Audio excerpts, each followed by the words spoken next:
sketches of the deceased bondwoman's body, or was her lacerated frame brought to court and displayed? It is likely that the jury visited the coroner's office to gaze at the evidence, or that they read an autopsy detailing Hannah's badly maimed body.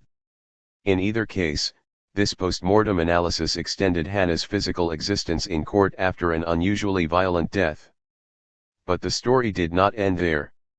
When Major Harney failed to locate his keys, he turned to Hannah's husband and commenced to torturing him. In response, Hannah's husband ran into the Mississippi River and drowned himself. Although his motive is unclear, it seems probable that he desired to join his wife in death rather than suffer similar consequences. During the coroner's inquest, community members testified about the pious and industrious nature of the deceased bondman. 15 The value of Hannah and her husband lived beyond their deaths through state-administered funds used to investigate Harney's behavior and his financial loss. 16 The actions of Samuel Williams, a slaveholder from Bourbon County, Kentucky, represent another side to the story of human capital and enslaved mortality. This case illustrates the distance people traveled to collect human property and their responses when enslaved persons, as Bob did, destroyed themselves at the moment of sale or transfer. Just before the Panic of 1837 plunged the nation into financial turmoil, Williams experienced a different sort of crash when a recently purchased slave took his own life. Williams had sent his agent, Frank, to purchase and deliver this Negro fellow to his son, who lived nearly 500 miles away. Frank paid $900 and put the bondman in jail for safekeeping in preparation for the long journey ahead. But when the jailer went to retrieve the bondman, he found him dead, hanging by the neck. Apparently Williams lost other human capital that year, for he noted, "This is about the 10th we have lost and like to lose." He wrestled with the ramifications of such loss, conceding that the hand of Providence is sorely against us. Even though the death of this bondman saved Williams' transportation expenses, it left him with no one to do jobs for him. It also forced him to re-evaluate his assets as he sought to recover the $900 paid for the now deceased bondman. 17 We do not have records indicating whether or not Williams took legal action to record the loss of the bondman, but we do know he felt burned by the Negro fellow's action. Like most 19th-century investors, Williams faced financial losses in human and agricultural property. The loss in 1837 was profound. Investors rushed to collect on debts and tried to find ways to circumvent an inevitable decline. Williams was not alone. Like many others, he persevered through this difficult financial time by pursuing payment for outstanding loans. For example, Williams asked his son to collect monies owed to him by a man named George Redman, but the debtor failed to cooperate. Surveying the situation, Williams instructed his son to warn Redman that he had better mortgage his land and Negroes to raise the money owed because he was no longer paying for dead Negroes, perhaps reflecting on the $900 loss from the undelivered bondman. 18 When an enslaved person took his or her own life, some members of the planter class questioned the meaning of their investments in human chattel. Even if they did not abandon slaveholding altogether, slave suicide may have encouraged some enslavers to recognize the enslaved as human beings. For some captives, self-destruction marked an active rejection of their commodification and served as a final, tragic attempt to claim their personhood. Sales and transfers from one slaveholder to another marked moments in which a human being was treated as a commensurable commodity. Aside from livestock and other animals, no other products have personalities, express feelings, or display opinions. There is something unique about enslaved people because they represented and produced marketable goods. Those who terminated their lives just before a sale saved themselves from witnessing the capital side of their existence.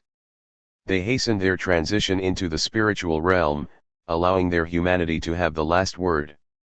Like Jacob's decision to evade trial by stabbing himself in the aftermath of the Gabriel Prosser uprising, Bob's suicide protected him from the physical transfer to a new slaveholder. Yet the sale still took place, 3 years after his death. In both cases, the post-mortem financial value of these bondmen appeared in legal records that documented the commodification of their bodies beyond their physical existence. Bond people knew their labor held value, some defied slaveholders through self-destruction or death by suicide. 19 Their objective was to prevent traders, agents, and slave-holding whites from capitalizing on their value, and they chose to do so through self-destruction. No other marketable product had the ability to destroy or botch a sale. For some it was a hasty response to separation from a loved one, for others it was an overt rejection of their captivity and commodification. Annie Tate of North Carolina, for example, vividly remembered her grandmother's death following the severe beating and sale of her grandfather. The moment her grandmother learned that her husband had been sold, she was 'bout crazy, so she walks off and a plantation. The North Carolina plantation on which she lived bordered the Neuse River, and Grandma gets DAR, and jumps in 20. Similarly, Michael, a bondman from Missouri, could not tolerate being separated from his wife when shipped to the Deep South.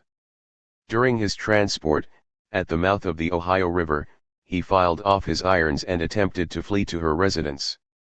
Michael refused to be sent to the South, unless his wife should also accompany him. He resisted separation at every stage, but when he failed to surrender himself, he was placed in jail. The moment he learned he was about to be sent away without his wife, and that he would in all probability never again see her, he resolved to end both his life and his servitude. Michael hanged himself in the jail cell, alone on a Tuesday evening in the summer of 1835.21. Like Tate's grandmother, he chose death over separation through one final act, asserting his humanity through suicide. Frances Black, on the other hand, lost the desire to live after being kidnapped as a young girl, yet she did not choose self-destruction. During her abduction from a Mississippi plantation, she yelled and screamed, but the kidnapper told her to shut up, or I'll kill you. Her response was simple: kill me if you wants to, you stole me from my folks. 22 In her eyes, the kidnapper literally took her life. Black, like many enslaved people, could not imagine life without her parents.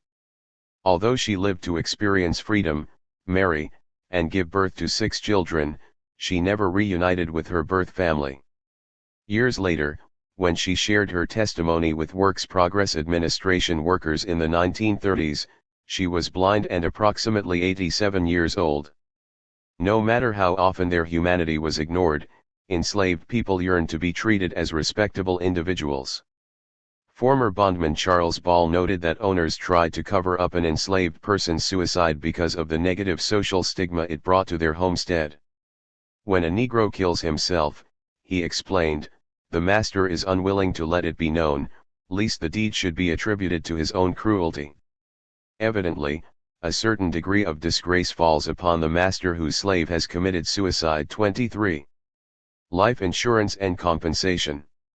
Life insurance policies provided a measure of security for those uncertain about investing in human chattel.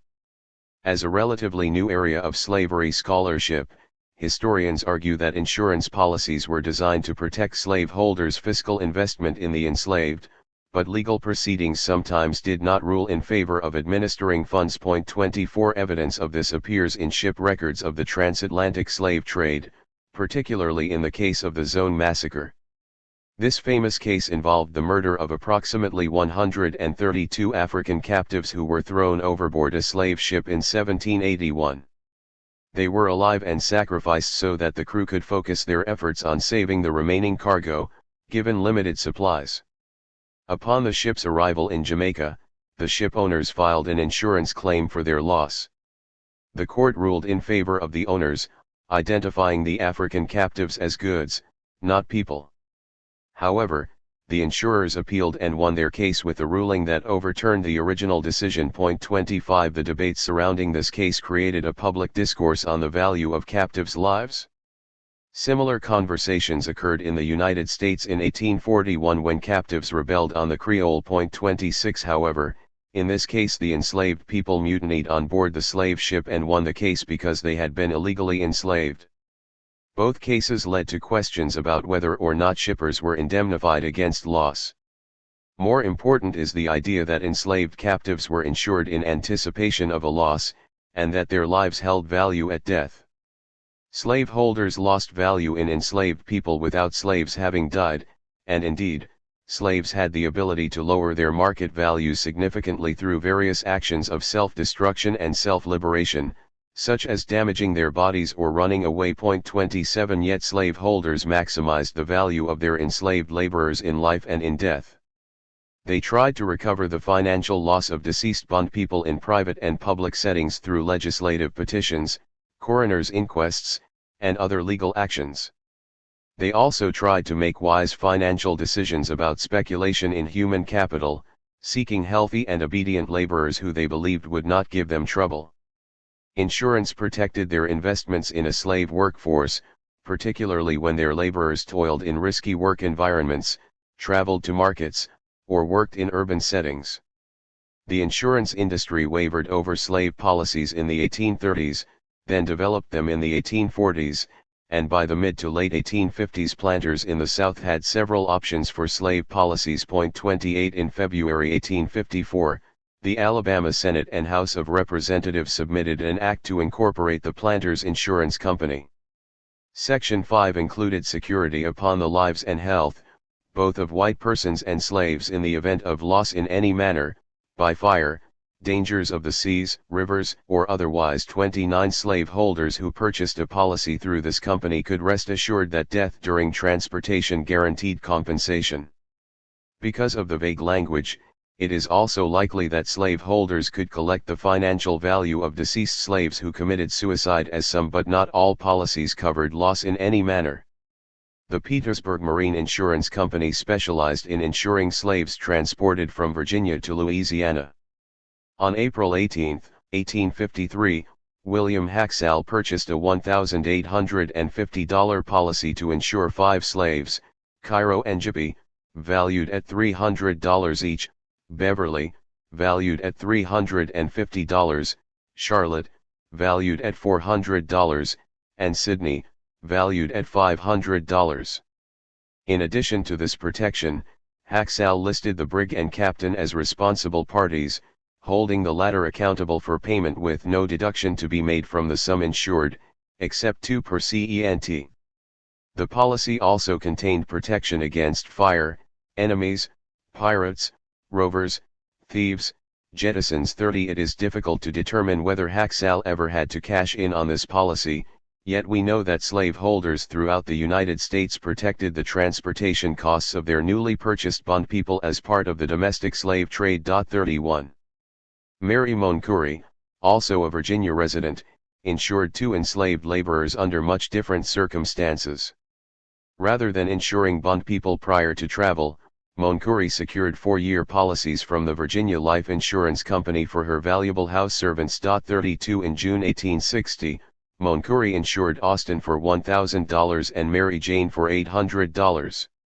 The policy, however, contained a unique clause that protected the insurance company, not the policy holder, in the event of self-destruction. Virginia Life stipulated that in case the said slave shall commit suicide, or shall die by any means of any invasion, insurrection, riot, or civil commotion, the policy shall be void, null, and of no effect. 33 In other words, the company refused to indemnify enslavers for enslaved people who participated in insurrections, perhaps because Virginia Life's directors recalled compensation provided to slaveholders whose bondpeople fled to the British during the American Revolution and the War of 1812. They also may have denied insurance for rebels, given the recompense enslavers received in the aftermath of the Southampton Rebellion. 34. Slaveholders such as H.C. Cox, J.R. Cates, and W.H. Wilson agreed to 1-year policies for their bondmen, Alfred, Charles, and Stephen, despite Virginia Life's suicide exemption. They insured these bondmen because of the risky nature of their work. 35 Enslaved men faced death on a daily basis as they labored in Virginia coal mines. The records of the Chesterfield County mines are replete with accounts of individual bondmen losing their lives in explosions, fires, floods, and other mining accidents. Enslaved men such as Bob Burton, David Depp, John Good, and Richard Hancock, among countless others, died as a result of pit explosions. 36 their deaths were reported in local newspapers such as the Daily Dispatch, the South Side Democrat, and the Richmond Enquirer, and some of their owners cashed in insurance policies. 97 enslaved workers in the Virginia coal mines had life insurance policies from companies such as Baltimore Life, Nautilus Insurance Company of New York, and Virginia Life. The sort of one-year policies taken out on Alfred, Charles, and Stephen usually cost $10 or less annually, and several mandated medical examinations. 37 Such examinations represent another space beyond the auction block where enslaved people were subjected to degrading inspection to assess their monetary value. Slaveholders were willing to pay extra money to insure their slaves in order to avoid, in the words of the aggrieved Kentucky slaveholder Samuel Williams, paying for dead Negroes. 38. State violence and redemption. Enslaved people had values that their enslavers capitalized on, but, owing to their chattel status, the state also had rights over their bodies. In addition to being able to take enslaved people away, the state also provided monetary redemption for them. Despite their status as private property, it is clear that their dual identity as human beings led to tenuous rights and ownership issues among slaveholders, who went to the state for protection and compensation. Slaveholders who sent their bondpeople to work on public projects also turned to the state when their laborers died by accident or homicide. Some of these projects included building roads, canals, and bridges, as well as service on fire brigades and in repairing levees. 39 In July 1848, William B. Williamson, William Maxey, and John D. Turner of Polk County, Texas, lost 3 bondmen in the Trinity River. They believed that Thomas, age 25, Charles, age 21, and Goodwin, age 21, had accidentally died for lack of proper care and attention while conducting road work on the bank of the river. 3 years after their deaths, these slaveholders submitted a petition to the Senate and House of Representatives of Texas seeking compensation for the $800 to $900 value of these enslaved men. It is not clear why there was a delay in submitting the petition, but a local newspaper confirmed that the Texas legislature indefinitely postponed any discussion of this request. 40 It is likely that Wilson, Moxey, and Turner filed for compensation prior to the 1851 legislative session, but we do not have records to confirm such actions. We do know, however, that the men felt that private property under the Constitution of our state cannot be taken for public use without just compensation. 41 Since their slaves were taken unjustly and used to benefit the state rather than individual owners, Williamson, Maxey, and Turner sought reasonable compensation for their losses. In November 1851 the post-mortem values of Thomas, Charles, and Goodwin were still being contested, and the case was referred to the Committee on State Affairs. 42 The historical record of these bondmen ends at this point, but it appears that the state continued its investigation. Once again, valuation of deceased slaves continued beyond the immediate time of death. We may never know whether Williamson, Maxey, or Turner received compensation for their enslaved workers, but it is clear that the enslaved men were still alive financially, 3 years post-mortem. Sometimes former slaveholders profited from the death of their slaves, often their most rebellious ones.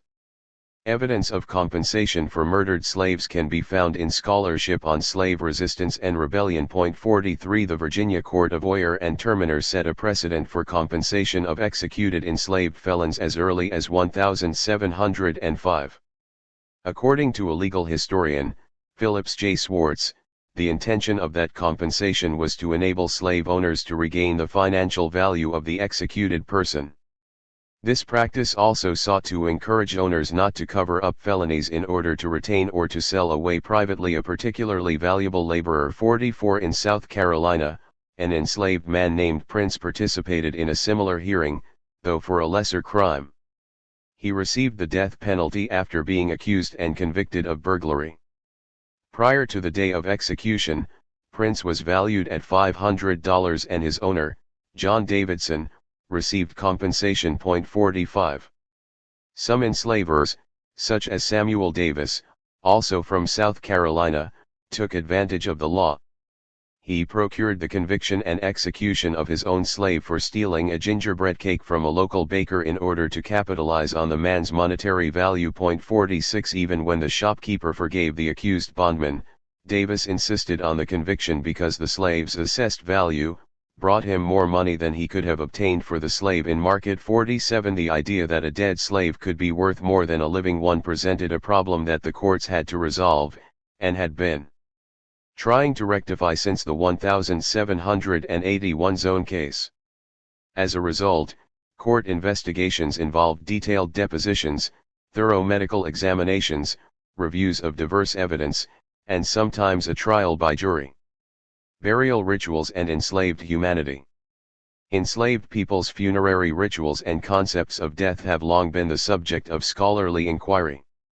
From the 1970s scholarship of Albert Rabateau and Eugene D. Genovese to the recent work of Vincent Brown, Walter Rucker, and Stephanie Smallwood, we have a deeper understanding of how the enslaved responded to death. 48 Some of this work comes from the field of historical archaeology, where sites of study reveal the rituals and experiences of enslaved people. 49 This scholarship has allowed us to enter a sacred space where the human side of chattel slaves celebrated life and death. It is a rich and well-documented literature that is too long to recap here. Instead, I will close with a reading of the first few stanzas of ISE Born to Die, the 1763 hymn composed by Charles Wesley, an itinerant Methodist clergyman who visited colonial Georgia and South Carolina during the peak years of the First Great Awakening. Enslaved people sang this hymn and others at their loved ones' funerals. The use of this hymn reflects the temporal understanding of life and death that this chapter highlights. Just as the economic body lived on in post-mortem spaces, this song does so as well. Many who sang this hymn believed life continued on in some fashion beyond the expiration of the body. Scholars of African and African American religious philosophies describe the importance of the African afterlife, noting that ancestor spirits played a role in the everyday lives of Africans and their descendants. Family tradition and lore gave Africans and African Americans familiarity with departed extended family members whom they had never met. Likewise, African conceptions of time allowed people to think about the afterlife as a place that was active in the present. 50. In response to their commodification, the enslaved cleaved to their humanity in a variety of ways. Knowing that the slave-holding class viewed them as goods used to produce marketable items, some enslaved people embraced death as a tangible escape from commodification. Here I recall the story of Jacob, the bondman who took his life in Gabriel's rebellion rather than face execution. But the acceptance of death as an exit strategy did not satisfy all. Some shrugged their shoulders and kept on working when an enslaved comrade passed away, others were sad and mourned for weeks. 51 If a slave died on our place, a bondman named Robert recalled, nobody went to the fields till after the burying. 52 His slaveholder required strict burying practices, for he never let nobody be buried till they had been dead 24 hours. 53 According to Robert, his owner implemented this rule because it warned he right to hurry off into the ground too quick after they died. 54 Since there were no undertakers dem days, bond people helped prepare the body. Robert's slaveholder provided cooling boards and coffins to his enslaved property. Robert's uncle Squire served as the coffin maker, and the community pitched in and painted them to make them look nice. 55 It seems as though his slaveholder made an effort to balance the duality between humanity and property. During slave funeral services, a preacher shared words of encouragement and sang songs. Staking claim to their humanity in the face of commodification, enslaved mourners grappled with the meaning of death. The first three stanzas of Wesley's hymn are as follows. And am I born to die? To lay this body down? And must my trembling spirit fly into a world unknown, a land of deepest shade, unpierced by human thought, the dreary regions of the dead, where all things are forgot? Soon as from earth I go, what will become of me? Eternal happiness or woe must then my portion be. Waked by the trumpet's sound, I from my grave shall rise, and see the Judge with glory crowned. and see the flaming skies. How shall I leave my tomb? With triumph or regret? A fearful or a joyful doom? A curse or blessing meet? Will angel bands convey their brother to the bar? Or devils drag my soul away to meet its sentence there? 56. Identifying with the hymn, enslaved people tried to understand the meaning of the afterlife. These words reflected their hope for redemption, resurrection, and likeness with Jesus, but they also questioned and gave some comfort during difficult times. Slaves embraced a spiritual judge whom they hoped to see with glory crowned.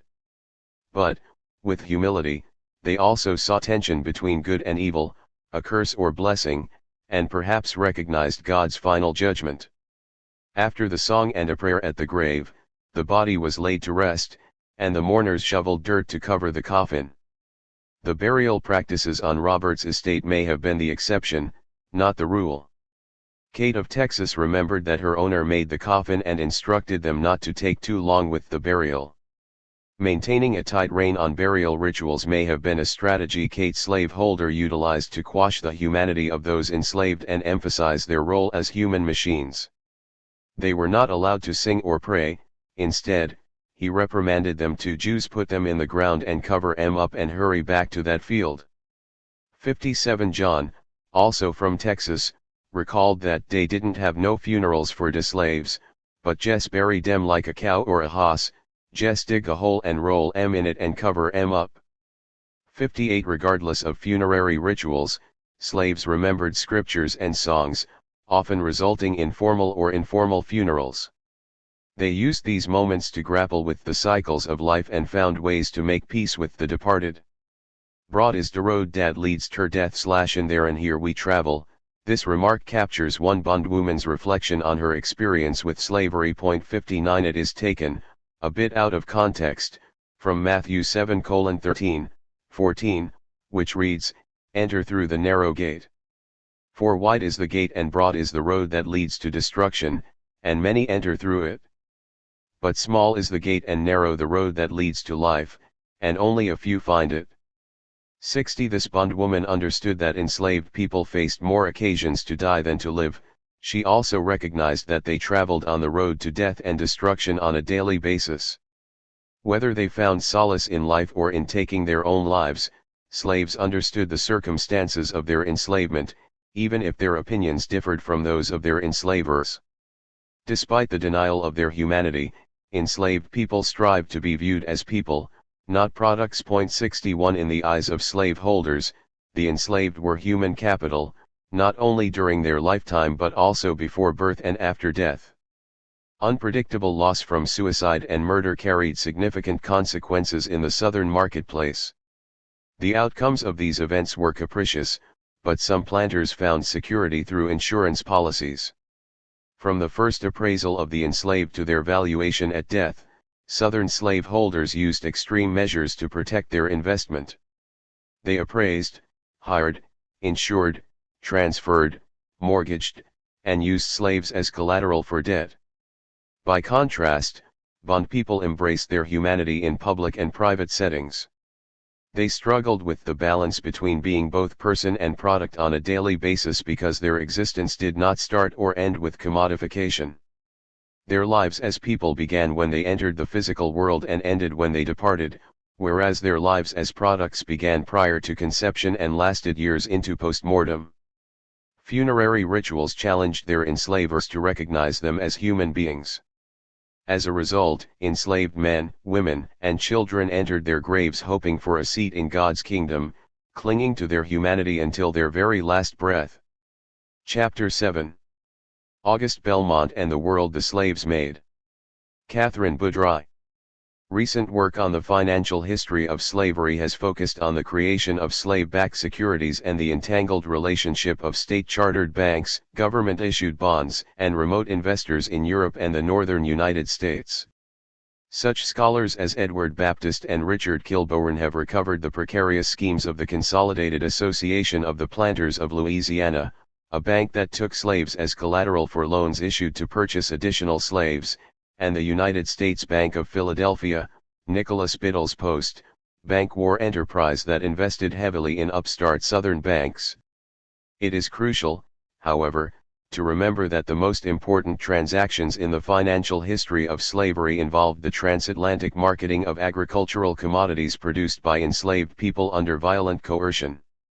Indeed, the place where American slavery most significantly intersected with the global financial system was in the credit-driven method of marketing the cotton of the American South to brokers in Liverpool and merchant bankers in London and Lancashire. 1.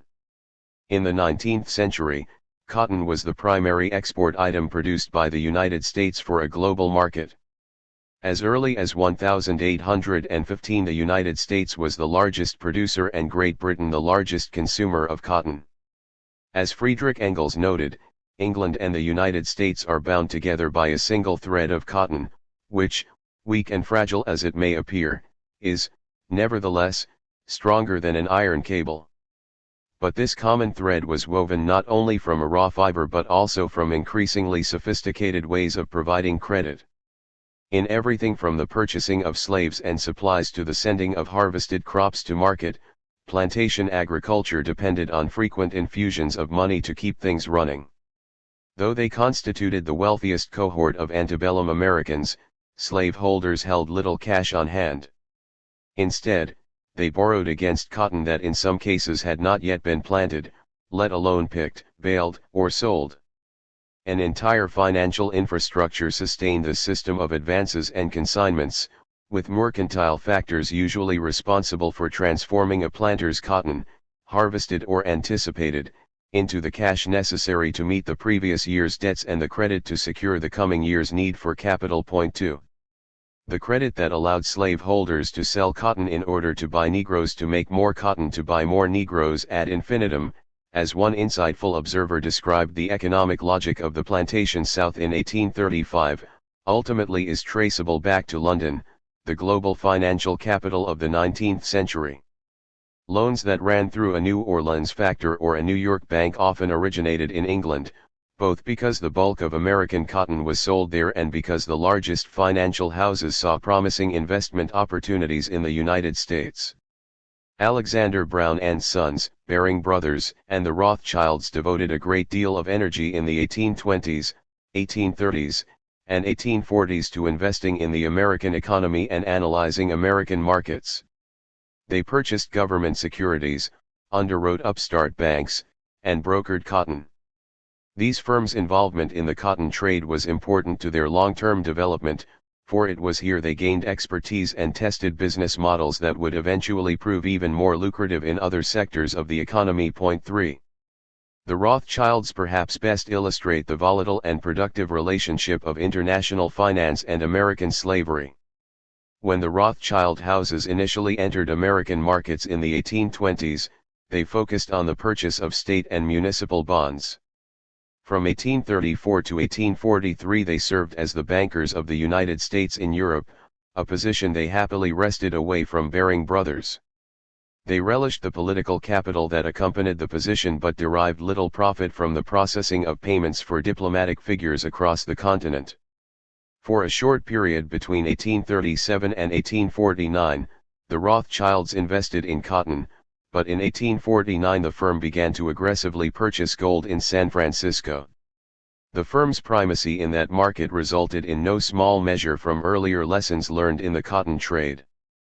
Wealth and knowledge generated from what was a brief and intensive engagement with slave-grown cotton facilitated later specializations in American markets by firms that have come to define modern capitalism.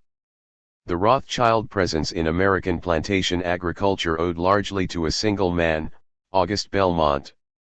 As the New York agent for the Rothschild houses in Paris and London, Belmont arrived in the United States just as the cotton-driven system of Atlantic finance collapsed in the spring of 1837. Seeing opportunities among the wreckage, Belmont is an ideal guide through the logic of the large Anglo-American merchant bankers who had financed the rapid extension of the cotton frontier and the accompanying markets in land, slaves, and staple agricultural commodities. Since Belmont was initially learning the ways of American markets himself and was eager to lead both the London and Paris Rothschild houses into diverse areas of investment, his letters provide a great deal of insight into the changing economic and political landscape of the antebellum United States. Belmont wrote to the Rothschilds daily from 1837 on, commenting on American and global affairs, investment markets, and finance. The irony is that his initial misapprehensions and mistakes are often more instructive than his successes. Belmont and the Rothschilds learned how to navigate American markets together, stumbling through early operations in cotton and tobacco, learning the rhythms and methods vital to success, and then applied that knowledge to good effect when moving decisively into gold in 1849. How finance wove together an Atlantic cotton kingdom. To understand the world Belmont found in May 1837, it is necessary to consider briefly how the world of finance and cotton worked before his arrival. Trade in cotton in the early 19th century was characterized by the direct purchase of cotton by mill owners in Lancashire from agents in the southern United States and sales from brokers in Liverpool. A few early cotton merchants based in Liverpool also supplied some cotton to mills further inland, in the Manchester region and Scotland. 4 As trade in cotton grew, more agents were attracted to transactions in the article, and business was increasingly conducted through agents located in Liverpool, New York, and southern port cities such as New Orleans. As more cotton was planted and sold, speculation in the article increased as well, with frenzied buying from 1824 to 1826 driving prices of the commodity to excessive heights and resulting in a corresponding crash in price later in 1826. This crash, unlike the Panic of 1837, had far greater effects in England than in the United States, and resulted in a bullion drain and 20% drop in specie. With this panic, many English merchant manufacturers who had previously been active in cotton operations pulled out of American markets, leaving the field open for larger merchant bankers eager to invest their capital in ventures that offered more potential for profit than was available in England or Europe. Given the conditions in Europe, many Anglo-American houses were eager to invest in the United States despite the risks, especially in cotton. British merchant bankers had abundant motivation to expand their operations in American markets in the 1820s. Between 1820 and 1830, over a third of American exports went to Britain, and more than 40% of American imports were British.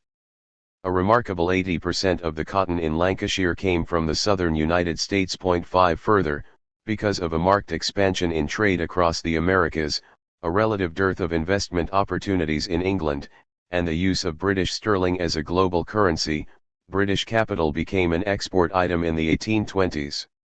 London had become the money meter of the world, and savvy banking houses such as the Rothschilds and the Browns sought to turn profit abroad.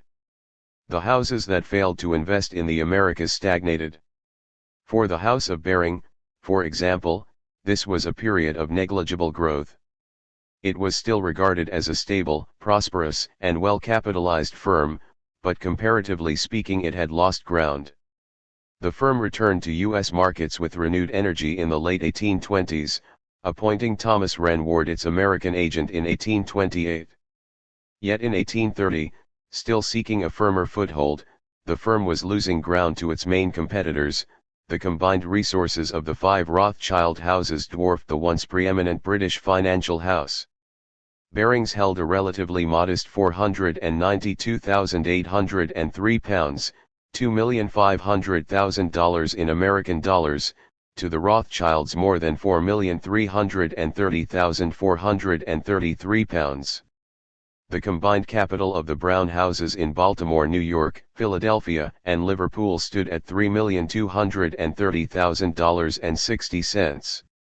All three of these firms looked to the United States as fertile ground for investment. More people speculating in cotton increased volatility, so timing was often crucial. Many merchant banking houses in this era became entangled in cotton's various threads. For the most part, these ensnarements proved profitable if occasionally disconcerting, insofar as involvement with cotton entailed involvement with slavery as well. Although the contradictions and conflicts that came of this blending of disparate systems would not be made explicit until much later, trade in cotton often meant not only financial exposure but also an uncomfortable association with an institution that many of these firms found troubling.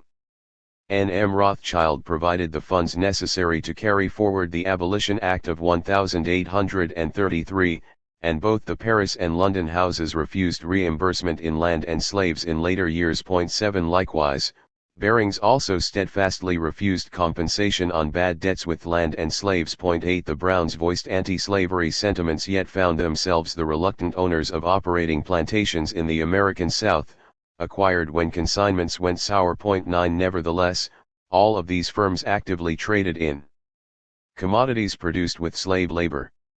The fact of the matter is that, in the 19th century, involvement in the American trade, whether in goods produced for commercial sale or in financial instruments such as bonds, meant involvement in some fashion with slave labor. The price of cotton increased steadily over the early 1830s as the U.S. economy expanded, bolstered in part by access to easier credit in the southern states. This growth in finance is demonstrated by the proliferation of banks. By 1835 there were close to 700 banks operating in the American South, and over the course of the decade another 200 would open their doors for business, with a total capital that exceeded $358 million. 10 However, they were ultimately financed, whether privately or capitalized by states. Property banks sold bonds to planters, who paid with mortgages on their estates for up to 2/3 of their market value. The banks, or in some cases states, then issued bonds backed by this mortgage pool and typically sold them for working capital in the money markets of the northeastern United States or in London. Subscribing planters could then borrow from the fund thus created, pledging their crops as security. So long as commodity prices held reasonably steady, and this was the key, the land bank system in the South provided capital and credit to a region chronically short of both. Cotton planters needed it, and the banks provided one way in which they could convert cotton into cash, often employing British and Northern U.S. capital to do so. 11. Large advances on crops became common, a credit mechanism developed in accordance with the dictates of commercial production and marketing of the commodity. Cotton not only served as security for advances, when specie was scarce, it also served as a reserve for the issue of notes, and as collateral for the issuing of stock by property or plantation banks. Simply put, an advance on cotton meant that the firm to which the article was consigned would provide the consignor with a portion of the anticipated sale price in advance. The consignor, whether he was a planter, factor, merchant, or broker, did not have to wait until sale of the commodity for money. Partial payment was made immediately. On the eventual sale of the article, fees and commissions would be deducted before the final remittance on sold goods was made to the consignor, or the planter's outstanding debt was carried forward to the following year. Generally, advances on cotton ranged between 2/3 to 3/4 of the value of the crop on the local market. Planters would generally ship their cotton to a factor, and the factor would then sell the cotton for a commission of 2.5%. The factor also typically performed other services for the planter, including the purchase of cloth, groceries, wine, and plantation supplies, the transport, warehousing, and shipping of cotton, and the weighing and sampling of bales of cotton and repair of broken bales. All of these purchases included a 2.5% commission on funds expended, and often a markup on prices above market rates. Thus the factor acted as banker, agent, broker, and reference for Southern planters. 12. Factors, and merchant bankers in some cases, also provided advances on cotton in the fields. These advances were often in the form of drafts on New York banks or in the form of 60-day sterling bills. Planters or factors could redeem these bills and drafts for immediate cash through a process known as discounting, which involved the planter selling the bill at a discount of the face value of the bill or draft instead of waiting for the bill to mature. The bank would hold the bill until maturity and either redeem it or use it to pay debts with other houses at full value. The entire operation of the plantation system in the South depended on the factorage system and these provisions of credit. Since planters focused on producing cotton, they were deeply dependent on goods produced away from the plantation. Likewise, the long interval from planting to harvesting, sale, and payment also contributed to the speculative nature of the system as a whole. 13 As more acres came into cotton cultivation, requiring more slaves to work the land and more credit to purchase both land and slaves. Instability followed, especially when transactions were collateralized with cotton still in the field and prices far from certain. 14. With such parameters in place, advances on cotton of 75 or 80% of anticipated market value would be risky unless one believed that cotton prices could only move unidirectionally higher. To consider offering an advance over that amount with prices already running inordinately high would be foolish, yet planters found creditors willing to indulge them again and again. It seems as if the cotton trade was never to be governed by the same common sense rules that prevail in other commercial transactions, observed William Bowen, the Browns' trusted agent in the South, adding, "There seems to be a charm in the great Southern staple that leads people out of their sober senses." 15. Reckless speculation characterized the business throughout the antebellum period. Investment in cotton, and in American operations generally, was widely understood to be risky. As N. M. Rothschild and Sons noted in a letter to Alphonse de Rothschild, the son of James, head of the Paris house, during his American travels, "You will find while living among the Americans, that they are too fast in many more ways than with their horses. We have noticed, that upon getting our orders plus credits in America they had a notion they were great guns, plus that they could not do things on too large a scale or draw too largely on our capital." 16. By 1835, some actors in American markets, notably Thomas Ward Wren and Joshua Bates, respectively the American agent for Barings and a partner in the London house, had noted irregularity in cotton markets and anticipated a decline in prices. Ward in particular spotted trouble, and in a letter to Joshua Bates voiced agreement with his dour assessment: "If your views of cotton are correct, business must be lessened considerably. We are now on top of a wave. It requires care in descending." Ward also noted that the competition was fierce and that this created chaos in the markets because there is very little calculation to be made on what others are willing to do. 17. The frantic activity and abundance of easy credit in southern markets contributed to rising cotton prices, while generous advances pumped money into local economies and increased speculative activity. An earlier example of this type of rampant speculative activity fueled by credit and easy access to funds would be the initially wild success of John Law's Mississippi Company in the 1710s. 18. The point is, easy access to credit makes speculation easier because more people are able to put their hands on funds that allow them to enter the market and try their luck. This increases volatility. For wizened investors eager to earn a modest yet consistent return, this spells trouble. It is thus understandable why, following Barings, Alexander Brown and Sons stepped back quickly. Although both firms missed claiming a share of the profits in 1836, they also avoided the catastrophic losses of the following year. The Browns held their ground going into the 1836 to 1837 season, stating, "As regards cotton, we have made up our minds to do nothing in it this season except to put a few hundred bales in our ships to give them a start in freight." 19. They further made clear they were not willing to advance over 3/4 or 4/5 of the present value of cotton, despite the higher advances offered elsewhere. Yet money continued to course through the American markets, and because of the amount of credit already extended and sundry bills moving through the system, the money supply effectively expanded. In January 1837 the price of cotton began to decline, right at the height of the season. The timing of the fall in prices was particularly troubling insofar as the tumble commenced as cotton was coming to market, with consignments and advances often already made. From January to May the price of cotton declined by 18.5% in New Orleans. By April, cotton prices were 30% lower than they had been a year previously, a catastrophic decline following a boom period from 1832 to 1837 during which cotton prices had consistently risen between January and April. Shippers from New Orleans lost 18% on cargoes to New York and 15% on those destined for Liverpool. For many firms involved in the speculative frenzy and already overextended from bloated advances, the losses were unsustainable. Financial houses, agents, and factors began to fall like dominoes as all actors began calling in debts, creating a shortage of money. 20. The Cotton Kingdom of Manhattan. This was the setting for August Belmont's arrival in New York.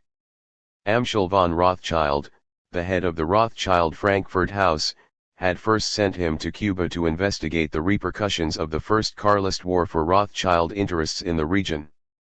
Belmont disembarked in Manhattan in the aftermath of the panic, one of the largest financial contractions ever to seize the United States and one that some historians have attributed in part to over-speculation in southern cotton. 21 As he walked the strangely subdued streets in May 1837 observing this malaise, he saw only untarnished opportunity.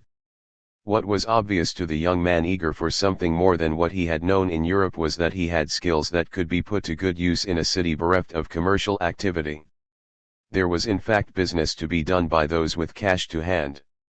He was instructed by the London House to remain in New York for the present time, since he would have more opportunity for protecting our interests in New York in receiving our property from Messrs. Josephs and Sons, who had suspended payments 2 months earlier. 22. Belmont was perceptive enough to recognize the chance of a lifetime, and, contrary to the wishes of his employers, he immediately set to work establishing his own agency. He rented a small office at 78 Wall Street and wrote to the London and Paris houses within days requesting their business for his new firm, August Belmont and Company. James de Rothschild could only conclude, "He is a stupid young man. Such an ass needs to be kept on a short leash." 23 Yet within 3 years of his arrival, Belmont was reputed to be one of the wealthiest men in New York, as well as one of the most important bankers in the country, known as the King of the Money Changers because of his mastery of arbitrage. 24 Belmont's initial impressions of the potential in American business after the panic were sound, and his view of cotton was shared by many other observers of the market. Belmont, and by extension his employers, engaged in what became increasingly common speculative activity in agricultural commodities produced with slave labor. In the aftermath of the panic, prices for cotton fell even further, and the few houses left standing began to operate in cotton markets again. The Rothschild houses, along with the Browns and Barings, both of which re-entered the market in spring of 1837, made money through the consignment, sale, and outright purchase of these goods. It was, after all, most advantageous to enter the market after panics, when money was scarce, prices were low, and competition was minimal. It is at this juncture, with the Browns handling all the business they could and Barings taking a good deal of the rest, that Belmont began to press the issue of cotton consignments with renewed zeal in his letters to the Paris and London Rothschild houses. He wrote to London that the Paris house was considering accepting consignments of cotton during the coming season. "I think that no more precipitous time could be selected. The low prices of cotton and the want of competition will allow those who come early in the market to make their own conditions." 25 Belmont saw the money to be made in the article, but his employers had a different view of cotton, one that considered the interplay between profit and risk. Baron James de Rothschild advised his nephews in London that all the people are speculating on cotton which will now be sold at any price, and we will have to consider very carefully whether we do in fact want to get so deeply involved in the American business. 26 The Rothschild houses were also not inclined toward the consignment business. In October 1837 the firm had been approached by factors in New Orleans and Liverpool seeking advances on cotton, and it had replied that advances and consignments were presently outside the purview of its operations. 27 Despite Belmont's repeated efforts to explain the process and assuage their fears of risk, the Rothschild houses most often preferred to purchase cotton outright. In retrospect, it is clear that the advice Belmont proffered on cotton investments was not always prescient. Nevertheless, his letters display a thorough consideration of the complex influences at play in determining supply, demand, and pricing, and an astute grasp of the interplay of larger regional and global interests. Belmont often considered commodity sales, the abundance or scarcity of money, and political events when determining what investments were most likely to yield handsome profits, and was quick to scold when his advice was not followed and profit was forfeited as a result. 28 He also anticipated the effects that sales, or lack thereof, would have in other markets. The effect of the heavy transactions in cotton at the southern markets is beginning to be felt upon exchanges, and I think that henceforth the export of specie to Europe will be on a small scale until next spring. 29. He went on to note that exchange had already dropped in New Orleans, and that in this instance, the London house had lost out on a handsome profit by not giving him permission to act. Eventually, Betty de Rothschild begrudgingly acknowledged Belmont's detailed understanding of the American markets, stating that he knows inside out all the country's resources, he holds the key to all the wheeling and dealing in the commercial world, and he knows which sources to tap, which are the means of success, which are also the pitfalls that must be avoided. 30. Much of this knowledge was hard-earned, the result of years of work and time invested in the cultivation of business relationships in the North and South.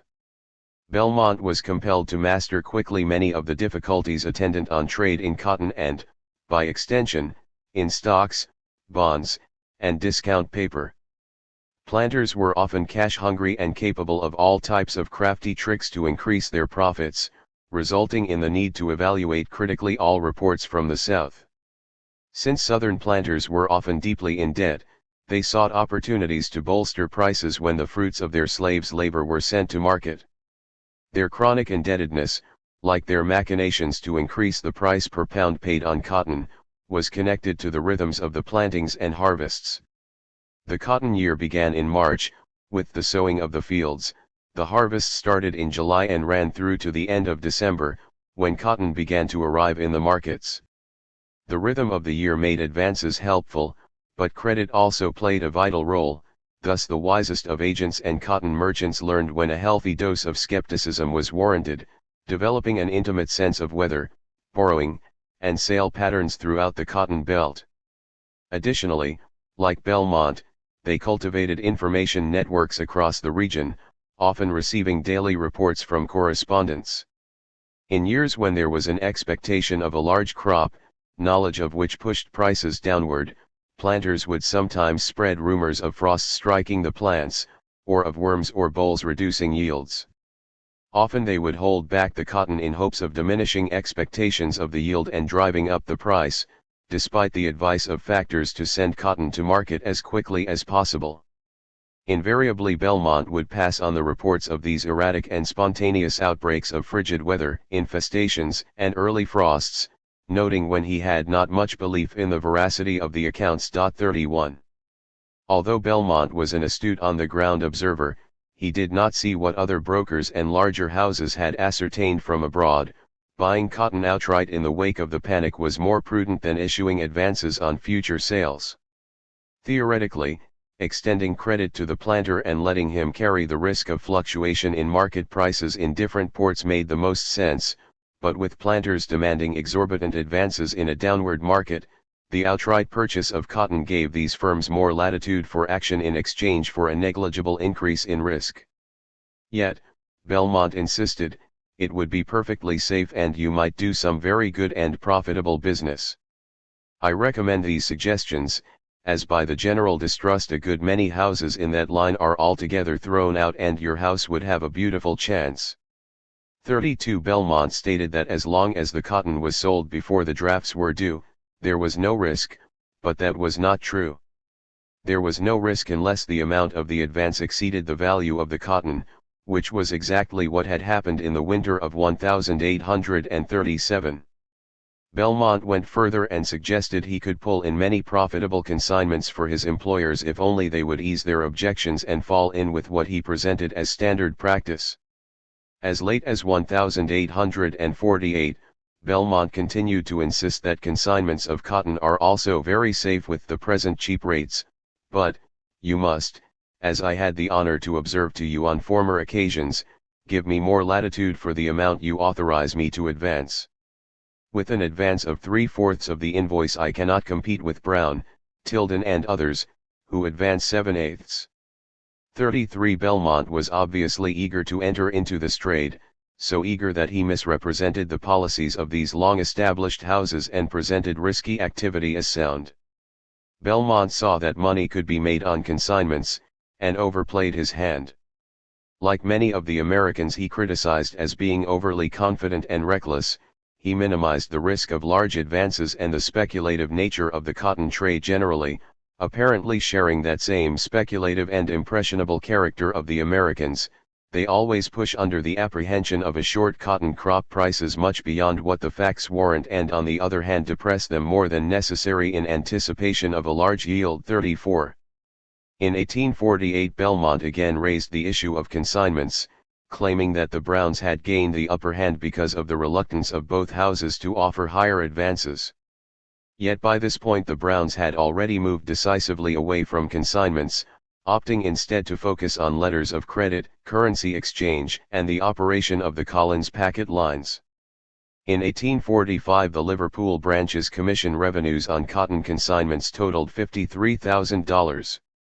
By 1852 these revenues had dropped to around $5,000, a reduction of more than 90%. 35 other firms in the industry adopted the Browns system of making consignments during the 1840s and took up a good deal of the consignment business they left behind. Through their operations in cotton, both purchasing and making consignments, they developed an expertise in the handling of letters of credit and bills of exchange, a business they came to dominate after 1845, as they had the consignment business earlier. With the Browns, their involvement in a commodity produced for a commercial market with slave labor in the antebellum South enabled their transition into a business focused exclusively on banking and finance. Belmont was keen to follow their lead and work with bills of exchange as well, but when he attempted to do so in the 1840s, he found himself unable to effectively intervene in the market. He was never able to compete effectively for Southern paper.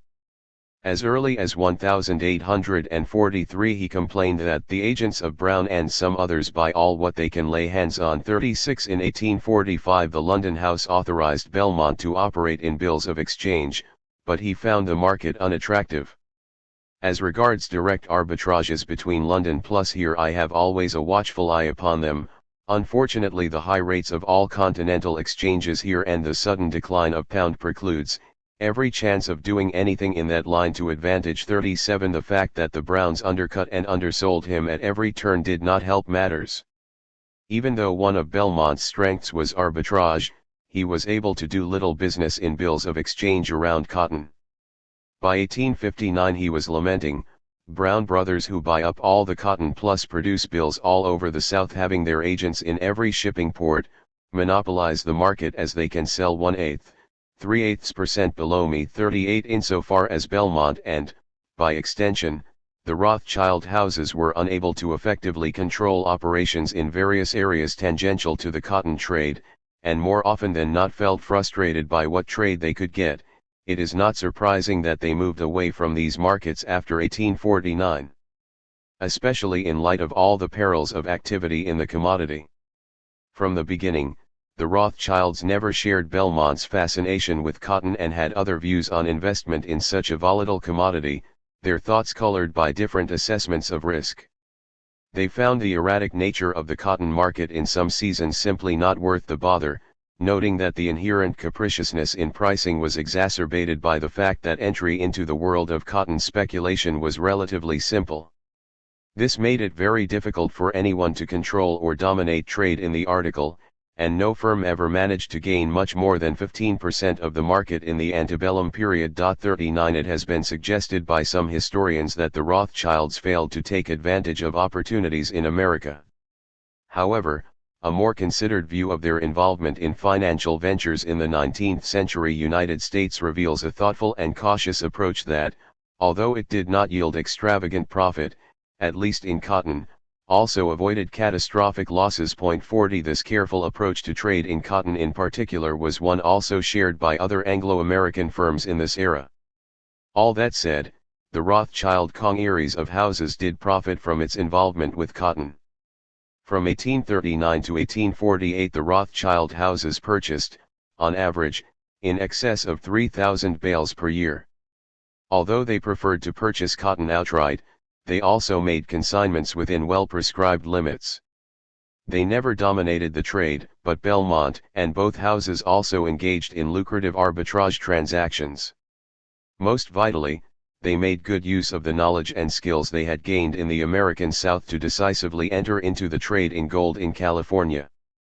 From their experience in southern markets and years spent chasing the Browns, Belmont, and the Rothschilds realized there was a distinct advantage to establishing a strong and decisive presence in regional markets early, running both shipping and much of their bill discounting through New York and then on to London and Paris. The firm found that having trusted and exclusive agents in both locations was advantageous. Because of the volatility of southern markets and the shift in political winds, avoiding involvement with plantation slavery looked increasingly attractive as well. The firm also aggressively employed a policy of vertical integration, controlling as many factors in the gold business as was feasible. From bales of cotton to bars of gold. The Rothschilds established an agency in San Francisco in August 1849 under the direction of their cousin, Benjamin Davidson. In one of his initial letters, Davidson described the great profits to be made both in the purchase of gold and gold dust and in the discounting of bills. 41 Although much of this was new to Davidson, the Rothschild houses recognized a familiar tune. Against their wishes, Davidson purchased a building and a lot of property in the city shortly after his arrival. The discordant notes were familiar as well. Nevertheless, he was given a line of credit by the London House and was also authorized to draw on Belmont when necessary. He worked with Belmont to coordinate the shipping of gold and the discounting of bills. Davidson's agency was one of the few well-capitalized firms, leaving him well positioned to operate decisively. Additionally, his coordination with Belmont gave him access to news and information from New York and Washington, D.C. This system worked well for both houses and allowed them to import more gold than any other European house in this period. As Belmont noted, ever since the California gold has been discovered, I have myself alone from year to year shipped more than one-half the gold exported to Europe, that is to say my shipments amounted to little more every year than those of all the other houses combined. As a mere matter of arbitrage, there is not a house in England connected with the American trade who here for the last 8 years received 1/5 of the gold which I shipped to you, not including my shipments to your Paris house. 42. In 1849 Alphonse de Rothschild, the son of James, visited the United States, traveling to New York and Louisiana. It is abundantly clear from Betty de Rothschild's letters to her son during his sojourn in America that the establishment of an American house in New York was a topic of discussion among Alphonse, his parents, and the London house. She mentions various schemes, claiming, at one point, I would not want to abandon the plan to see one of you established in America for anything in the world, and deliver this great future from the stupidity and greed of an agent. 43 Betty proved herself particularly aware of Belmont's status in American society and his value to the firm, even though she considered him untrustworthy and incorrigible. 44 During his sojourn in the South, the younger Rothschild sacked J.N. Hanau, their New Orleans broker, before heading to New York.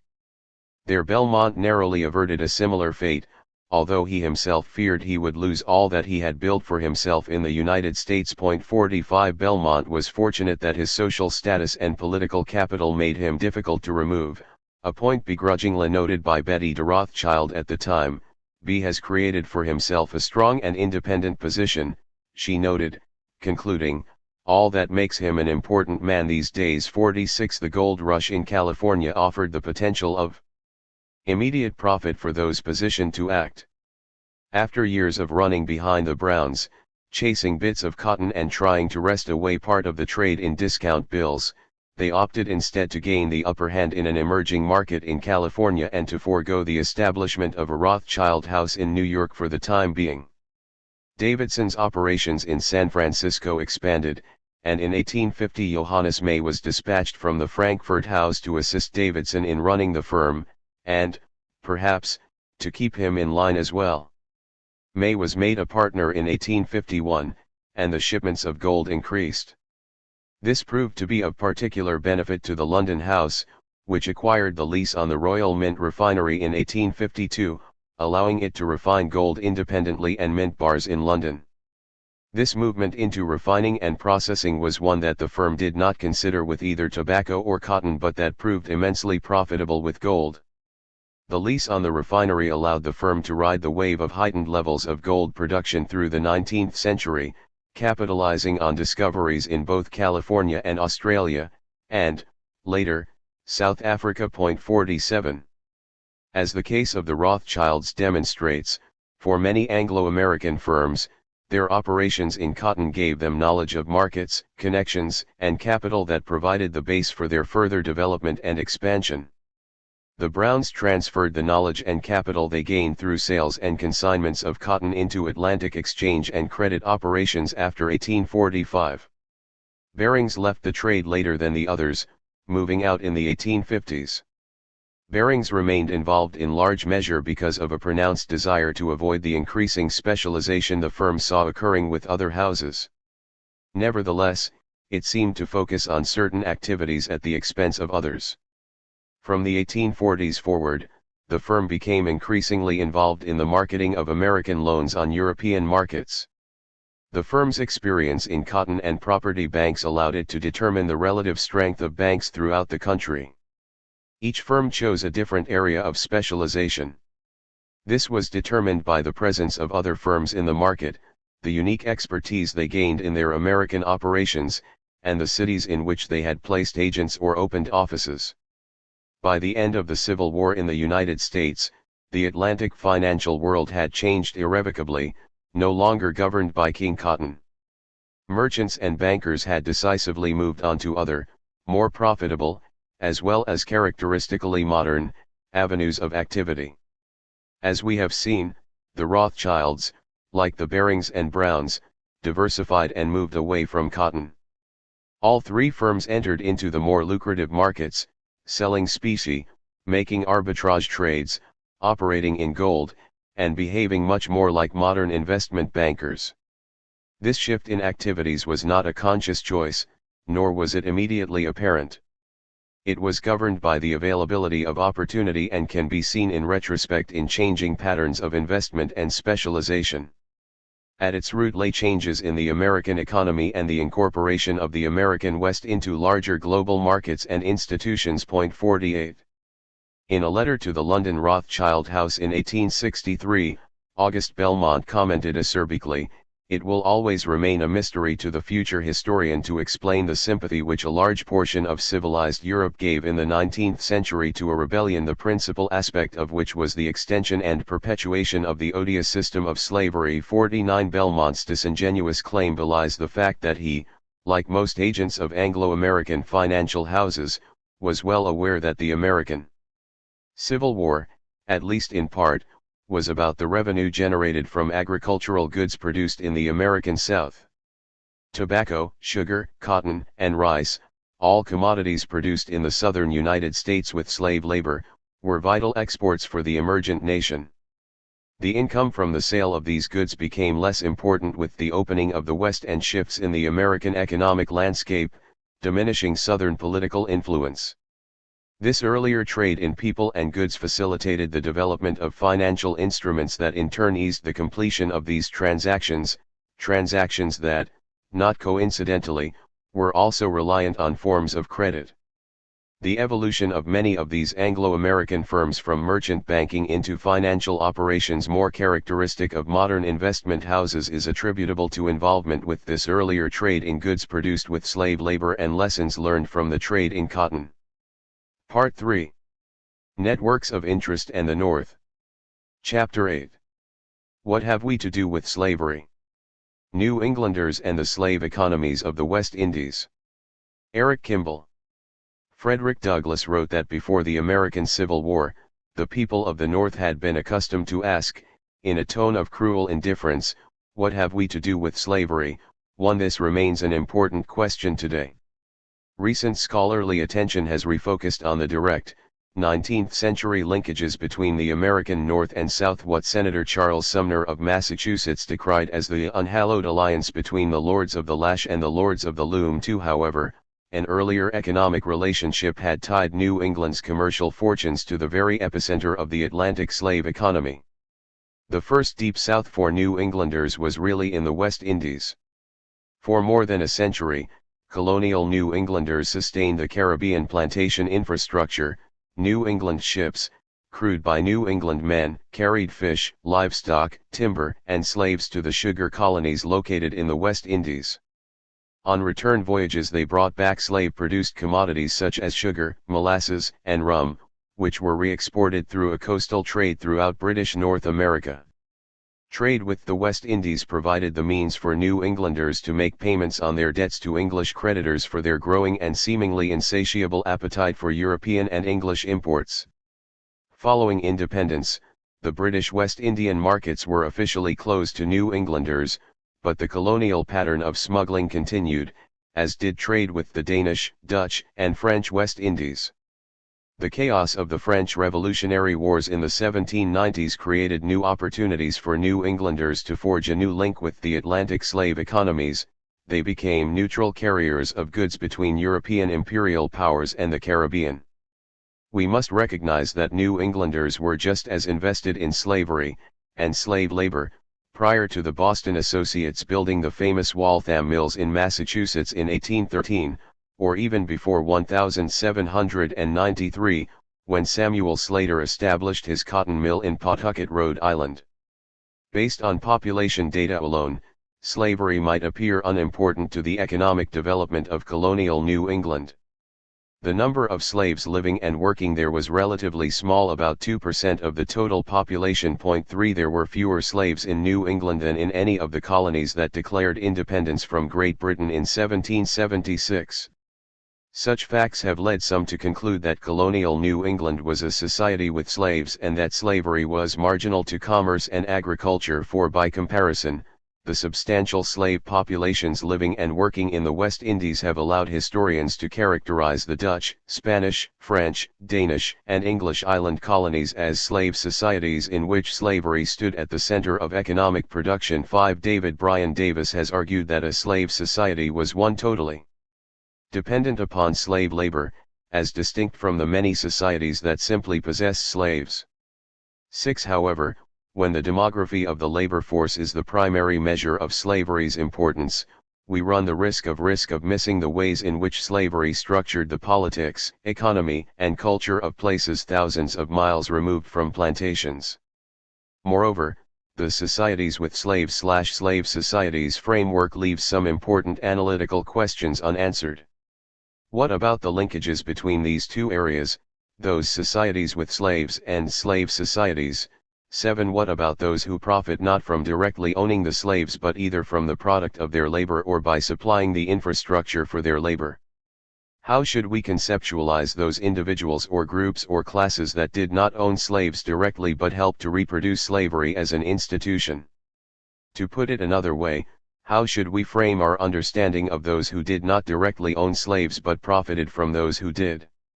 This chapter provides some answers to these questions by investigating New Englanders and their integration with the slave labor regimes of the West Indies. 8 An alternative to the slave societies/societies with slaves paradigm measures the importance of slavery based on the circulation of commodities produced by and for the Atlantic slave economy. 9 This moves us away from a terra-centric focus on local demography and broadens our vision to what Ronald Bailey has categorized as the slave trade, and Philip Curtin has called the plantation complex. 10 For Curtin, the plantation complex refers to the full range of people, tasks, and products involved in the production of commodities on plantations in the West Indies. This approach takes us away from the fixed, landed boundaries of the plantation and into the extended reaches of all that sustain and promote it. 11 As Curtin observes, understanding the linkages that made the success of the plantation complex possible requires an Atlantic approach, one that eschews the nation-state paradigm. The North American segment of the plantation complex is hard to understand if it is merely seen in the context of U.S. history. 12 This comment is especially apt when contemplating the economic history of New England from the colonial era through the early years of the Republic, and its deep connections to slavery. The story really begins with the first generations of English settlements in the early 17th century. When the struggling Massachusetts economy plunged into a depression in the late 1630s, John Winthrop chronicled how these straits set our people on work to provide fish, clapboards, plank, etc., and to sow hemp and flax, which prospered very well, and to look out to the West Indies for a trade. 13. The economic situation had become quite serious, as our means for English commodities were grown very short. It pleased the Lord to open to us a trade with Barbados and other islands in the West Indies. 14. Winthrop described the pattern of exchange between the two regions. The commodities we had in exchange for our cattle and provisions, sugar, cotton, tobacco, and indigo, were a good help to discharge our engagements debts in England. 15. The trade expanded significantly and became equally important for the plantations, as evidenced by the 1667 Governor of Barbados noting that His Majesty's colonies in these parts cannot in time of peace prosper, nor in time of war subsist, without a correspondence with the people of New England. 16. Thus, in the 17th century the essential links between New England and the plantation complex in the West Indies were forged. They would continue and intensify through the 18th century. One vital aspect of this trade with the West Indies was that it generated a trade surplus that allowed New Englanders to make payments toward their trade imbalance with England. From 1697, the first year for which such data are available, through 1773, New Englanders never once achieved either parity or a surplus. 17. New Englanders imported a vast array of commodities, visible in customs records, probate accounts, and newspaper ads. 18. In general, clothing and other manufactured goods dominated arriving cargoes, alongside such East Indian commodities as tea. 19. Moreover, the need to pay for imports was not an isolated development found only among the occupants of New England's major port cities, as several studies have demonstrated that the flow of new consumer goods in the 18th century was reaching relatively isolated towns in New England. 20. The surplus they ran with buyers in the West Indies by providing them with key elements to sustain the plantation complex allowed them to make payments against their debts to England. 21. West Indian planters needed New Englanders to supply them with the vital components for the plantation infrastructure.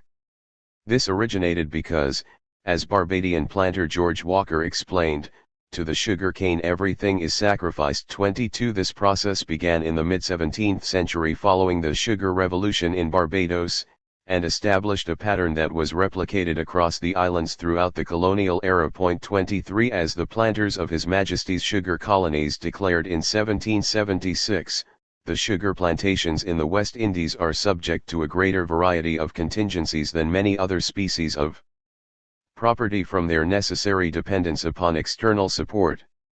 24. Those contingencies included dry weather, or excess of wet weather, hurricanes, blasts, vermin, to which must be added imperial wars, earthquakes, fires, and slave revolts. 25. Alongside these challenges were others. The certain charges of a sugar work are so great, and the casualties so many, that it were no easy matter to bear up against them. Principally because the wear of our mills is also a continual charge. 26. As the planters focused on plantation development, they utilized the New Englanders to supply them with everything essential to production, including, as Rhode Island Governor Richard Ward concluded, our African trade, which often furnishes them with slaves for their plantations. 27. Participation by New Englanders in the African trade began in 1645 and, despite the disruption caused by the American Revolution, legally continued until 1808. 28. Rhode Islanders dominated the Atlantic slave trade operating from New England during this time. Of the roughly 139,000 enslaved Africans aboard New England ships, more than 110,000, or 79%, found themselves aboard a vessel launched from Rhode Island. These ships were locally owned and crewed, and direct investment in successful voyages spread far beyond just a few merchants. 29. Enslaved Africans who survived the Middle Passage were most often sold to West Indian buyers in Barbados and Jamaica, though after the American Revolution the primary destination in the region shifted to Cuba. Slaves were also sold in mainland markets, and between 1701 and 1770 more than 3,100 enslaved Africans were brought north from the West Indies as additional cargo and sold to mainland buyers in North America. In addition, between the 1730s and 1760s, Rhode Islanders directly imported slaves from Africa into the colony, bringing nearly 5,000 for sale. 30 During the 1784 to 1808 era, South Carolina and Georgia became the largest mainland markets as buyers sought more enslaved Africans for the newly developing cotton plantations. 31 New Englanders in general and Rhode Islanders in particular used rum as the primary article of trade to acquire slaves from Africa. 32 Between 1709 and 1807, Rhode Islanders exported nearly 11 million gallons to Africa, and locally distilleries supplied most of that rum. 33 By 1772 at least 20 distilleries were manufacturing rum, while additional molasses imports from the West Indies were re-exported along the coastal trade, with some kept for domestic consumption within the colony. 34 To the north, Massachusetts imported even more molasses. Accounting for nearly half of all molasses imports into British North America from the West Indies between 1768 and 1772.35. If imports into New Hampshire and Connecticut are added, New Englanders accounted for almost 3/4 of all molasses imports from the West Indies into British North America. They also led in rum production, with 51 distilleries in Massachusetts, 20 in Rhode Island, 5 in Connecticut, and 3 in New Hampshire by 1770.36. Thus, New Englanders were converting slave-produced raw materials into valuable export commodities long before the construction of cotton textile mills during the antebellum era. Even larger than the slave trade was the direct export trade between New England and the West Indies for commodities to sustain the plantations. Among those items were oil and spermaceti candles, both of which came from Wales, whose brains were used to bring the sugar plantations to light. As the Barbadian sugar planter George Walker stated, whale oil was necessary, for the many lamps in the sugar works. 37 New Englanders supplied nearly all the oil burning in the sugar works, courtesy of the whaling fleets built and operated from Massachusetts. 38 Seth Jenkins, a Nantucket resident and an expert on the whaling industry, estimated that by 1775, the whole number of the whale fishery ships was more than 300, and more than 80% sailed from Massachusetts ports. 39 In addition to oil, beginning in the 1750s, chandlers began transforming the head matter of whales into spermaceti candles. Nantucket whalers shipped head matter to Rhode Island, which quickly became the dominant center of spermaceti candle manufacture. 40 Between 1768 and 1772, almost 2/3 of all the spermaceti candles exported to the West Indies from British North America arrived from Rhode Island. When exports from ports in Massachusetts, New Hampshire, and Connecticut are added, the collective market share of New Englanders rises to over 90%. 41 In a very literal way, New Englanders helped to illuminate the labor processes of West Indian sugar plantations. While spermaceti candles helped to illuminate the plantation house, they were critical during one of the key moments in the sugar harvesting cycle. The months between January and May were the best time to harvest the sugar stalks and bring them to the grinding mills to extract the juice. 42 Here, at the engine, the mill rollers, powered by water, wind, or animals, crushed the stalks, and the juice ran down troughs and into cisterns, which were then moved into the boiling house. 43 Sugar was boiled to evaporate the water, skim off any impurities, and drain away the molasses. This three-step process of harvesting, milling, and boiling constituted the main sugar cycle. Since the sugar works often operated around the clock at harvest time, 44 spermaceti candles provided the best illumination possible for night work. However, the sea was harvested for more than sources of artificial lighting. The dried, salted cod fished from it became the meat of all the slaves in all the West Indies. 45 Despite the plethora of fish surrounding the West India Islands, planters emphasized sugar production for export over obtaining domestic plantation supplies, and so they imported vast amounts of fish. 46 In the Atlantic fishing port towns north of Boston, entire communities specialized in fishing and became directly interlinked with the center of the plantation complex. Customs records reveal that the vast majority of fish from British North America arrived in ships from Salem and Marblehead, two ports renowned for their fishing fleets. Higher grade fish, known as merchantable, fetched better prices and was exported across the Atlantic for consumers in southern Europe. Lower grade fish, called refuse and deemed unacceptable by European standards, was sold throughout the West Indies. In addition to catching their own fish, New Englanders also traded a considerable quantity of rum for fish caught by Newfoundland fishermen. 47. Before 1776, fish imports into the British West Indies arrived from either North American colonies, which principally carried salted cod or pickled mackerel, or ships from English or Irish ports, which carried herring. 48 Jamaica exemplifies this import pattern. In 1709, for example, 2,794 quintals, 312,928 pounds, of fish were imported into Jamaica. 53% came from New England and 47% from English or Irish ports. 49 Over the next 65 years, Jamaican demand for imported fish grew by nearly 20 times. New England provided 54% of the nearly 11 million pounds arriving in the island in 1774.50. Alongside the pickled mackerel sent to Jamaica, New England fisheries provided a staggering amount of cod to the Caribbean plantations. In just the 5 years between 1768 and 1772, Massachusetts ports, primarily Salem and Marblehead, exported more than 70 million pounds of dried salted cod to West Indian markets. As a whole, New England colonies were responsible for 90% of the fish exported from British North America to the British Caribbean. 51.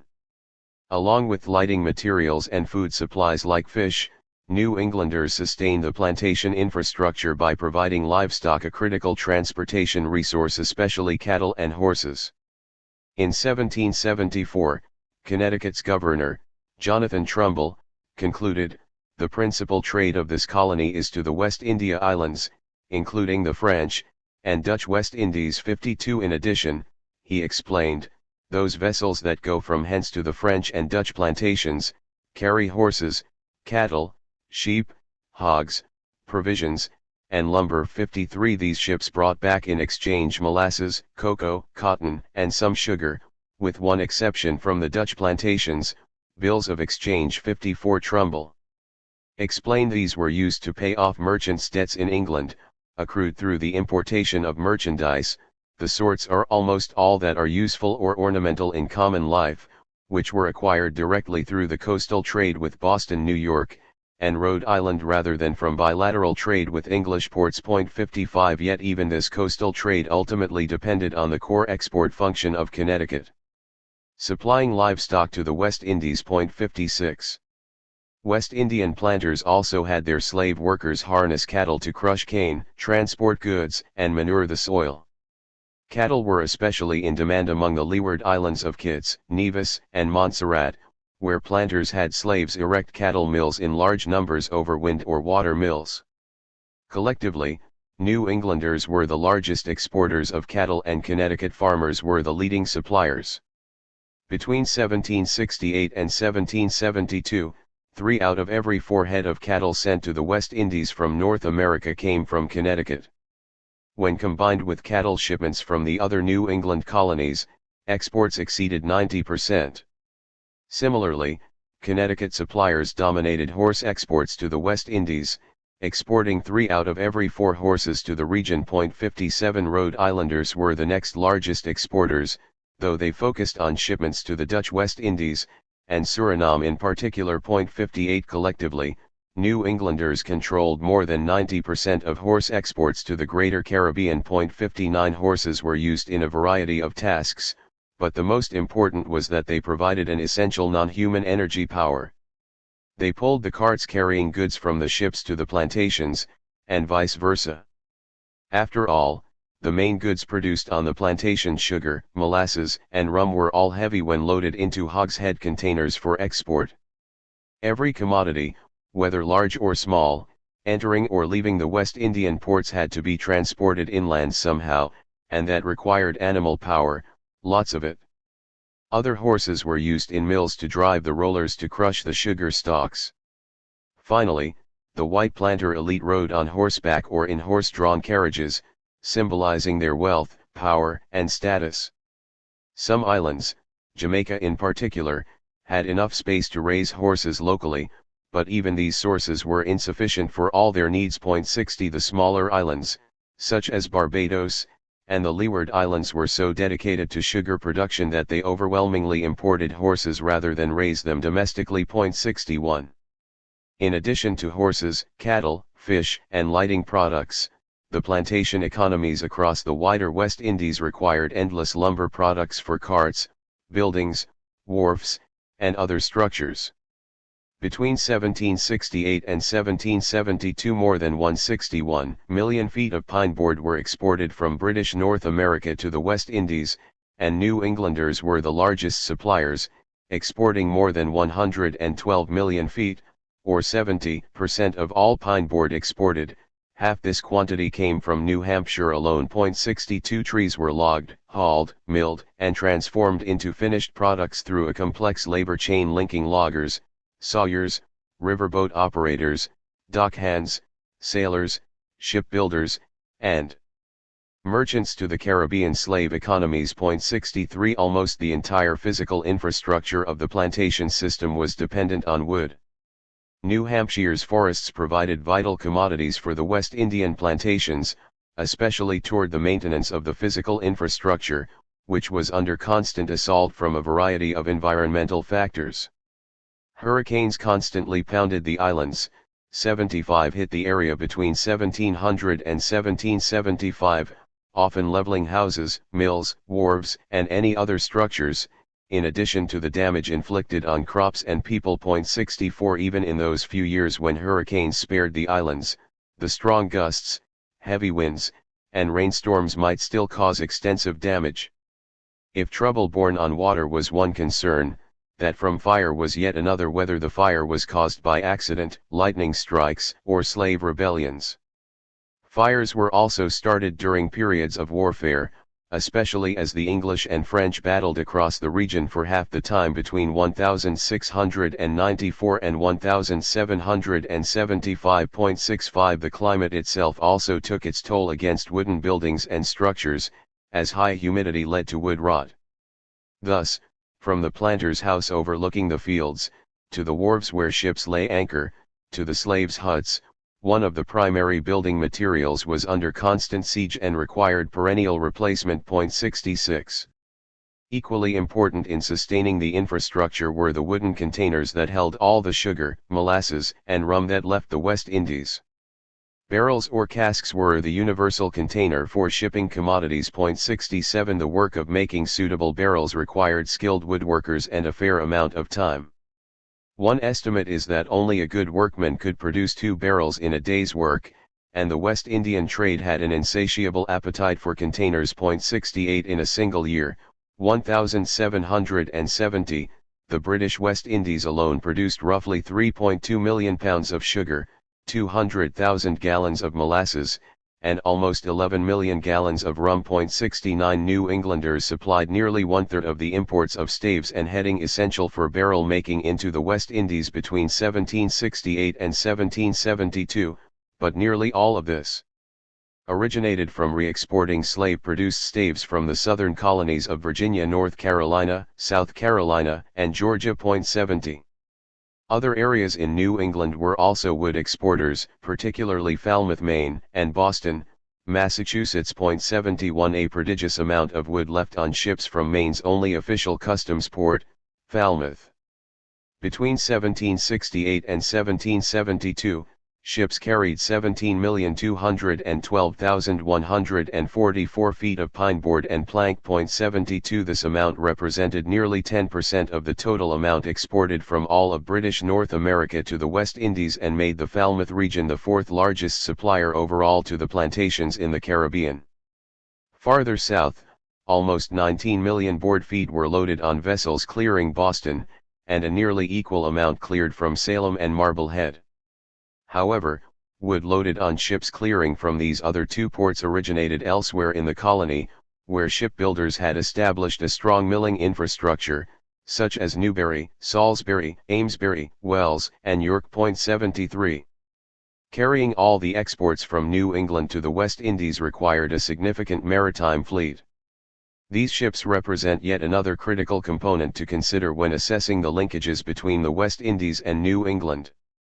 Shipbuilding was considered by many contemporaries to be one of the greatest articles of trade and manufacture, employing more than 30 different denominations of tradesmen and artificers. 74 New Englanders were building boats from almost the moment of first colonization, and they continued to do so through the entire era. 75 An analysis of customs records reveals that from the early 1760s through 1775, the vast majority of the ships entering and clearing New England ports were built in New England and were crewed by New Englanders as well. Thus, whether they were on fishing fleets, whaling ships, coastal boats, slavers, or vessels bound directly for the West Indies, sailors left from harbors across New England in locally built ships. Though their journeying was disrupted during the American War of Independence, and they were barred from direct trade with the British West Indies in 1783, New Englanders evaded the laws, just as they had during the colonial era, and continued to set sail for the islands anyway. They recognized the importance of the plantation complex for their own economic livelihoods. 76 As John Adams remarked in 1783, the commerce of the West India Islands is a part of the American system of commerce. They can neither do without us, nor we without them. 77 He further noted that the commerce of the West India Islands falls necessarily into the natural system of the commerce of the United States. We are necessary to them, and they to us, and there will be a commerce between us. If the governments forbid it, it will be carried on clandestinely. 78 Still, the British officially closed the islands to other countries' shipping from 1783 until 1793, when war with France convinced the English leaders that they could not rely on their own shipping to sustain the plantations. 79 In the interim, smuggling persisted, as John Adams had predicted it would, often through the use of false papers and entrances via French and Dutch West Indian ports. 80 Of course, direct exports to the French West Indies in particular continued to command New Englanders' attention, as they had in the colonial era. 81 There was one significant change to the historical trading patterns between New Englanders and their Caribbean partners that emerged during the Napoleonic Wars. In addition to continuing a direct trade between the two regions, New Englanders became prodigious carriers of material for the European powers to and from their Caribbean colonies. 82 The re-exported products were all, in effect, either products directly produced by slave labor or products produced in support of that labor. Joseph Inakori's recent work especially has amassed data in support of this view. 83 In the case of the British West Indies, as Seymour Drescher has noted, plantation economies were generally the most important sector to Britain for the entire century between 1722 and 1822, and were even more valuable during part of the years under discussion here, those prior to the embargo of 1807.84. Some indication of the importance of the Caribbean-based plantation complex emerges from Drescher's work, which also stresses the importance of the re-export trade from the United States. 85 The larger, macro-level importance of the Atlantic slave economy has become quite clear recently. The fact that black slave labor provided the foundation for the wealthiest and most dynamic New World economies from 1580 to 1800 has, in David Bryan Davis's estimation, become the now conventional view. As Davis elaborates, the economic importance of slavery increased in the 19th century along with the soaring global demand for such consumer goods as sugar, coffee, tobacco, and cotton textiles. 86 New Englanders were direct beneficiaries of their historical integration with the Atlantic slave economies. Indeed, it is difficult to overstate the importance of the Caribbean plantation complex, and the labor power of the enslaved Africans working on them, to the economic fortunes of New Englanders in the years before the massive expansion of cotton textile manufacturing following the creation of the mills in Lowell in 1812. From approximately 1793 through 1812, individuals from the United States built, crewed, insured, and supplied ships that carried out the vast colonial trade of Europe. 87 And New Englanders were significant participants in this process, which is typically referred to as the carrying trade. Slave-produced commodities were first imported into the United States, a duty was paid on them, and then they were re-exported to European ports. A similar process worked in the opposite direction as manufactures from Europe found their way to colonial ports via the United States. 88. Indeed, contemporaries were well aware of the importance of this trade, and in 1818 Adam C. Byrd, a Pennsylvania congressman, provided an extremely useful description of it. 89 In 1818, Seabird concluded that we not only supplied the demand in our markets, but also furnished a considerable portion of Europe with the valuable productions of the colonies of France, Spain, and Holland. The surplus re-exported produced a general activity in the seaports of the United States. 90 He further noted that without the intercourse with the colonies and the countries above enumerated, we should not have been able to extend our trade in the Europeans' markets. In consequence of it we carried rich cargoes to the ports of France, Holland, Spain, Germany, and Italy. This element, Seabird concluded, was critical. It was from the profits of that trade that we discharged our enormous debts in England. 91 Seabird estimated that a profit rate of $50 per ton in this branch of trade between 1795 to 1801 was a moderate allowance, and that intelligent merchants calculated it as high as $70 per ton, on voyages of every description. 92. Despite Seabird's estimates, precise comparisons by port and state for the colonial and post-colonial years will be extremely challenging, if not impossible. Owing to the absence of key customs records for New Hampshire and for Boston after 1790.93. Despite these absences, some existing data indicate the level of activity regarding the re-export trade, Table 8.1.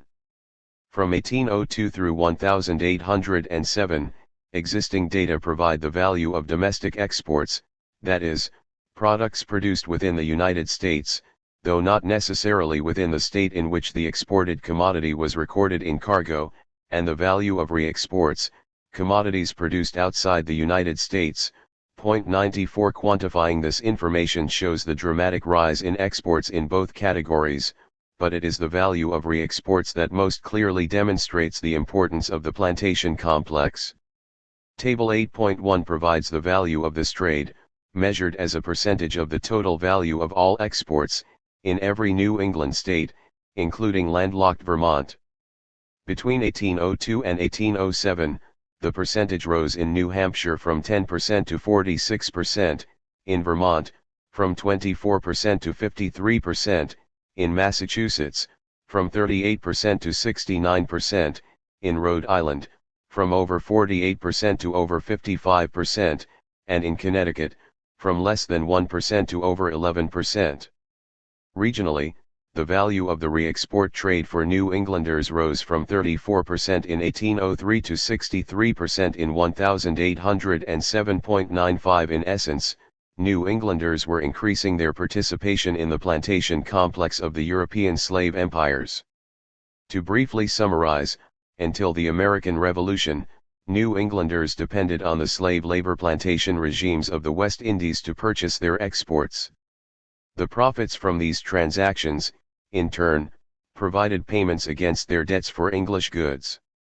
New Englanders were led by the Rhode Islanders in importing slave-produced molasses from the West Indies and manufacturing it into rum to purchase slaves from Africa for future sale in the Caribbean. In addition, New Englanders supported the plantation regimes in the Caribbean by supplying critical infrastructure elements like oil, candles, fish, livestock, and wood. To carry these commodities, New Englanders built a vast maritime fleet and employed locals to crew their ships. Even the American Revolution failed to rupture the links forged with the West Indies as New Englanders continued to trade, sometime legally, though often not, in the 1780s and early 1790s across the Greater Caribbean, but they added a new economic component. During the era of the French Revolutionary Wars, between 1790 and 1812, they acted as the principal maritime carriers of goods between the islands and European ports. So, while new connections were made with the rising cotton south, old links to the plantation complex in the Caribbean continued, and remained vibrant. The standard narrative of New Englanders' involvement in slavery begins too late, by emphasizing cotton textile mills, and this framework hides the earlier and persistent involvement with the plantation complex based in the Caribbean. A new history remains to be written, and Frederick Douglass needs our answer. What have we to do with slavery? New Englanders knew the answer: everything. Table 8.1. Total value of all exports, including re-exports, from New England states, 1802 to 1807. Note, D. All domestic exports, R. All foreign exports, T indicates the total of both. U.S. Customs officers and Treasury officials used these categories in their reports. Source: American State Papers, Volume 7, Washington, D.C., Gales and Seaton, 1832, 544, 591, 672, 697, 722. Chapter 9. No country but their counting houses. The U.S. Cuba Baltic Circuit, 1809 to 1812. Stephen Chambers. The Count was perfectly good-humored, and avowed his prejudices against the class of merchants without reserve. He says they are the cause of all these wars, without ever taking part in them or suffering from them. They fatten and grow rich upon the misery and blood of nations. That they have no country but their counting houses. No God but gain. John Quincy Adams, St. Petersburg, Russia, May 15, 1812. Cuban slavery impacted early American capitalism through Russia. In the early 19th century, as the U.S. West Indies trade increasingly centered on the Spanish colony of Cuba, a small nexus of elite Americans, particularly New Englanders, became owners of Cuban plantations. 1. Intensive American participation in the Cuban slave regime both reinforces and complicates scholars' recognition of slavery as a national rather than sectional bedrock of U.S. state formation. When convenient or profitable, the character of U.S. slavery was also transnational. 2. At the very moment of the continued expansion of the North American plantation frontier and the formation of the U.S. South, Northern, and Atlantic, merchants became planters and investors in another, offshore plantation frontier owned by Spain. Many more U.S. citizens also invested in the re-export trade of Spanish sugar, coffee, and specie from the island. Placing the vast papers of American statesmen, public figures, and diplomats alongside merchants' bills of lading, insurance policies, and account ledgers reveals the striking degree to which American investment in the Cuban slave regime shaped U.S. economic development in the early republic. Remarkably, however, the full significance of these Cuban investments is first apparent not in Boston or Havana but in St. Petersburg, Russia. Although scholars have typically linked the early United States with Cuba only through the vagaries of the West Indies trade, beginning in the 1790s the Cuba trade became essential to the rise of U.S. capitalism. 3. The massive amounts of specie that flowed from Spanish mines in the Americas through Havana and into the United States helped buttress the nascent U.S. financial infrastructure and offset U.S. trade deficits with England. 4. The Spanish economist Javier Cuenca Esteban has calculated that U.S. trade surpluses from 1790 to 1811 with Spanish colonies, primarily Cuba, offset 90% of U.S. trade deficits with the rest of the world, which, Linda Salvucci has suggested, went a long way toward reducing the international indebtedness of the young United States. 5. Meanwhile, elite U.S. merchants leveraged investments in foreign and coastal trade with banking and insurance investments to grow larger fortunes. As James Fichter suggests, the majority of this wealth was denominated in coffee and sugar shipped back from the Caribbean and sent on to Europe. 6. During the Napoleonic Wars, increasingly larger amounts of these commodities came from Cuba. Cuban sugar and coffee did not develop coincidentally with the North American cotton frontier and U.S. finance but as a direct result and driver of both. The expansion of the Cuban slave regime worked in tandem with the expansion of the Cotton South to ensure that American merchants and the banks and insurance companies they managed could secure credit and bank notes from the financial centers of England.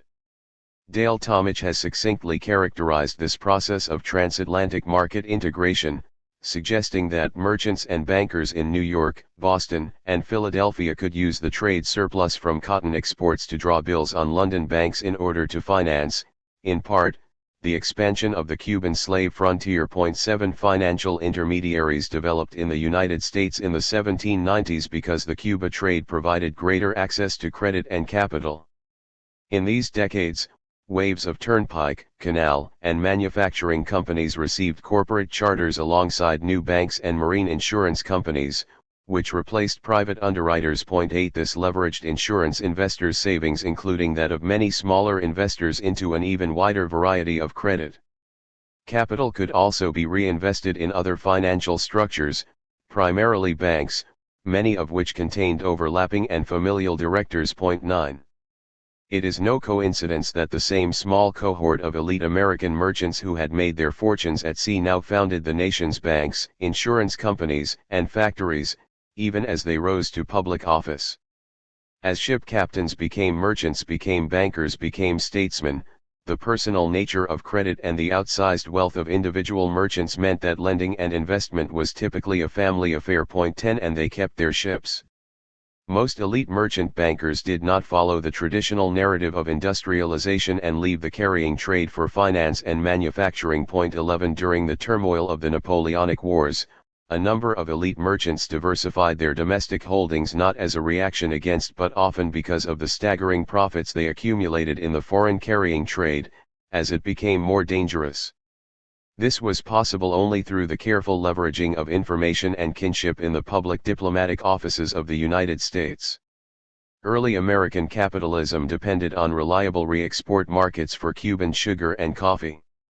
Because of the uncertainties of wartime trade, investors looked to well-placed U.S. diplomats for assistance in liberating seized vessels and as fonts of pricing information.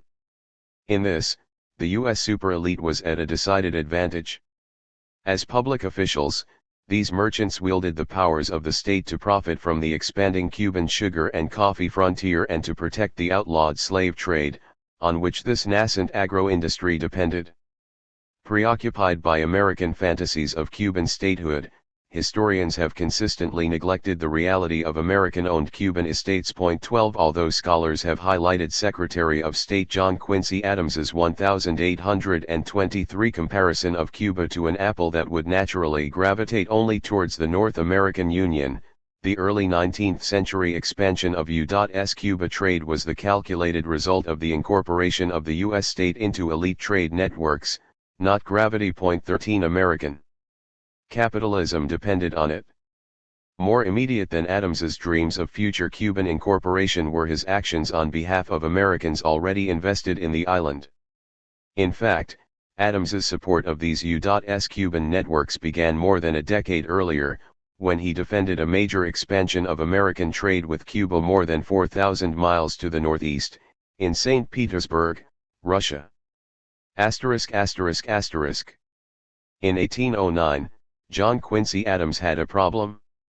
As newly arrived U.S. minister to Russia, he faced suspicions from officials in the Baltic that the vast amounts of sugar and coffee arriving in American vessels had come from British colonies, in violation of Napoleon's continental system. On December 26, 1809, Adams assured the Russians that, with the exception perhaps of coffee, all the articles of colonial trade were produced within the United States. The sugar, according to Adams, came from Louisiana and Georgia or the Spanish Islands. 14 This was a lie, and Adams knew it. Not only was very little sugar produced domestically in the United States in this period, but earlier that month Adams's secretary, Alexander Everett, had detailed exactly how merchants smuggled British colonial goods into Russia. 15 When he was later confronted by the French, Adams was drawn into an extended discussion of the nature of the Havana sugars arrived in American vessels, which he attributed to the great increase of our trade with the island of Cuba. 16 In 1809 to 1811, a solid majority of U.S. vessels arriving in the Baltic hailed from New England. 17 Determining the origin of the sugar and coffee on board these vessels depends on tracing the trade circuits of their home ports, the busiest of which was Boston.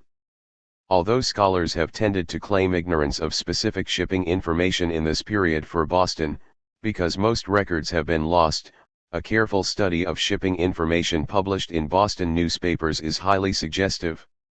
A survey of 210 issues of the Boston Gazette from January 1, 1810, to January 2, 1812, reveals that 13% of all foreign entrances, of 4,428 total entrances, and 12% of all foreign port clearances, of 3,771 total clearances, originated at or were bound to Cuba. 18 In Boston, Havana consistently and often dramatically outranked all other foreign ports, such as Liverpool and Lisbon, in its share of shipping. And Boston was not alone. Along the New England coast, other port records tell a similar tale about the outsized importance of the Cuba trade. Of 724 ships registered as entering Salem, Bristol, and Warren, Portsmouth, and Newport from foreign ports in 1810 to 1811, 35% entered from Cuban ports. Whereas in Portsmouth just 4% arrived from Cuba, in the busier ports of Bristol and Warren, 75% from Cuba, Newport, 41%, and Salem, 20%. The extensive influence of elite American merchants created a lopsided Cuba trade. 19 Throughout much of the region, the New England West Indies trade was, more accurately, a Cuba trade. Adams was right. The sugar and coffee arriving in St. Petersburg overwhelmingly came from Havana.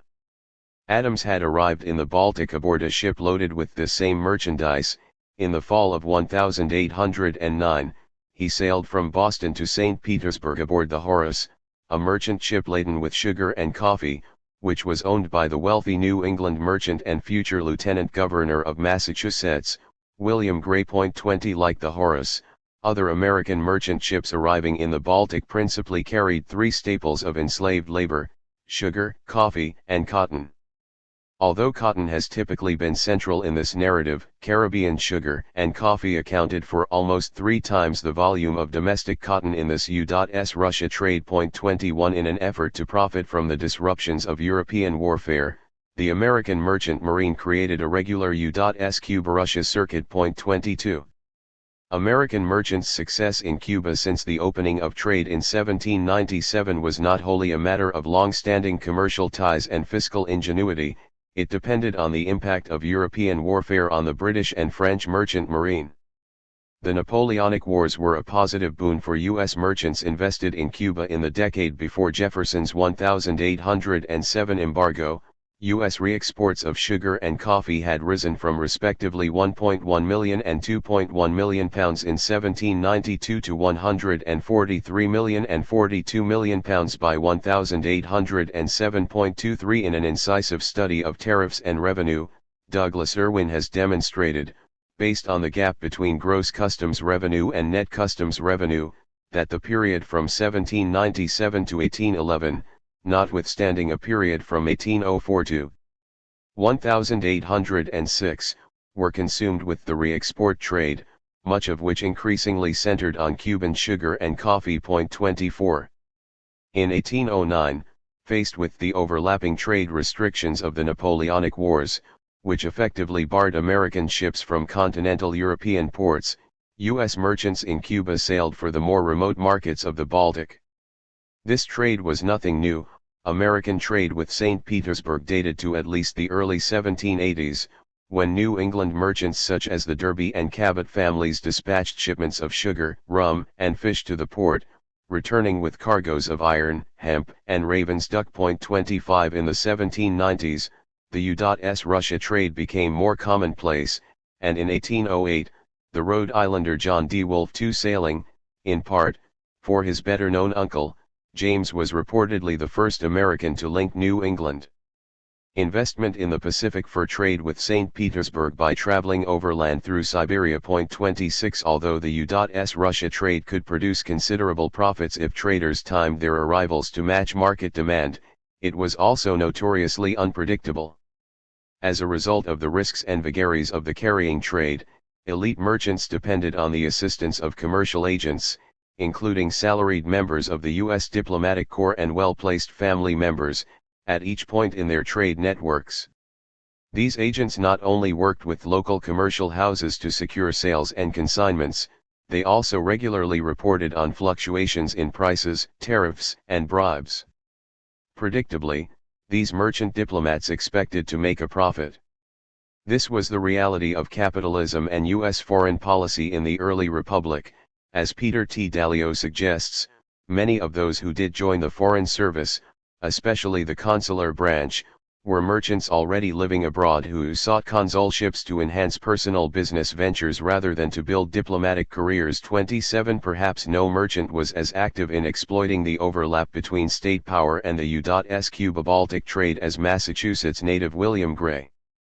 By the mid-1790s, Americans in Havana were documenting numerous American and Spanish vessels entering Cuba with Russia goods. 28 And in the turbulence of an undeclared naval war with France, William Gray's ships provided an armed convoy for trade between Cuba and New England. 29 At least some portion of this trade reached the Baltic. On December 7, 1797, for example, Gray's ship, American Hero, left Salem for Havana, arriving in February 1798 to unload a cargo of Russia sheeting 30. Soon, U.S. merchants faced a series of sustained, shifting trade restrictions, beginning with Jefferson's 1807 embargo. While U.S. trade with Cuba may have slumped slightly during the embargo years, U.S. merchants readily exploited loopholes in trade regulations such as licensing foreign trade vessels for the domestic coastal trade or arriving in foreign ports in feigned distress to ignore national law. Moreover, while opposition to Jefferson's embargo may have generally characterized Federalist New England, a number of elite American merchants actually backed the embargo. 31 The support of a public policy that would appear to directly challenge merchants' commercial success is indicative of the counterintuitive ways in which these circuits of elite trade operated. Laws were sometimes made to be broken. At first glance, William Gray's 1808 support of Thomas Jefferson's trade embargo appears counterintuitive. Gray was reportedly the richest man in the United States, his fortune estimated to have risen from $900,000 in 1799 to more than $2.5 million in 1808 was greater than that of any other 5 men of all the New England states combined. 32 Once called the first merchant of the United States by Adams. 33 Gray operated an extensive, worldwide shipping network that employed at least 300 hands annually. 34 This network would have been threatened by a restriction of U.S. trade. Yet the reality of the U.S. diplomatic corps' relationship with American merchants meant that trade prohibitions benefited the super elite. When William Gray supported the embargo, he also defected to the Republican Party and moved from the Federalist stronghold of Salem to Boston, where he found a ready ally in John Quincy Adams, who had just been ousted from the U.S. Senate for his support of the embargo. 35 Both men needed each other, Adams for the revival of his public career and Gray for the protection of trade profits. This was no secret at the time. In December 1809, for example, immediately after Adams's arrival in St. Petersburg, the Federalist Salem Gazette charged Adams with desertion and commercial dependency on Gray. They sacrifice without a struggle an old friend as they adopt a new one, like John Q. Adams, or, if I may be allowed to name him in the same line, William Gray. Democratic leaders must follow, not dictate, the measures of their dependents. 36. While Adams has been applauded by historians for his diplomatic accomplishments in St. Petersburg, in Russia he acted as a de facto private commercial agent. 37 In 1810, William Gray forwarded Adams a letter of credit worth $30,00038 and in 1810 to 1811, Adams not only secured the release of all of Gray's ships that had been seized in the Baltic, he regularly wrote to Gray with commercial advice related to the manipulation of prices by Russian merchants and customs house bribes. 39 While the French continued to hold more than $2 million worth of American property seized in the Baltic. With Adams's help, Gray made a profit on every ship sent to Russia in 1810.40. These profits were not incidental. In December 1810, U.S. Consul Levitt Harris estimated that shipments from the U.S. to Russia had on average yielded a profit of at least 40%. 41 The risks that made such profits possible were very real, as evidenced by fluctuating marine insurance premiums. 42. U.S. agents such as Harris were themselves adept at turning a profit from their access to such information. While the wealthy Russian merchant Glukov, the agent of Mr. Gray, made a considerable profit on the consignment of the goods on board the Horace, Leavitt Harris made even more. As Harris bragged in February 1810, Russian merchants were at a disadvantage precisely because of the limitations of their information networks. They are generally possessed of very limited correspondences abroad. This makes it easy for foreigners, who are possessed of that advantage, and who have a capital to trade on, to make large fortunes very easily. When Glukov sold Gray's cotton, for example, Harris knew from his correspondence that it was about to rise and used his public office to manipulate Glukov into selling him the cotton as an act of friendship and without paying the money. Within about 15 days, Harris sold the cotton at an advance of 13 or 14,000 rubles 43. In this case, Harris had no actual part in the shipment, he was not involved in the purchasing, shipping, or disbursement of the goods, and he was not acting as an agent for William Gray. Instead, he simply coordinated the information networks that flowed through the consular office to purchase and immediately sell these goods at a profit and no cost. Because of his public appointment as consul, Harris had not even had to front the purchasing money. Information and public power allowed him to pluck profits out of thin air. And while Adams occasionally grumbled about Harris's transnational profiteering, he consistently defended Harris or looked the other way. 44. And Adams had not arrived alone.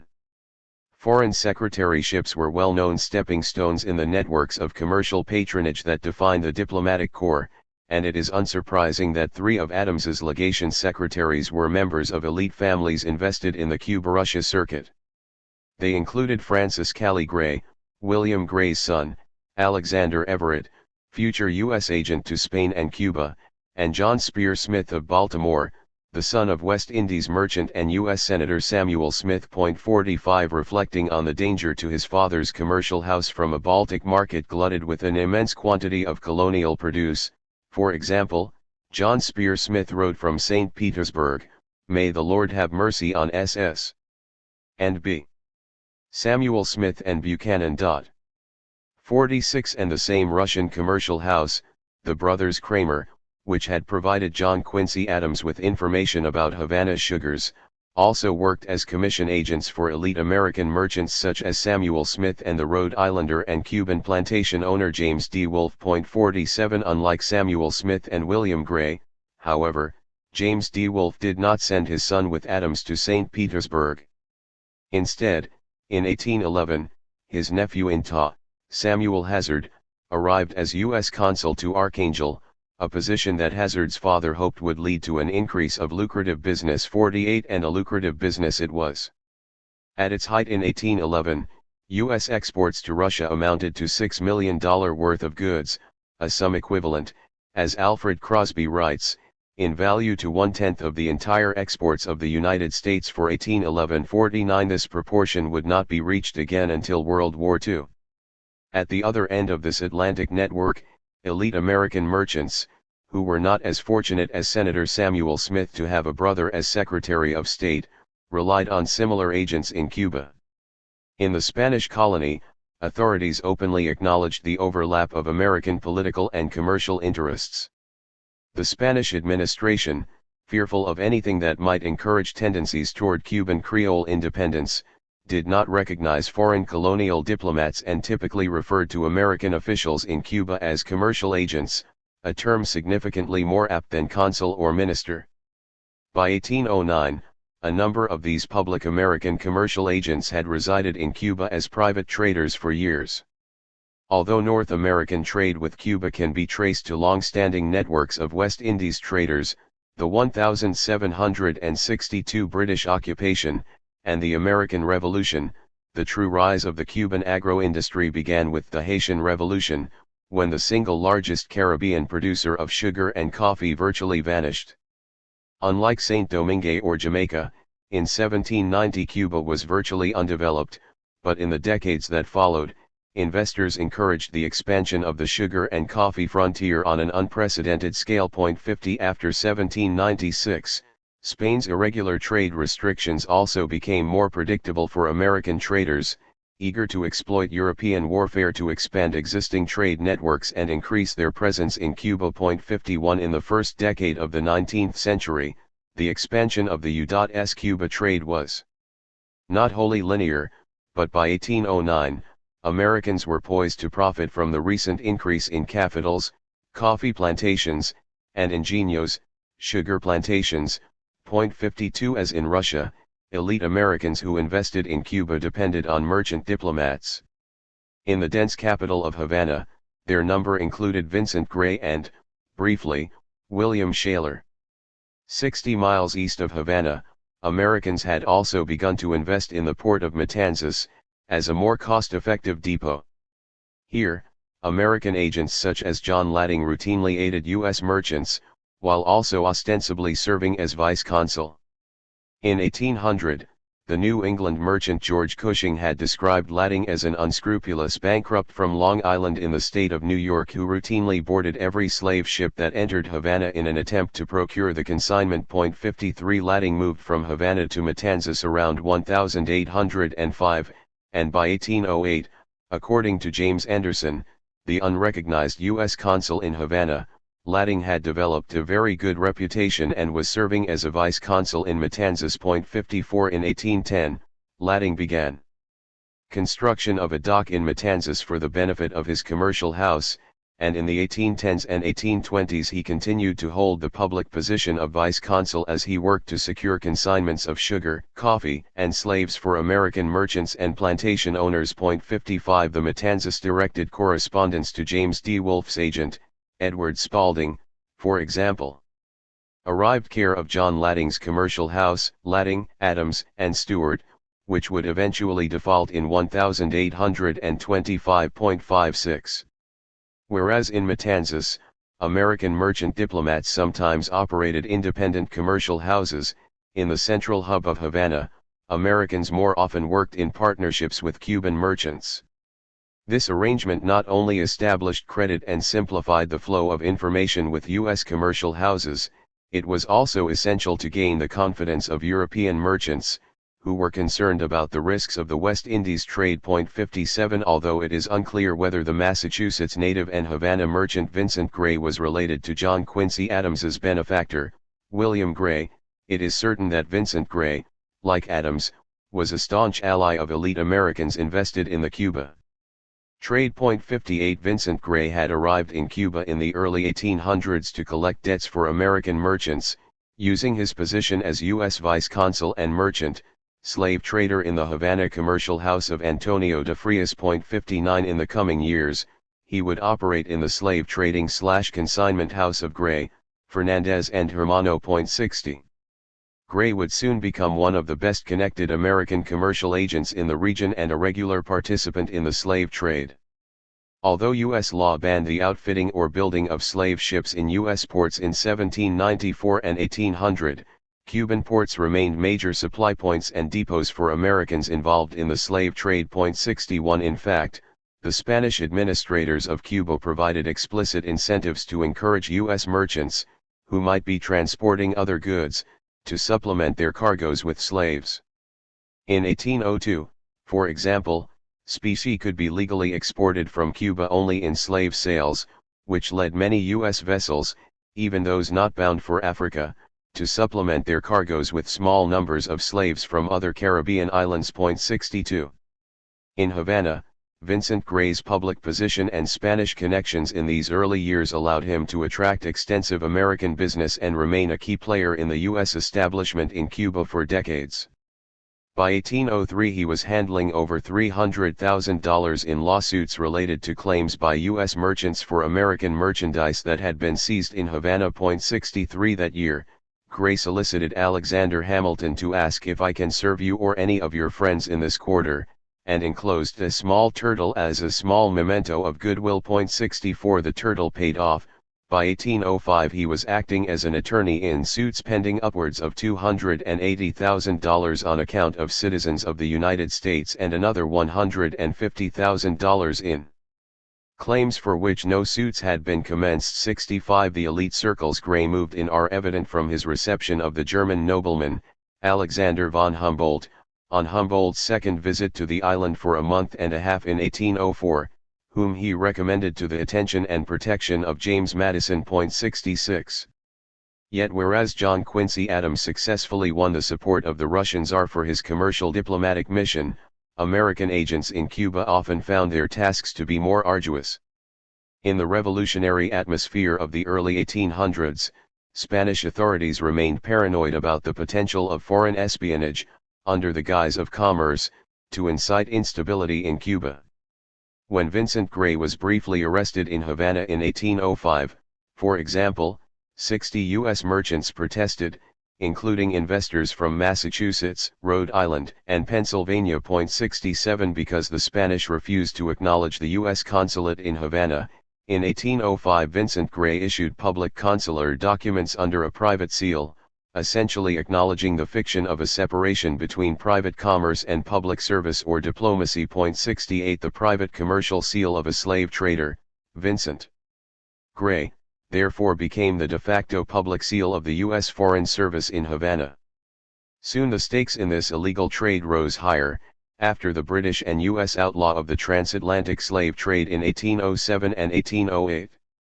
The U.S. commercial agent James Anderson, for example, arrived in Havana in 1807 primarily on behalf of the Baltimore merchant William Patterson, expecting to gross $10,000 a year. 69 But he found circumstances to be unexpectedly difficult. Anderson had also been instructed to monitor the slave trade into Cuba. This, he wrote to Secretary of State James Madison, would be impossible. The Spanish authorities remained determined to protect the expansion of the slave trade into Cuba, and many U.S. merchants were eager to profit from it. If Anderson got involved, he was likely to be arrested and expelled or worse. Illegal trade was so essential to U.S. trade with Cuba that Anderson was convinced that any American or Spanish merchant who thought that I stood in the way of his making a fortune would find an assassin to plunge a dagger into me at any moment of the day. It does not require darkness, Anderson wrote, to commit murder in Havana. 70 In May 1807, for example, an American carpenter named Taylor, who had lived in Havana for more than 5 years, was murdered and tied to a tree, stark naked, and covered with wounds and blood. 71 U.S. Vice Consul Vincent Gray, who openly worked in the Cuban slave trade into the 1820s, had also been at the center of an assassination plot 1 month earlier, when rumors spread that Gray had received a large sum of money. A cabal of 12 Spaniards conspired to kill Gray and rob his offices, but after word of the plot leaked, the Spanish Captain General agreed to provide Gray with soldiers. When one of the assassins attacked Gray's clerk with a stiletto, the clerk shot him, and Spanish soldiers cut the man down. 5 others were soon arrested. 72 Not everyone, it seems, was eager to welcome Americans to Cuba. William Shaler encountered similar obstacles when he arrived as the unrecognized U.S. consul to Havana in August 1810. Much more familiar to historians than Gray or Ladding, William Shaler received an annual salary of $2,000 compared to John Quincy Adams's $9,000 salary in Russia, and would eventually bill $7,026 to the U.S. Treasury. 73 Like Adams, Shaler was bound to elite Americans invested in the island, including Nathaniel Ingram of New York, who forwarded Shaler $1,000 in gold and a letter of credit prior to Shaler's departure. Shaler had worked as a commercial agent for Ingram's firm of Ingram, Phoenix, and Nixon for years. 74 During his time in Cuba, William Shaler forwarded many of his letters not to Washington but to Nathaniel Ingram's New York commercial house, which he provided with regular updates. 75 While historians have emphasized Shaler's interest in Cuban independence or potential annexation, when Shaler was expelled from Cuba in December 1811, it had less to do with revolution than with networks of American investment. 76 Immediately after Shaler's arrival, he was welcomed by Antonio de Valle Hernandez, a secretary to the Spanish Consulado, who had been born to Spanish parents in Russia and who worked for Shaler as an expeditious translator 77 since 1791, Cuba's elite had seen their wealth grow exponentially with the expansion of the slave regime, and now as the Spanish Empire began to fracture and disintegrate around them, they quietly considered alternatives to Spanish rule. Now the real push for U.S. annexation came not from Shaler but from the Creole elite, who resented Spanish trade regulations, sought greater access to foreign markets, and were terrified of abolitionism. In June 1811, Shaler was approached by a member of the Creole elite, Joseph de Arango, cousin of the influential Francisco de Arango, who saw only one course for us, the wealthy landed proprietors in Cuba, should Spain attempt to abolish Cuban slavery and the slave trade, to solicit a union with you, the United States, and become one of your Confederate States. Arango's proposal provided an ideal opening for Shaler to advise the Secretary of State to annex the island. Yet Shaler told Arango only that the United States would always be interested in what happened in the Spanish colony. 78 This was classic understatement. Shaler knew that the U.S. Cuba trade depended on the illegal slave trade, which relied on lax Spanish administration. As war between Britain and the United States loomed at the end of 1811, Shaler's translator, Antonio de Valle Hernandez, suggested that if hostilities broke out, a preliminary measure on the part of England would be the occupation of Havana and its dependencies. Where, Hernandez asked, would the United States stand? Shaler promised that if the planters resisted a British occupation, they could rely with confidence on the American people. 79 The Creole elite were unconvinced. They worried that Great Britain, previous to a formal declaration of war against the United States, will take measures to assure herself of the port of Havana and others of the island of Cuba under the pretext of defending them from foreign invasion. Worse, beset by French armies, Spain might even be forced to go along. 80 By late 1811, American influence in Cuba was under real threat.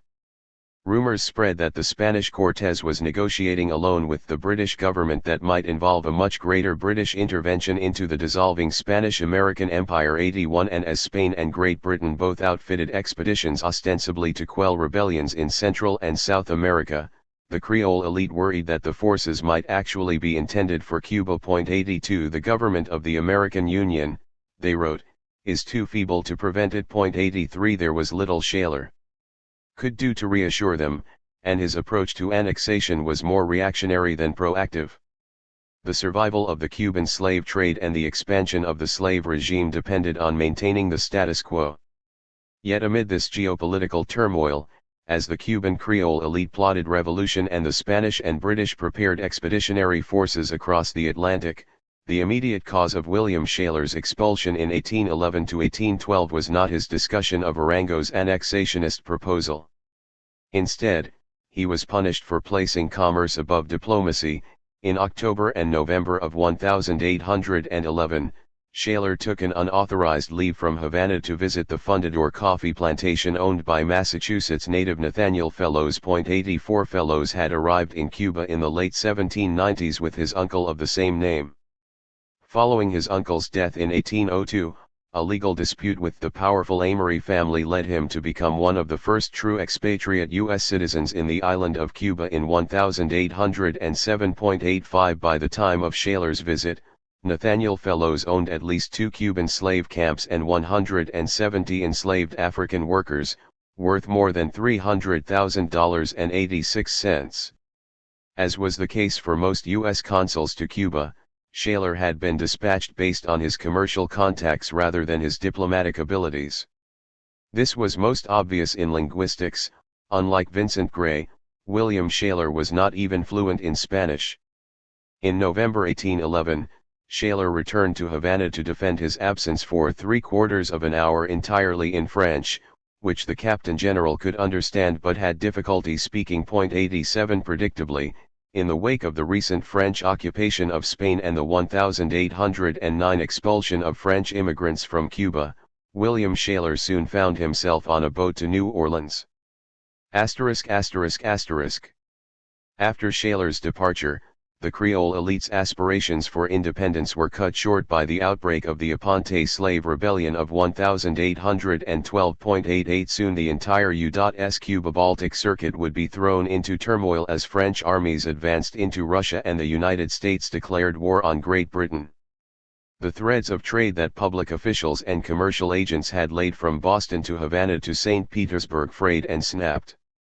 Because diplomacy had served private profit at every corner of the U.S. Cuba-Baltic trade, these same circuits had routinely undermined international law, making the outbreak of war on both fronts much more likely.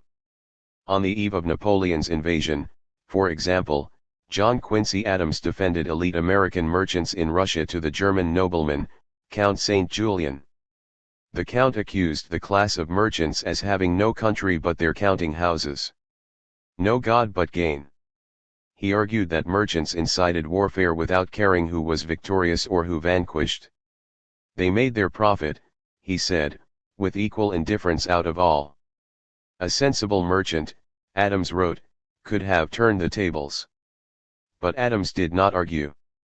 It would not have been appropriate, he reflected, precisely because Adams himself was in his own words the champion of the merchants. 89.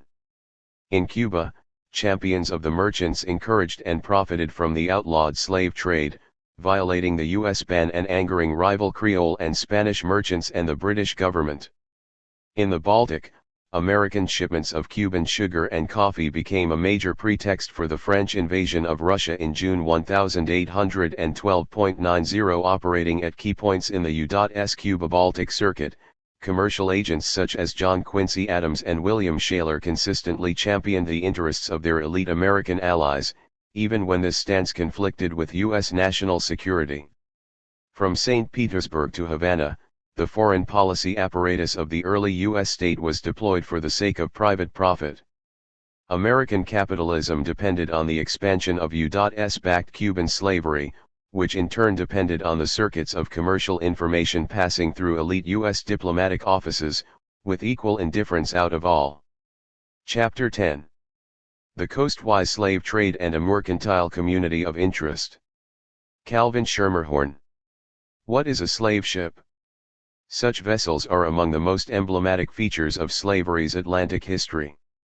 Transatlantic slaving vessels were floating dungeons whose names evoke a way of death, illustrated by the iconic Brooks, the Zone Massacre, and the Amistad Uprising.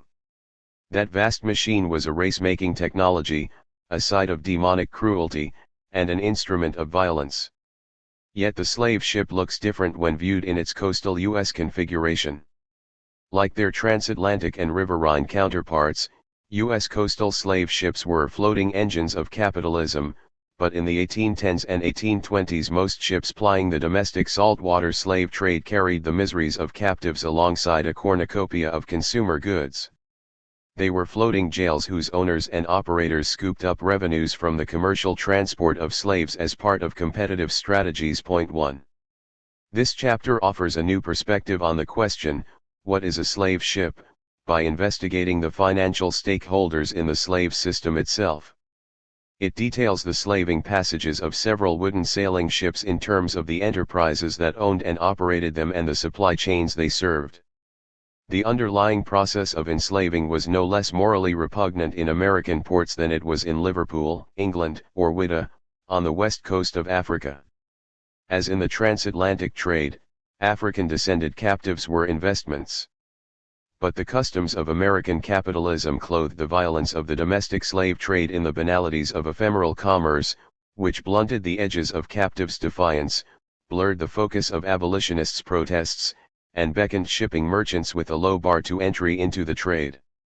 This chapter follows 3 ships in 3 registers or acts in the drama of the domestic slave trade of the 1810s and 1820s. The Unicorn, the Ami, and the Lapwing were representative of the mid-Atlantic merchant marine of the period. All were links in supply chains and distribution channels that crisscrossed an Atlantic commercial complex. Each delivered bound workers and much more, including agricultural commodities, consumer goods, and information. All promised returns for investments for the firms that owned and operated them, but before 1825 the coastal slave trade was an incidental traffic. Aboard the Unicorn, enslavers tossed captives into a capacious cargo area crammed with consumer goods. The ship plied the Cotton Triangle, and the captives were an incidental cargo on a voyage touching New Orleans, delivering bulk commodities to Britain, and returning to North America with manufactured goods. Over time, the Unicorn was incorporated into an international interlocking partnership of merchant bankers as a high-technology instrument of slavery's capitalism. On the bottom rungs of the American merchant marine, the Amis Rhode Island owner and master scavenged for revenues and found them in a slaving port. New England furnished many such slavers to the domestic trade. Baltimore's Lapwings voyages illustrate the seamless integration of the Chesapeake, New Orleans slaving route with the West Indies trade in slave-produced products. It was also part of an intensification of the coastal commerce in captives into an essential trade or one in which human cargo was central. The transition from incidental to essential trade occurred at roughly the same time that cotton replaced foodstuffs as the United States' chief export. Jean-Baptiste Moussier's firm illustrates the change in miniature. That New Orleans-based slave trader used both the Ami and the Lapwing as part of an ambitious strategy, and Moussier responded to the challenges of buying captives with cash and selling on credit by coming up with a way to expand the credit that his slave-holding clients consumed voraciously and demanded vocally. Coastal slaving commenced as ventures of opportunity among enslavers, bankers, commission, and shipping merchants with excess capacity. Saltwater transport was costly for enslavers, but it was efficient. It also diverted some of the revenues of slave sales into the pockets of shippers, merchants, and mariners who had no direct relationship to a growing commerce in the hands, limbs, and bodies of African-descended Americans. Beginning in 1808, federal prohibitions on the landing of foreign captives gave U.S. shippers a legal monopoly on slaves' coastwise transport. After the United States took control of New Orleans and annexed Louisiana, a long-distance domestic slave trade to the lower Mississippi Valley developed incrementally, accounting for between a fifth and sixth of the forced migration from the Chesapeake to the lower South by the peak decade of the 1830s. On nearly all American coastal voyages on which slaves were transported in the 1810s and early 1820s, the accent fell on shipping non-human cargoes. That incidental trade had deep roots. In the 16th and 17th centuries, ocean-going vessels carried captives across the Pacific from the Philippines to New Spain. Colonial Dutch and English shipmasters took on enslaved people as incidental cargoes on passages between strategic Atlantic and Caribbean ports. Following the War of 1812 and the ending of embargoes, the business of buying, selling, and transporting enslaved or captive Americans intensified, and as the fabric of a national economy took shape in the intricately laced configurations of domestic trade, the interstate slave trade became interwoven into those patterns. 3. The Unicorn, an atlas of its world. The Unicorn of Baltimore carried a miniature version of the commercial world through which it sailed. It plied the Cotton Triangle, which cemented reciprocal interests among United States, British, and European merchants, slave traders, industrialists, financiers, and slaveholders in the southern interior. Cotton was the engine of transatlantic capitalism in the 19th century. Knowledge and credit provided its locomotion. In the 1820s, cotton replaced foodstuffs as the principal U.S. export commodity, and Baltimore was fast becoming a principal slaving port of the East Coast. 4. Captives were a nearly invisible part of that mighty process. In late October 1820, a Baltimore customs inspector arrived at Ramsay's Wharf in Baltimore's Fells Point district with an order to inspect the enslaved cargo aboard the Unicorn. Walking from the custom house near the basin to Fells Point, the inspector glimpsed the makings of a national economy deeply implicated in slavery. Ramsay's Wharf was among many other long parking stalls for ships facing warehouses and backing up to the Patapsco River. Today the wharf is gone, but the site contains the Frederick Douglass, Isaac Myers Maritime Park and Heritage Center. Not all was well in the commercial district of the nation's third-largest city. Hard times resulting from the Panic of 1819 compounded the adversities of recent bad harvests and London's closing the British West Indies to American grain, which was the lifeblood of northern Chesapeake trade.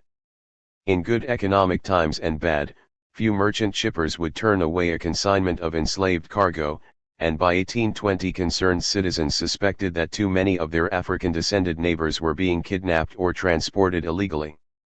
Slaveholders often liquidated enslaved property even after promising manumission, and Quaker abolitionists asked the customs inspector to search the Unicorn for kidnap victims. 5. Inside the Unicorn, the inspector found 12 African Americans, surrounded by barrels, trunks, sacks, and other containers of cargo. Anguish had spread among those already cut off from loved ones and now subject to maritime discipline. Most of the enslaved people aboard were in their teens, but among them were a 2-year-old baby and a 4-year-old child, property of an aspiring planter. The people were confined in a dim space with little heat or accommodations. 24-year-old Thomas, 26-year-old Jane, and Jane's 6-year-old daughter, Anne, were destined for the cotton fields of Rapides Parish, Louisiana. Their 20-year-old owner had plans to take them up the Red River. A New Orleans banker embarked 7 enslaved people aged 4 to 26. In response to the inspector's questions, some of the captives acknowledged themselves to be slaves for life. 6. That response points to a narrative of ownership captives were forced to endorse. Lifetime servitude was nothing new in the Chesapeake, but more and more it was becoming a pretext for sale and removal. Slave ships were potent enforcers of owners' rights to disappear loved ones. By the 1820s, some 20% of the enslaved population of the Virginia Tidewater would vanish, most through enforced migration. Others were manumitted, but a family of 5 could expect one member to disappear each decade. That social disruption was punctuated by personal and sexual violence, and as the decades rolled on, enforced migration became a demographic catastrophe among African-descended kinships. Violence was enslaver's great economizer, but its peculiar American form sheathed the blade or blunt instrument in a storyline of legitimacy. 7. By the time most captives boarded the Unicorn, the brutality of enslavement had been honed to a commercial grammar of ownership that they were required to repeat. Some internalized it, but most spat out the required responses and crafted a counter-narrative in the spaces owners could not sell or colonize. Most captives took their worldviews, their theologies, and their poetries with them through the ordeals of slavery, submerging violent responses in the recesses of their consciousness and the human connections they forged in an odyssey of loss and social wreckage. But for a miraculous reprieve, most of the African Americans put aboard the Unicorn had spent their last season in Maryland and by spring would find themselves tending sugarcane or weeding long furrows of cotton plants. 8. Despite the deeply personal ways in which the captives experienced their forced transport, they were incidental cargo. The Unicorn held the material makings of the southern slave country. On its fall 1820 passage, the Unicorn was freighted with large metal kettles used to boil sugar cane juice, bellows to stoke the fires, and scales, chains, and weights to lend precision to the operation. Any enslaved person aboard would have cause to dread such items.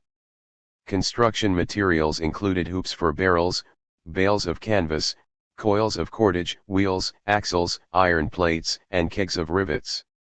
A cart and gears were aboard, too.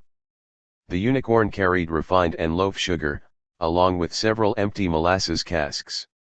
Much of the sugar was returning to the lower Mississippi Valley after being shipped to Baltimore for processing. The 24 or so refiners centering on Baltimore's Sugar Alley and Sugar House Alley provided processing that was not yet available in areas where sugar cane was grown. 9. The captives held below decks beheld a panorama of consumer goods. The ship carried coffee from the Caribbean, wine from Europe, tea from India or China, and local cider royal, a whiskey cider blend that lent itself to storage. Most of the imported cargo, such as beverages and manufactured items, was subject to an import duty or tariff. That included $3,600 worth of consumer goods imported from the German state of Bremen and transshipped on the Unicorn, including mirrors, window glass, files, demijohns, and other fine items such as violins and coffee mills. English linens complemented hats and other fashions, destined for the backs and heads of ladies and gentlemen. Point 10 Unlike on transatlantic slave ships, American captives were often plunked down in unimaginable material abundance, and the enslaved Marylanders must have had some sense that their robbed labors paid for a portion of the finery they were forbidden to enjoy. The Unicorn soon set sail, and besides winds and currents, a mighty political force shaped the contours of the trade it carried. A federal legal framework that protected some industries through tariffs and others through a closed market helped to make a national economy out of a confederation of regional ones, and among all the cargo, bondspersons were an exclusively national commodity. Flour was beginning to link Chesapeake producers to Mississippi Valley consumers, but the interstate slave trade was responsible for a massive transfer of wealth from the lower South to the upper South. Besides the flows of slave-produced goods and the capital accumulation they led to, voyages like that of the Unicorn diffused revenue from the slave trade among a network of interests. Besides a protected market for domestic enslavers, the national government incentivized slavery's commercial agriculture. In 1816 the United States levied a 3 cents per pound tax on imported sugar, which was designed to protect domestic sugar producers from foreign competition. That tariff, amounting to as much as a third of the price of imported Caribbean sugars, helped to ensure that Louisianans had a viable market. Point 11. The Unicorn's 1820 to 1821 voyages illustrate contours of economic nationalism in the context of Atlantic commercialization. After disembarking the captives and non-human consignments, the Unicorn was freighted with cotton. In December 1820, the Unicorn sailed from New Orleans to Liverpool carrying 782 bales of cotton shipped by the New Orleans merchants McClanahan and Bogart. At then current prices in New York, the cotton's market value was over $42,000, or the equivalent of 42 enslaved adult male prime field hands. James McClanahan and Wilhelmus Bogart traded in sugar and cotton, and plied a direct trade with Britain and Europe. They sold slaves as well. In Liverpool, the Unicorn's skipper delivered its payload of cotton to 3 leading merchant houses, including 592 bales to William and James Brown & Co., the Liverpool arm of Alexander Brown and Sons of Baltimore. They were Irish-American merchant bankers who by 1825 had branches in Baltimore, Philadelphia, Liverpool, and New York, along with correspondents in several cotton ports, including New Orleans. Point 12. On its passages, the Unicorn mediated much more than a trade in tangible goods. Merchant ships plied a knowledge economy. The House of Brown had graduated from brokering individual shipments of goods and commodities to merchant banking. It issued letters of credit and traded in foreign and domestic bills of exchange. By the time of Alexander Brown's death in 1834 his firm was the second largest exchange merchant in the United States, behind the Second Bank of the United States.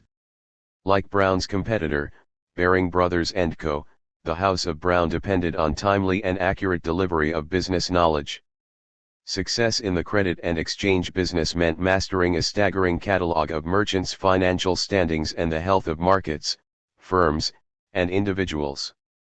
In an age before mercantile agencies collected and sold credit reports, the Browns and Barings did that business in-house, which required an information system that spanned oceans. In the age of sail, packet lines were also information technology. Packets sailed on schedule, ideally providing speedy conduits and initial exclusivity for their owners. The rise of New York City as North America's premier financial center had much to do with the flow and control of Atlantic business knowledge. Rival cities, such as Baltimore and Philadelphia, failed to launch viable competing lines. Point 13. Baltimore and Philadelphia merchants had not lost that contest by the time the Unicorn sailed with slaves, and the House of Brown was organizing clients' merchant vessels into its own packet line.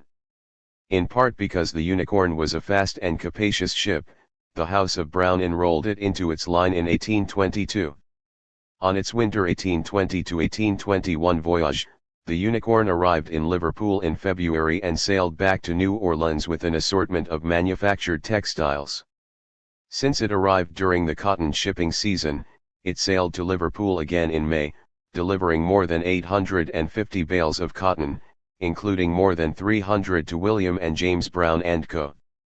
The Unicorn sailed for Baltimore in late July. The Browns were impressed by the Unicorn's shipmaster and his dependability, even though the vessel was smaller than the typical transatlantic packet sailing from New York City. But by the time the Unicorn's owners enrolled it into packet service between Philadelphia and Liverpool, there was stiff competition from several New York-based packet lines with weekly service to Liverpool and less frequent service to London and Le Havre. In the spring of 1822 the Unicorn made a swift passage from Liverpool to Philadelphia, from land to land, in less than 26 days at a time when the average crossing from Liverpool to New York was 40 days, and 23 eastbound. In subsequent years the erstwhile slave ship sailed between Liverpool and New Orleans regularly carrying goods, passengers, and market news before being lost at sea in 1825.14. Ships like the Unicorn were on the leading edge of capitalist information technology and vital links in chains of which bound workers were a part. But for the occasional inspection, carrying captives was a largely invisible part of that process and the strategies they supported. Wooden ships' holds were the voids in which a demographic catastrophe unfolded. The slave market was a province of the knowledge economy mediated by merchant sailing ships, and the bondpersons whose intensely personal ordeals verged on the hellish were part of a sophisticated commercial web. The continuous delivery of bondpersons buoyed confidence, which supported credit, and the effectiveness of the narrative imposed on captives as legitimate items of commerce was a test of the tensile strength of the fabric of 19th-century capitalism. The Ami, Chains and Links. Docked at Newport, Rhode Island, the 91-ton Ami was an unlikely slave ship. The two-mast brigantine was a transient or tramp ship on the lower rungs of the American merchant marine, on the opposite end of the ladder from the Unicorn. Yet revenues from the commercial transport of slaves filled the commercial sales of New England owner Gilbert Corey, and shipmaster Peter Corey of Tiverton. In late February 1819, the Coreys were in search of cargo to keep their small shipping firm afloat when they accepted a consignment of lime, lumber, oil, rum, and other goods on a passage to Richmond, Virginia. The Ami, named after an Allied family, was small but new, finished in Massachusetts the previous year. En route from Newport at 3 o'clock one morning, the watchman discovered a fire in the hold, apparently caused by ignited lime. The blaze threatened to engulf the ship. Corey attempted to scuttle it but limped to New London, Connecticut, instead. The cargo was principally destroyed, and the vessel greatly damaged, but the crew managed to save the sails and ropes, and avoided serious injury. After a month-long repair, Corey sailed the Ami to New York City and 3 weeks later accepted another cargo bound for Richmond. 15. Virginia's capital city saved an unfortunate shipping firm from immediate failure. The Ami was tied at the city dock on the James River when Corey met the slave trader Jean-Baptiste Moussier in June 1819. Moussier sought passage for some 30 captives to New Orleans. The slaving season had all but ended, and it was risky to ship human beings to the Crescent City in summer. The yellow fever rages with considerable violence amongst the shipping and lower parts of the city, cautioned a report of what would be the worst epidemic for 30 years. This is certainly one of the filthiest, and in many respects the most wretched hole in the universe, the correspondent scorched. But Moussier was at the margins of the trade and had few alternatives, relying as he did on his own financing, judgment, and good fortune. 16. Moussier was genial, enterprising, and ambitious but initially hesitated to form such alliances. He recognized an opportunity in the saltwater domestic slave trade, which promised high returns on investments in movable human property. Moussier had been a cotton and sugar merchant in New Orleans. The commission business was highly competitive, and on that rough road to wealth he spied a shortcut through the interstate slave market, which remained robust despite the 1819 financial panic. Moussier's investments in bondpersons was an avenue to real estate investment and banking entrepreneurship. By the time of his death in 1831, Moussier would be known in the city as the inventor of Louisiana property banking. At its apex his real property included a Louisiana sugar plantation on Grande Terre. In the summer of 1819, however, Moussier was struggling to build his enterprise and needed to transport his coffle to New Orleans. He booked passage aboard the Ami, which was also freighted with coal and bricks. 17. Moussier may have been a marginal figure who hired a miserable ship, but he held advantages. Moussier was a Creole businessman with an extensive knowledge of the labor demands of francophone sugar planters and connections with several New Orleans notaries, who kept an informal index of the credit health of merchants, planters, and professionals.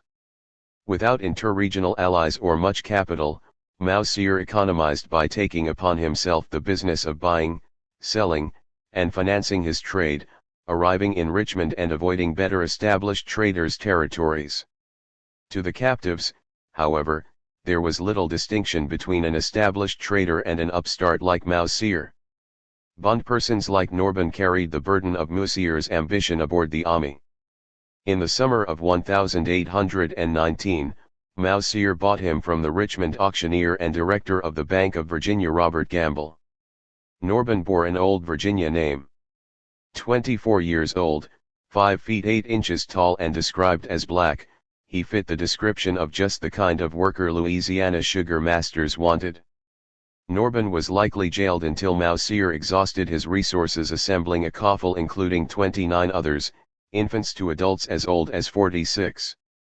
Moussier embarked his coffle aboard the Ami, and the Corey kinsmen captured between $425 and $510 for the captives' passage if they charged the going rate of between $17 and $20 per adult and half that for children under 13.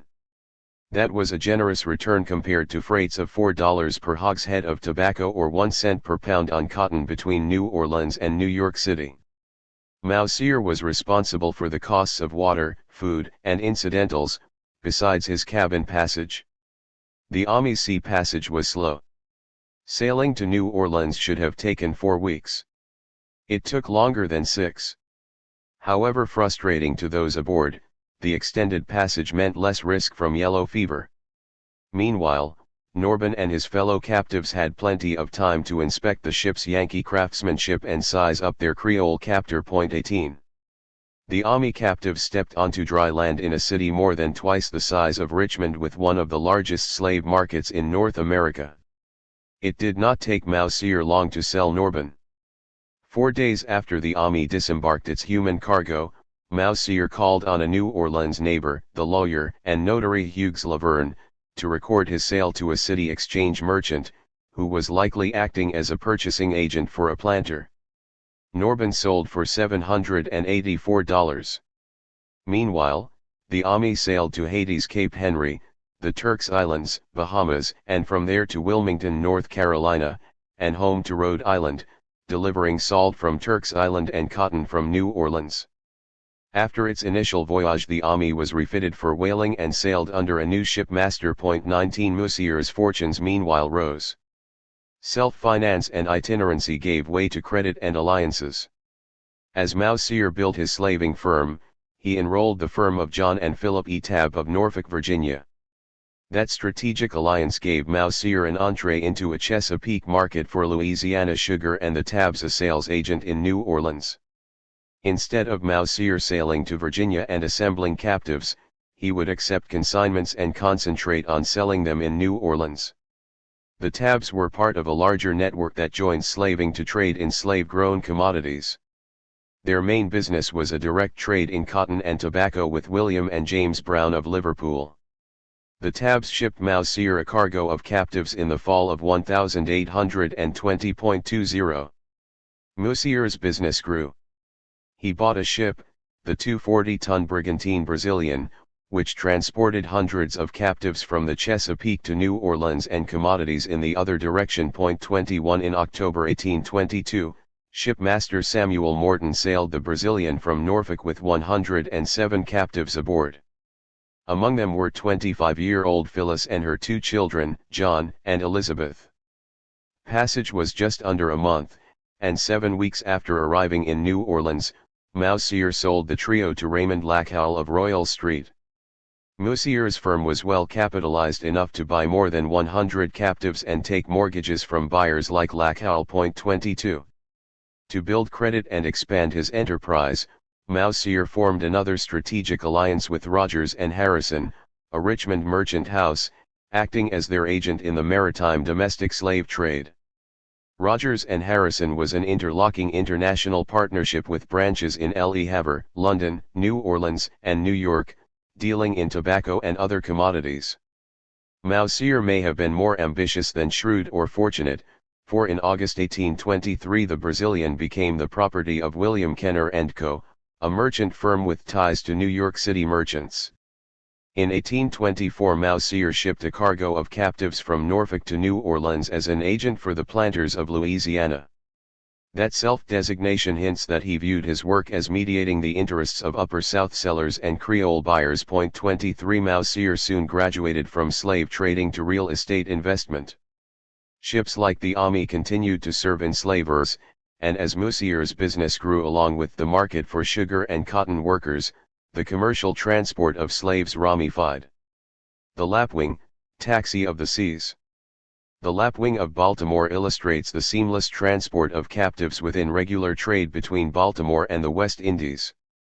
Built in Baltimore, the 107-ton Lapwing was owned by Henry Thompson, a prominent shipping merchant and one-time president of the Baltimore Exchange.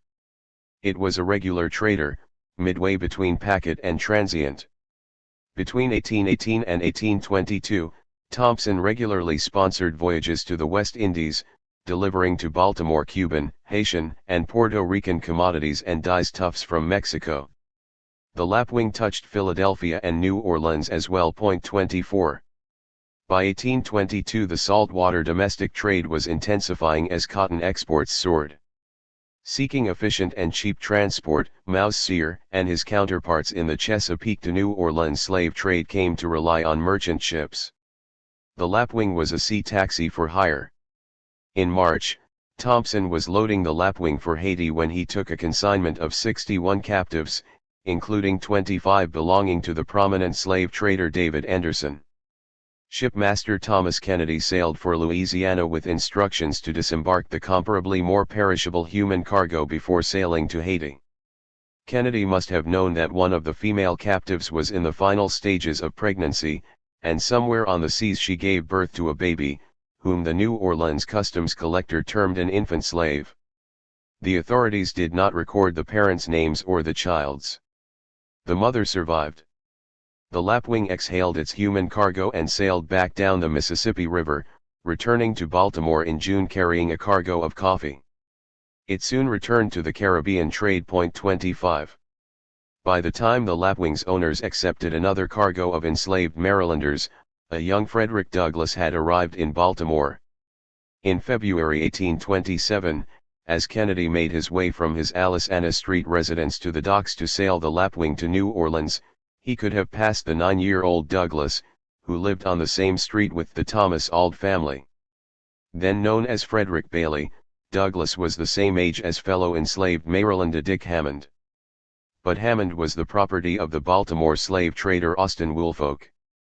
In mid-February, Woolfolk embarked Hammond and 23 others aboard the Lapwing. Austin's brother, Samuel M. Woolfolk, who had driven Anderson out of business on Eastern Shore, took on board 19 captives. All of the human cargo was consigned to Reynolds, Byrne, & Co., New Orleans merchants in the cotton and slave business. Shipboard conditions were woefully unpleasant. As Kennedy prepared to sail, social events in Baltimore were rescheduled on account of inclement weather, including Desrochers's ball and the meeting of the Friends of General Jackson. The hold of the Lapwing must have felt stone cold as those assembled huddled hour upon hour, day after day. After the ship sailed out of the Chesapeake, it was several more days before the Lapwing entered the Gulf Stream and the captives thawed. The 43 Marylanders who arrived in New Orleans in late March were transferred to a steamboat and deposited at Natchez, Mississippi, for sale. After disgorging its enslaved cargo, the Lapwing took on passengers, cotton, and foodstuffs for the return trip to Baltimore by way of Charleston. 26. Slaving was lucrative, and by the fall of 1827, the Lapwing's shipmaster was acting as Musier's agent. Thompson brokered the shipment, and Kennedy embarked 59 bondpeople at Norfolk, Virginia, consigned to Musier. The Lapwing sailed during the second week of December and was off the double-headed shot keys north of Cuba when the British warship HMS Nimble approached and Royal troops boarded the Lapwing. Like nearly all coastal vessels navigating around the Florida Peninsula, the Lapwing had sailed through the Bahamas rather than hazard the dangerous currents, reefs, and tides off the peninsula itself. The Nimble was patrolling for illegal slaving vessels, and the American vessel was in international waters. Yet the legal fiction of a domestic passage protected Kennedy from British authorities seizing captives aboard the Lapwing. Instead, the Nimble's captain pursued a transatlantic slaver, the Guerrero, a Spanish vessel that had sailed from Havana, Cuba, with a crew of 90, embarking 573 African captives. In the chase, the Nimble and the Guerrero struck Carey's Fort Reef off Key Largo. The slaver ran aground, and the Nimble's officers and crew captured a portion of the surviving captives. The rest were taken to Santa Cruz, Cuba. Musier's enslaved cargo was delivered safely. 27. As the tide of the domestic saltwater trade rose, enslavers showed little hesitation in packing bondpersons aboard like cordwood and intensifying violence, a practice that inched toward conditions redolent of the transatlantic trade. Yet rebellions were haphazard and largely unsuccessful. Most saltwater passages from the Chesapeake to New Orleans went without incident, and remarkably, all U.S. shipboard rebellions or incidents involving captive self-liberation ended up in court. Some captives did not go quietly. William Bowser aboard the Decatur, 1826, and Madison Washington on the Creole, 1841, led uprisings that killed shipboard whites and seized control of the vessels. Washington and most of the Creole captives reached freedom in the Bahamas, but Bowser's uprising led to his conviction and execution in New York. 28. The Lafayette case suggests a change from an incidental trade of the 1810s and 1820s to an essential trade of the 1830s, one in which enslavers ratcheted up brutality and carried non-human cargoes to supplement captives. The Lafayette sailed from Norfolk, Virginia, in 1829 with 197 captives aboard the 120-ton schooner. A maritime ton at the time was 40 cubic feet, which gave each captive a dedicated cargo area equivalent to 0.61 tons, or just over 24 cubic feet, the size of a casket. By comparison, abolitionists claimed that the notorious transatlantic slave ship Brooks designated 0.65 tons per slave in the late 1780s. As was common in the coastwise slave trade, the officers of the Lafayette were lightly armed, and the captives were evidently permitted on deck without restraints. But the Lafayette captives did not go quietly to market. A group of male captives attacked the captain before being put down. After the captives were submitted to a shipboard tribunal, suspected leaders were ring-bolted to the deck for over 2 weeks as the ship sailed to its destination. In New Orleans, a handful of rebels were arrested and tried, and eventually 4 were given 10-year sentences and 3 5-year sentences, including hard labor, which presumably differed from the hard labor most captives performed as a matter of course. Following the uprising, the Lafayette's owners put it back into the slave trade with the same shipmaster. In October 1830, the Lafayette sailed from Norfolk, again tightly packed with 168 captives, 0.71 tons per slave. Following that voyage, the slave trading firm of Franklin and Armfield operated the Lafayette for 2 more years on at least 3 voyages and advertised it as a well-known packet. That firm built a dedicated fleet, first by enrolling regular slavers like the Lafayette and then by buying ships it assembled into a human conveyor from the Chesapeake to the lower Mississippi Valley. 29 Yet vessels like the Lapwing were not eclipsed, and both regular traders and transients continued to capture revenues in the commercial transport of captives. Sailing on an ocean of credit. The coastal slave trade took shape in the early decades of the 19th century when seekers of commercial transport turned to merchants and shipping enterprises. The voyages of the Unicorn, the Ami, and the Lapwing show in small and episodic ways the configuration of a larger mercantile network of which slaving composed a small but important part. Maritime traffic was the vital conduit that permitted slave traders to enroll agents who acted as financiers, which reflects the importance of transatlantic financial integration in American economic development. Point 30. The coastwise slave trade from the Chesapeake to New Orleans took shape within the Cotton Triangle, and variants such as the West Indies trade in sugar, coffee, dyes, tufts, and other commodities. It became an essential trade. To shipping merchants, slavery smelled not of perspiration and humiliation but of ink and paper. Enslavers' maritime and financial technologies complemented the advances in management and machinery that rendered slavery ever more profitable and divided it from its colonial predecessors. American merchants in such cities as Baltimore, New Orleans, and New York accumulated capital from trades in slave-produced products and from the proceeds of the commercial transport of slaves. 31. A slave trader invented the key to sugar expansion in the 1830s. Jean-Baptiste Moussier was behind Louisiana's credit expansion. Perhaps on the long passages from the Chesapeake to New Orleans, Moussier hit on a banking scheme that permitted borrowers to bypass factors and access bank money that allowed them to leverage the equity in their bond persons. He and the notary Hugues Laverne masterminded the Consolidated Association of the Planters of Louisiana, a state-chartered bank that securitized land and slaves, then sold its Louisiana-backed bonds to British and European merchant bankers, including Baring Brothers & Co. and F. de Lizardi & Co. of London. The Consolidated Association and other property banks lent a portion of that equity back to the stockholders who had mortgaged their real and personal property, including slaves. 32. Banking expansion launched a flotilla of slave ships. Property banks were part of an astonishing expansion of credit that helped to buy thousands of enslaved people, hundreds of plantations, and improvements in technology that eventually made Louisiana sugar competitive, even though the protective tariff was reduced in the 1830s. The volume of the interstate slave trade closely followed expansions and contractions of credit. In the late 1820s and early to mid-1830s, credit expansion and the financial integration of Britain and the United States helped to rationalize the interstate slave trade, and banks like the Consolidated Association gave the sugar industry the means to develop more efficient processing.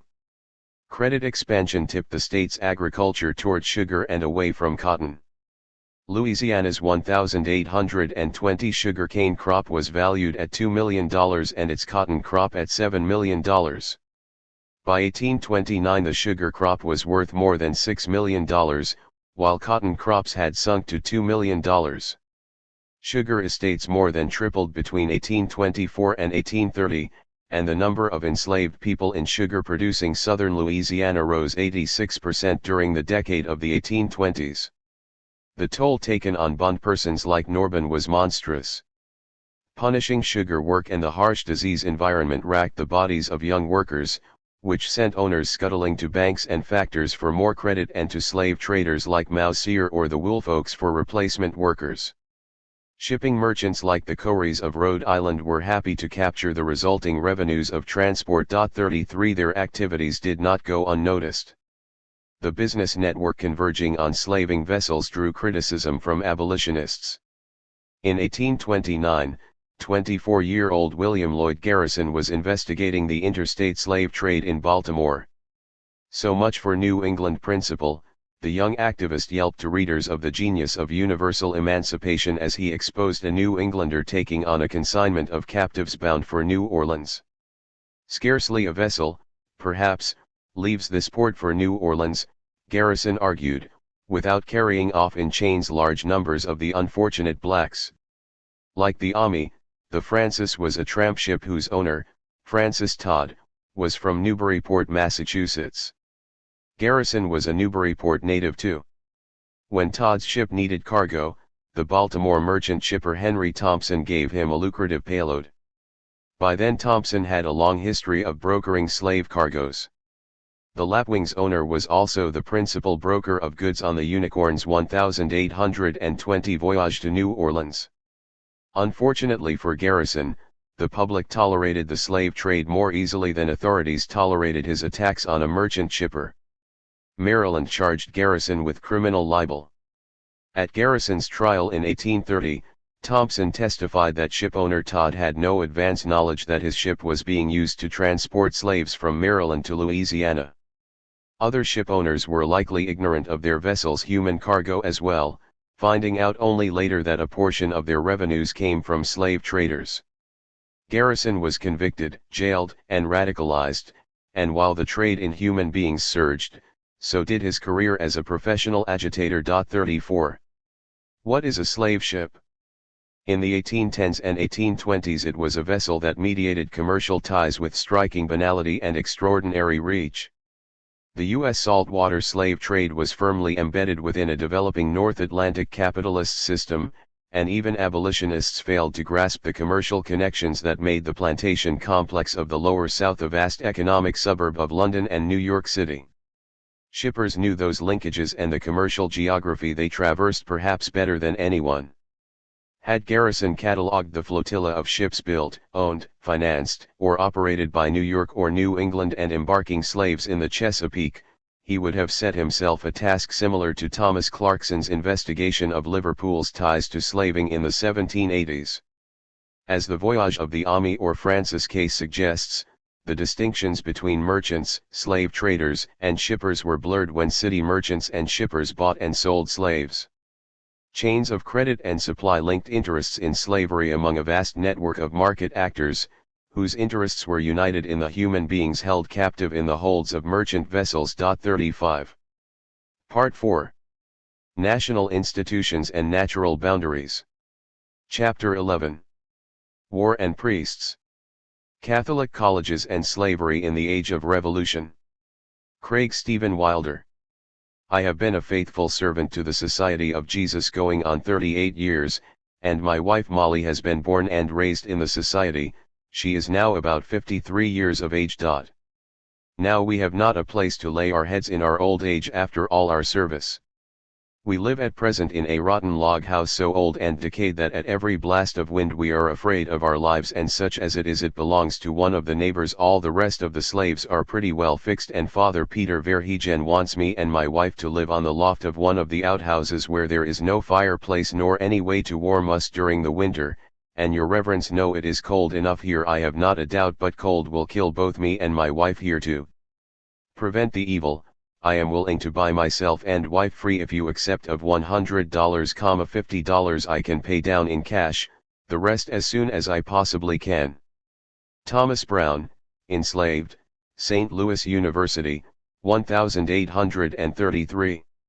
In August 1797, shortly after the end of his final term in office, President George Washington rode horseback to the Catholic College in Georgetown, a settlement that the state of Maryland had ceded 6 years earlier to the federal district. In 1789 John Carroll had founded the college. Carroll was the nation's first Catholic bishop, and a former Jesuit Pope Clement XIV had suppressed the Society of Jesus in 1773, a proscription that lasted 41 years. Georgetown President Louis Guillaume Valentin Dubourg and a small faculty of French and Creole Sulpicians, Order of Saint Sulpice, and ex-Jesuits from the United States, the West Indies, Ireland, and continental Europe greeted the general. Washington spoke to the faculty and a larger body of students from the porch of Old North, the second academic hall on campus. Enslaved people completed the scene. Slaves belonging to the faculty and officers and slaves owned by or leased from local craftsmen and merchants labored at Georgetown during its first 4 decades. The Catholic clergy owned several Maryland slave plantations that funded their missions, including the college and St. Mary's Seminary, founded in 1791, in Baltimore. In fact, the college had an account with the local tobacco merchant Brooke Beale, who owned Yarrow Monmouth before it had a single student. The vice president governed the campus servants, and the records offer glimpses into the routineness of that business. In 1793 the merchant Thomas Corcoran received cash for 1 pair shoes for Negro Nat. 2 years later the officers paid cash for Negro es Jos F and what for 3 days' work. In December 1798 they agreed to board 4 Negro children at $20 each with Margaret Medley in town. 1. If George Washington's visit to Georgetown confirmed the incorporation of Catholics into the United States, then the enslaved people on campus captured the economic forces binding the new nation. Georgetown was a product of the American, French, and Haitian revolutions. Exiles of the Atlantic uprisings dominated the college, and it was a beneficiary of the slave economies that excited this age of political transformation. Higher education in the United States rose with the slave trade and evolved with the westward expansion of plantation slavery and the dependent rise of the manufacturing and banking economies of the northeastern cities. Colleges had advanced the commercial development of the American colonies. Europeans had used colleges to supply colonial administrations, impose religious orthodoxy, facilitate trade, and wage cultural warfare against aboriginal nations. Americans founded at least 17 new colleges, an average of 1 per year between the end of the Revolution and the turn of the century, to secure their economic and political interests. The commodification of black bodies also underwrote those developments. Washington had financial links to the town and personal ties to the college. He was a founder of the Potomac Company, a commercial partnership that sought to develop Georgetown, the gateway to the west of Potomac River port, situated at the narrowest land passage from the Atlantic seaboard across the Appalachian Range and into the rich territories of the Ohio and Mississippi River valleys. Bishop Carroll, a slave owner, located his college at the center of this region, on a cliff overlooking an active tobacco port. Father Dubourg and the faculty had corresponded with George and Martha Washington, and the professors and students had visited the Washingtons at Mount Vernon. A small group of Protestants studied at the college during its first decade, among them the president's nephews, Bushrod and Augustine Washington. 2. Of the possible years that Georgetown's governors could have chosen as their founding moment, they eventually selected 1789, a relatively late date but one concurrent with the ratification of the Constitution and the inauguration of George Washington. It gives me pleasure to hear George Washington is chosen president, the Reverend John Fenwick wrote from the Catholic College in Flanders to his cousin, the prominent tobacco merchant Captain Ignatius Fenwick of Carrollsburg, Maryland, for he deserves that post to be sure if merit has any weight. 3. The crisis of the American Revolution had allowed Catholics to escape their status as a persecuted and despised minority, and Washington was the symbolic guarantor of the fragile compacts unifying a diverse nation. Early in his presidency, he sent assurances of religious liberty to Quakers, the Reformed Dutch, Episcopalians, and Presbyterians. He replied to a plea from the nation's Roman Catholics signed by John Carroll and several lay leaders, including the wealthy planter Charles Carroll of Carrollton, Maryland, with an affirmation of freedom of conscience and faith. John Carroll and Charles Carroll were maternal cousins through the Darnall family. A few months later, the president promised the Jews of Newport, Rhode Island, a government that gives to bigotry no sanction, to persecution no assistance.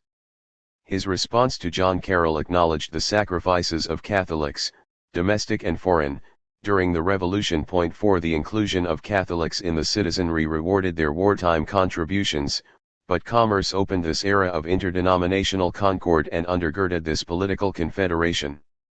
******* In late 1633, 3 English Jesuits, Fathers Andrew White and John Gravener and Brother Thomas Gerva, set sail for Maryland aboard the Ark and the Dove. The ships landed first in Barbados, which had a population of English and Irish Catholics. The captains piloted the vessels through the Caribbean before venturing up the mainland coast to Virginia. On Lady Day 1634, the Jesuits officiated the first Catholic Mass in Maryland, and then turned their efforts to evangelizing Native Americans. 4 other Jesuits arrived that decade. Reverend White opened an Indian academy near the Anacostia River. Father Roger Rigby ministered to the Piscataway and translated the Catechism into their language. By 1640 the Jesuits had plans for a college at the St. Mary's settlement to facilitate missionizing the Lenape, Anacostia, Nanticoke, Susquehannock, and other indigenous peoples. 5 At that time there was only one Protestant college in the Americas, Harvard, founded 1636, and it was constitutionally anti-Catholic. Although Maryland was the most heavily Catholic of the English mainland colonies and the only Catholic proprietorship, Catholics were less than a tenth of the population. In 1649 the General Assembly and Cecil Calvert, Lord Baltimore, instituted religious tolerance in the colony, a modest protection that survived only a few decades. Following the outbreak of England's Civil War in 1642, Protestants arrested Fathers White and Copley and deported them in chains. They hunted the Reverends Roger Rigby, Bernard Hartwell, and John Cooper and carried them to Virginia. Anti-Catholics gained strength after the Glorious Revolution of 1688, the overthrow of the Catholic James II, formerly the Duke of York, and the restoration of the Protestant monarchy, forcing the revocation of Baltimore's proprietorship. In 1692 the General Assembly established the Church of England. In 1704 it restricted the exercise of Catholic sacraments, prohibited Catholics from operating schools, limited the corporate ownership of property to hamper religious orders, and encouraged the conversion of Catholic children. 6. Established churches in the English colonies were vigilant against Catholic infiltration, and colleges helped address these religious and political threats. During the English Civil War Massachusetts banished Catholic clergy and assigned the death penalty for repeat trespassers. New England's proximity to New France fueled tensions. The colonists had a half-dozen wars with New France, beginning with King William's War, the American theater of the 9 Years' War, 1688 to 1697, and ending with the French and Indian War, the colonial arm of the 7 Years' War, 1756 to 1763. Virginia established Anglicanism and forbade Catholics from voting, bearing arms, serving on juries, and testifying in court. In 1693, during King William's War, planters and ministers in Virginia organized the College of William and Mary under Anglican governance. Anti-Catholic literature filled the libraries at Harvard, William and Mary, and Yale, founded in 1701 by Connecticut's Congregationalists. 7. The Glorious Revolution also swept New York, bringing the removal of Governor Thomas Dongan, a Catholic appointed by King James. As early as 1685 Governor Dongan had encouraged English Jesuits to establish a Latin school in New York City with hopes of raising a college. Many Protestants feared the Jesuit incursion. Jacob Leisler's 1698 rebellion sought to erase the vestiges of Catholic rule. After November 1, 1700, authorities could imprison for life any Catholic priest found in the colony, execute priests who were recaptured, and drag any persons who aided a Catholic cleric to the pillory. 8. The colonial government's bloody response to the April 1712 slave revolt in Manhattan during Queen Anne's War, the colonial arm of the War of the Spanish Succession, 1702 to 1713, fed in part on anti-Catholic rage. Following the revolt, the New York legislature assigned the death penalty for any slave who attempted or conspired to harm or kill any free Christian, and in 1730 it expressly broadened the law to punish slaves who assaulted any Christian or Jew. By that time, Jewish merchants such as Rodrigo Pacheco, Jacob Franks, Moses and Samuel Levy, Nathan Simpson, Isaac Levy, and Mordecai and David Gomez were trading enslaved people and goods between the Dutch and British Caribbean, the North American mainland colonies, Africa, and Europe. They often partnered with leading Christian merchants, including Adolph Phillips, Robert Livingston, William Walton, Anthony Rutgers, Arnott Schuyler, Jacob Van Cortlandt, David and Matthew Clarkson, and Henry Coiler. 9. The 1741 slave conspiracy revealed how commerce was reshaping social relations. In April, as the investigations began, several Jewish merchants distanced themselves from the threats, domestic and foreign, by swearing loyalty to George II and acknowledging his absolute political and spiritual authority over the colonies. They then condemned as impious and heretical the damnable doctrine and position of the Catholic Church that monarchs could be excommunicated, deposed, and murdered by their subjects. The authorities hanged John Urey, a suspected Catholic priest, and 3 other white people, and tortured, exiled, or executed scores of black people. Mordecai Gomez served as interpreter in the trial of several Spanish Negroes, black captives from the Spanish colonies who claimed to be free men. The justices ordered death for a Spanish Indian, a Native American prisoner from a nation allied to Spain. 10. It was the violent expansion and integration of the Atlantic slave economies that created the financial and social conditions for the growth of higher education in the British colonies.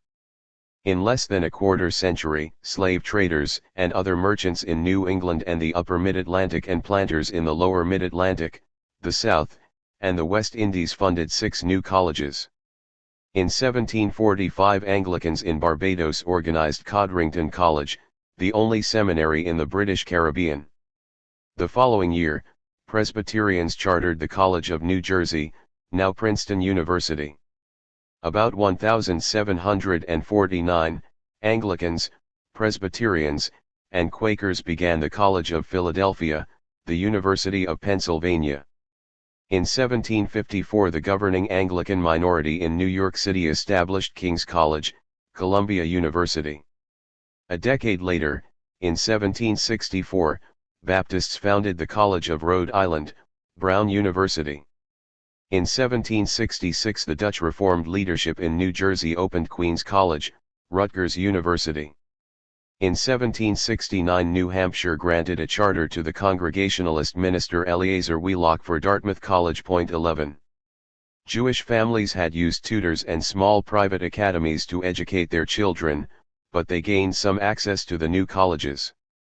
Donations from the slave traders Jacob Rodriguez de Rivera and Aaron Lopez of Newport, Rhode Island, and the planter and merchant Moses Lindo of Charleston, South Carolina, led the trustees of the College of Rhode Island to admit Jewish students. The colleges in New York City and Philadelphia also opened admissions. 12. Catholics had no colleges in the British colonies. Ordered priests ran small academies and sent privileged youth abroad to complete their education.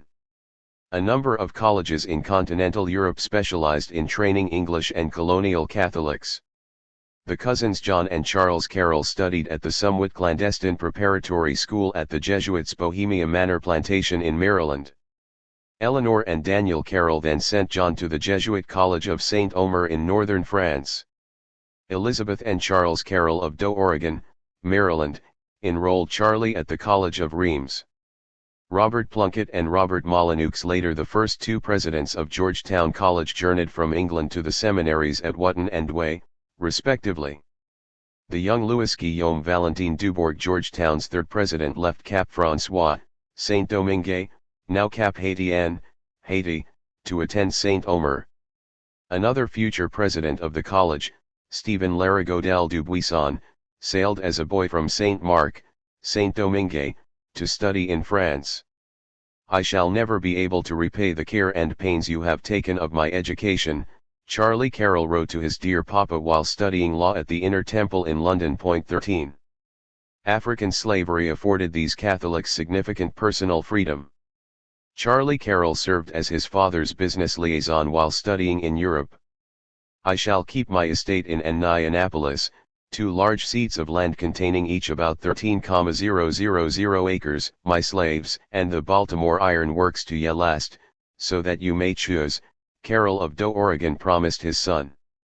The family estate neighbored those of a number of wealthy plantation and merchant families, including the final generation of Quaker slave owners, such as the elder Johns Hopkins. 14. African slavery enabled colonial Catholics to survive, and even prosper, in the British Atlantic. I shall always have a great regard for any of our countrymen, so that if you know of any gentlemen, who choose to send their children to the college, I shall be glad to have them here at Bornham. The Reverend John Fenwick appealed from the Dominican Order of Preachers, College in Flanders. Individual priests, including Father Henry Pelham, and lay leaders held the Jesuits' Maryland farms as personal property and bequeathed this real estate to other clerics and lay people to evade the legal restrictions on religious corporations. The Jesuits were also among the first slave owners in the colony, and they used similar legal maneuvers to secure their titles to hundreds of enslaved people. 15. By the 18th century, the order owned plantations that reached from the northeast border with Pennsylvania and Delaware to the southwest boundary with Virginia. In 1637 the Calverts gave the Jesuits the St. Inigo's, Ignatius, plantation, which comprised 2,000 mainland acres and 1,000 acres on St. George's Island in the St. Mary's River. In the summer of 1640 William Britton acquired the Newtown plantation. In February 1670 Father Pelham received 4,000 acres, along the Potomac near Port Tobacco, where the Jesuits built St. Thomas Manor. By the 18th century the Jesuit estates comprised more than 14,000 acres in Maryland, including St. Inigo's and Newtown in St. Mary's County, St. Thomas in Charles County, White Marsh in Prince George's County, and Bohemia in Cecil County. Approximately 2,000 acres in Pennsylvania, and small parcels in other colonies. 16. Visitors routinely documented the Catholic clergy's reliance on slavery. 10,000 acres of the best ground in Maryland forms at this hour part of the property of the Jesuits, protested Patrick Smith, an Irish priest who spent several months in Maryland and then published a treatise that accused the clergy of abusing enslaved people to support profligacy. He had ample evidence. Granny Sucky, a 96-year-old enslaved woman, recalled that Father John Bolton of St. Inigo's beat her when she was a child, in the mid-18th century, for interrupting his self-flagellation. Violence was not the only form of abuse. Child mortality was high at St. Inigo's and the other Jesuit plantations. During the 25-year period ending in 1780, when Jesuit Superior George Hunter resided at St. Thomas Manor, only 26 of the 48 black children born on the plantation survived to maturity. The Jesuits have a prodigious number of Negroes, and these sooty rogues will not work, unless they be goaded, and whipped, and almost slayed alive, Smith charged. 17. Lay Catholics were no less dependent on bondage. Carroll of Doe, Oregon taught his son the businesses of plantation management and manufacturing, which involved lessons in the application of violence. The Carrolls used enslaved black laborers on their estates and at the iron works, for which they also purchased European indentured servants. On his return to America, the younger Carroll took ownership of a share of the lands and more than 300 human beings. 2 of them have been well whipped, he assured his father after hiring a new overseer, and shall have a severe whipping tomorrow. They are now quite quelled. 18. At the outbreak of the American Revolution, Charles Carroll could not vote, hold public office, or serve in the militia. His co-religionists from Georgia to New Hampshire also faced restrictions on their civil liberties. When he journeyed to the Continental Congress, he came not as a member but as a mere advisor to the Maryland delegation.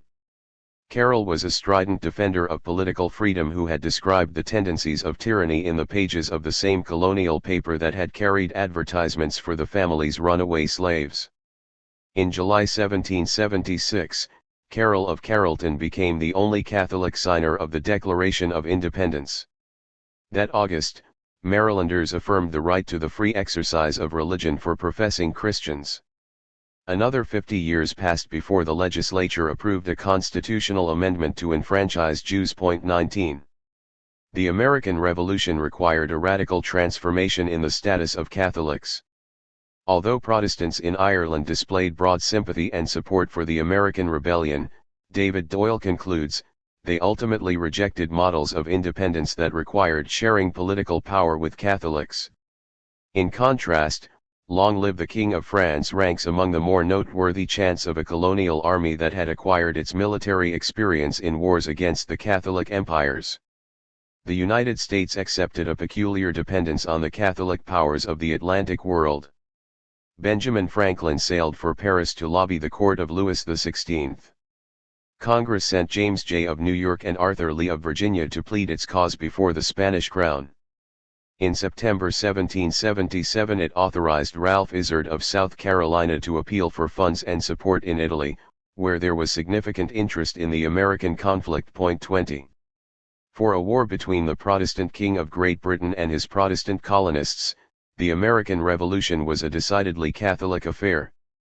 Several French Catholic general officers advised George Washington and the new United States government, devised military strategies, and even commanded colonial troops, including Jean-Baptiste Donation, Joseph de Weimar, Comte de Rochambeau, the young Marie-Joseph Paul-Yves Roch, Gilbert du Motier, Marquis de Lafayette, François-Jean de Beauvoir, Marquis de Chastellux, and Claude Gabriel, Duc de Choisy. Kazimierz Pulaski, a Polish Catholic, raised the cavalry for the colonial army, and Thaddeus Kosciuszko, also a Polish Catholic, served as the American Army's chief engineer. 21.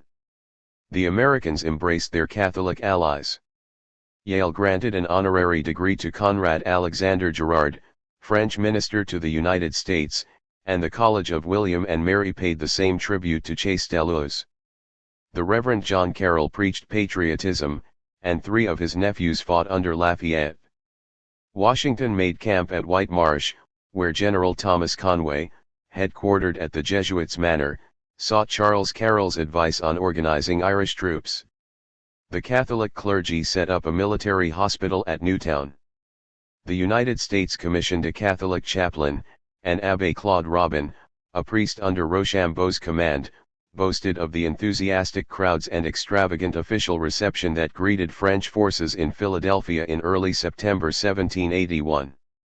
The celebrants became even more raucous when they learned that French troops had also arrived in the Chesapeake. 22.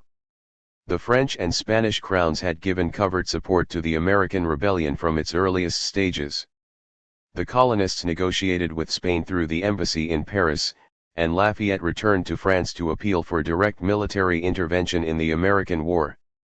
Spain attacked Britain's interests in South America, and smuggled supplies to the colonists across the Alleghenies.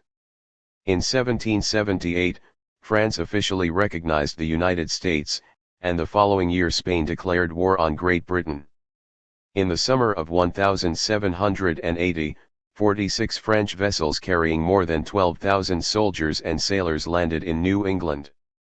Jacques Melchior Saint Laurent, Comte de Barras, brought his fleet south from Rhode Island, and François-Joseph Paul, Marquis de Grasse, sailed north from Saint-Domingue and Martinique to force the British General Charles Cornwallis's surrender at Yorktown. The Spanish naval officer Francisco de Saverda de Sangrona served under the Marquis de Grasse, raised money in Cuba and Santo Domingo for the offensive, and helped design the campaign.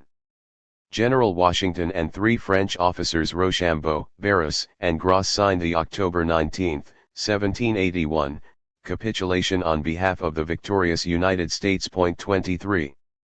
In 1783, as the British evacuation continued, John Carroll called the clergy to White Marsh to draft a governing structure for the church.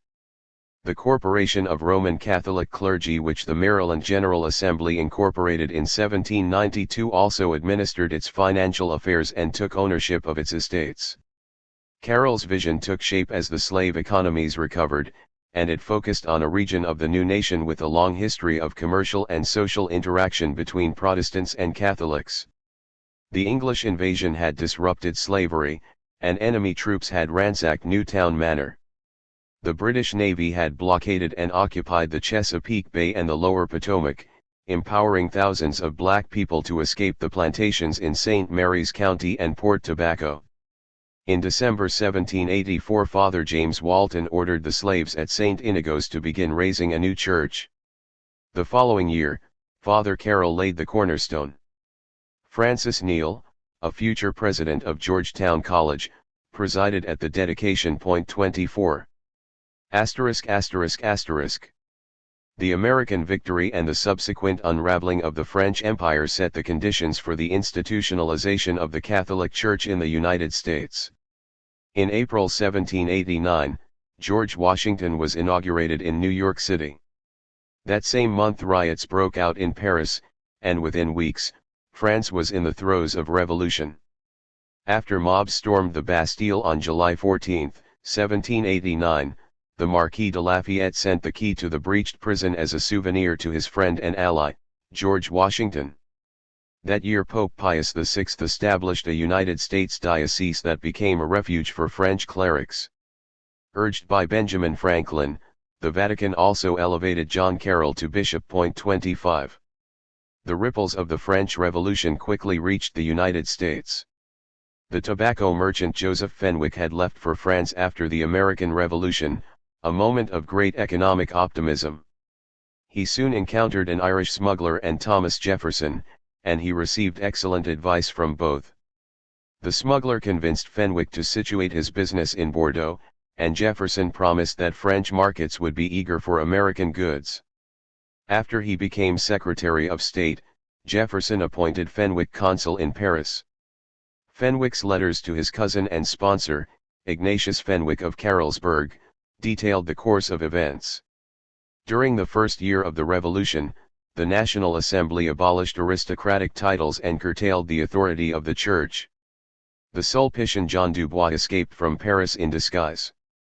In August 1791 Dubois landed in Virginia with letters of introduction from Lafayette. The Lees, Randolphs, Monroes, and Beverleys assisted the young priest, and Patrick Henry tutored him in English. By that time, enslaved people on the island of Saint-Domingue, France's most valuable colony, were in full rebellion, after months of isolated uprisings. White families fled the island. Hundreds of French and Creole families relocated to Maryland, with assistance from the state, to wait out their respective revolutions. 26. The Atlantic revolutions allowed Bishop Carroll to create a network of colleges and seminaries that threaded Catholicism into the social fabric of the United States. After opening Georgetown in 1789, the bishop turned his attention to helping the Sulpicians establish a seminary. The anti-church and anti-clerical thrusts in France threatened the order's Parisian academy, and the Sulpicians began fundraising and recruiting European students for a Maryland seminary. In 1791, as the first class was entering Georgetown, the French priests opened St. Mary's. "All our hopes are founded on the Seminary of Baltimore," Carroll confessed. In 1792 Bishop Carroll dispatched a group of Dominicans, who had come to Maryland as refugees, to the rapidly growing territory of Kentucky. Catholics were not the only Americans to recognize the opportunities in Europe's instability. In 1795 George Washington and Thomas Jefferson briefly plotted to resettle the whole faculty of the College of Geneva, thrown into turmoil by the European revolutions, in the United States. 27. Georgetown was the child of the Atlantic rebellions. Émigrés of the revolutions in France and Saint-Domingue filled the faculty and the student body. The first class included François and Antoine Casse, and students from France, Madeira, Martinique, Saint Lucia, Guadeloupe, Cuba, Saint John, and Saint-Domingue and Santo Domingo arrived in the following years. By 1798 the governors were publishing the college prospectus in English, French, and Spanish. Among the earliest presidents were Fathers Louis Dubourg and Stephen Dubuisson, born to slave-holding Creole families in Cap François and Saint Marc, respectively key sites of the slave unrest that matured into the Haitian Revolution. Reverend Dubourg traveled to Havana, Cuba, to open a college, and, when that effort failed, he recruited the children of the planters to St. Mary's Seminary and St. Mary's College, chartered in 1805, which the Sulpicians began under the presidency of John Dubois. 28. To American commerce may it ever derive greater pride from the distress it has relieved, than from the wealth it has accumulated, the guests toasted during a feast on the evening of January 9, 1809. The concourse of French and American ladies and gentlemen was numerous and brilliant, the Maryland Gazette boasted. Creoles from auxiliary Cays came to honor the West Indies trader Duncan M'Intosh and other merchants and captains who had risked their vessels and money running rescue missions to Saint-Domingue.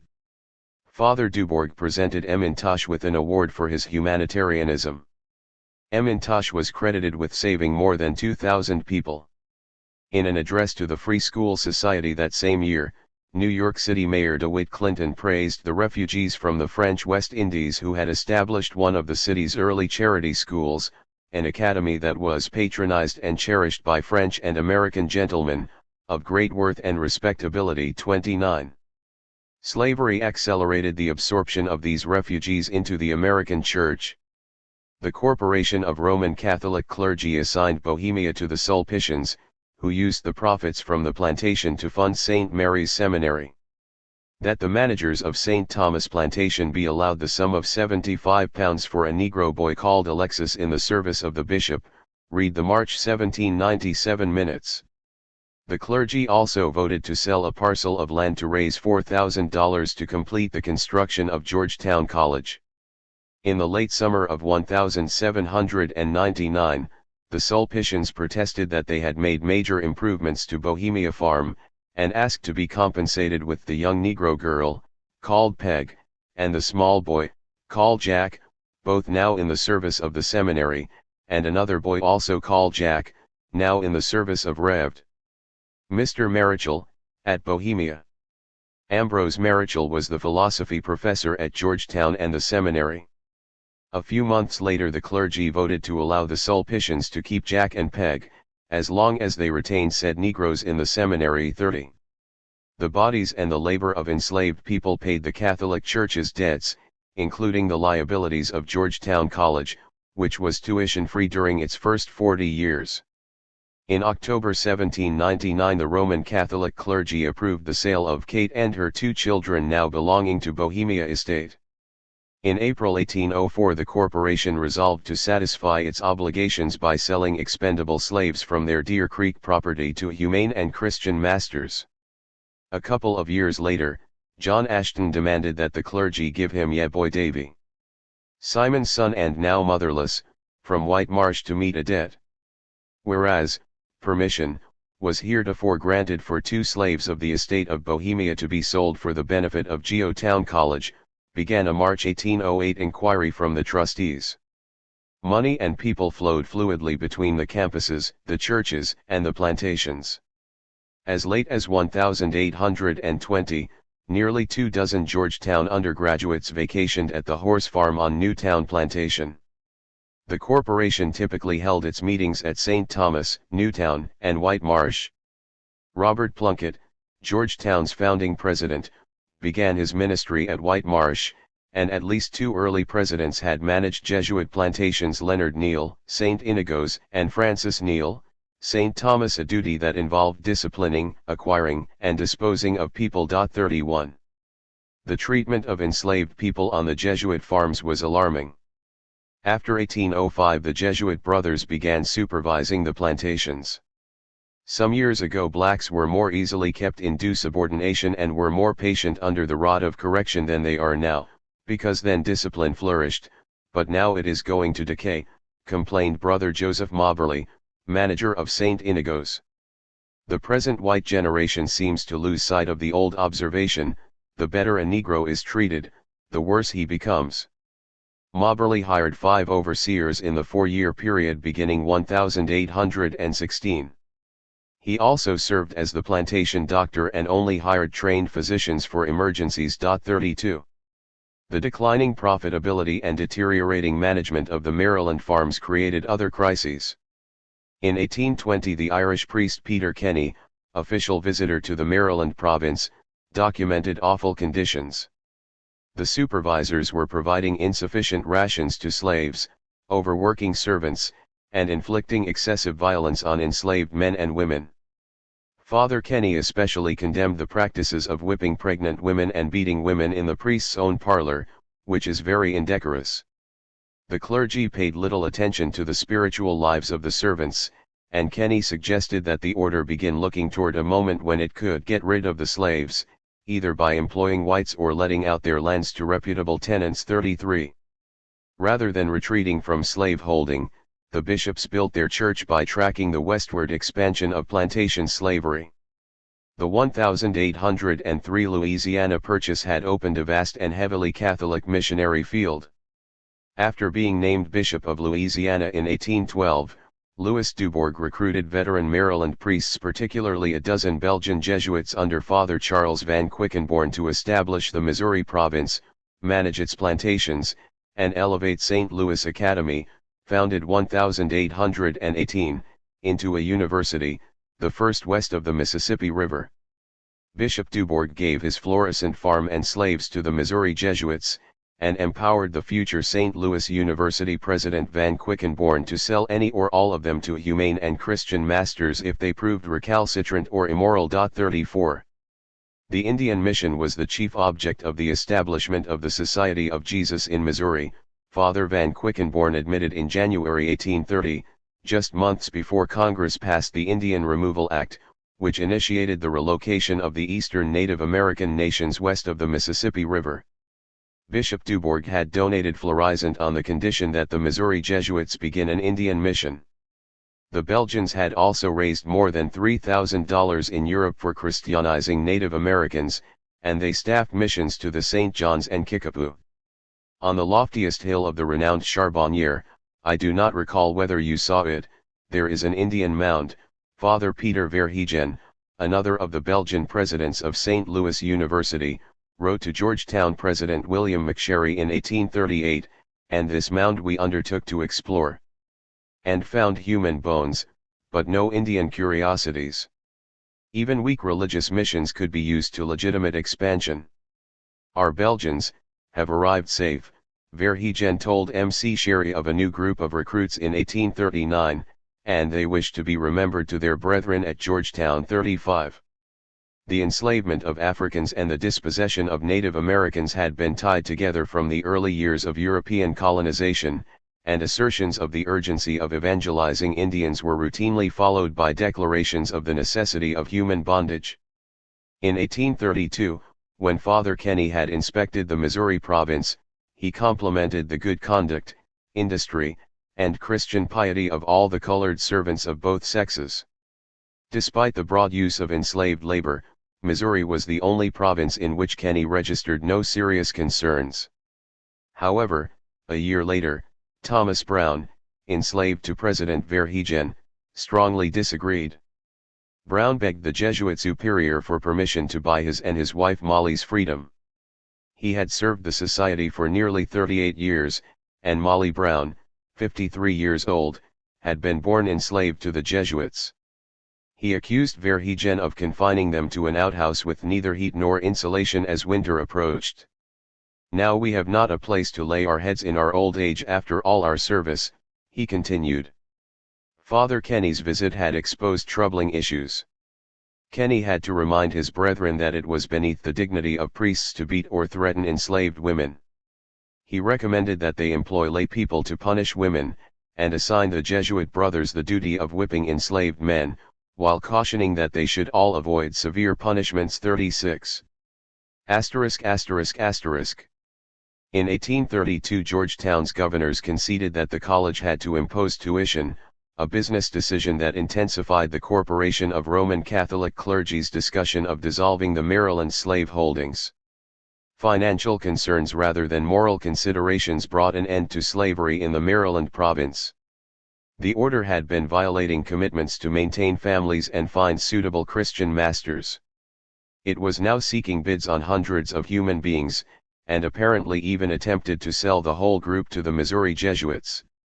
In June 1838 the former Georgetown president Thomas Muldy contracted the sale of 272 men, women, and children to Henry Johnson, a Catholic and the former governor of Louisiana, for $115,000.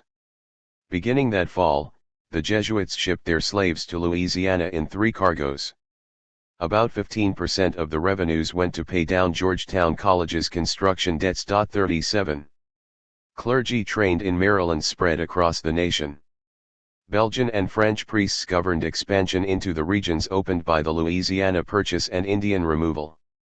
John Dubois left St. Mary's to become Bishop of New York, and was succeeded in that seat by one of his most famous students, the Irish immigrant, John Hughes, who had paid his tuition at St. Mary's by supervising servants in the college gardens.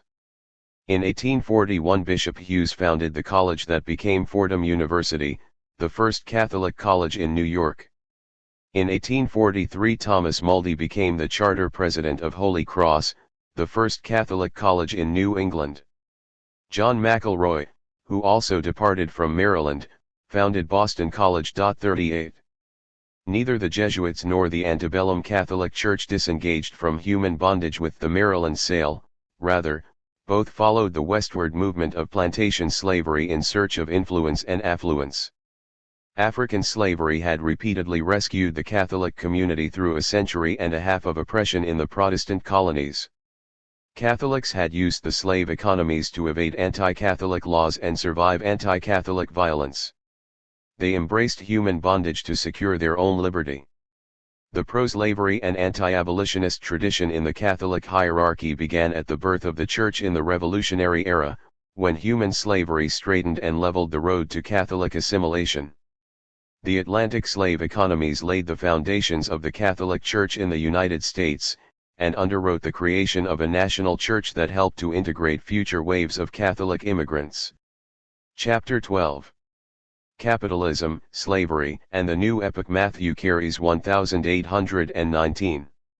Andrew Shankman.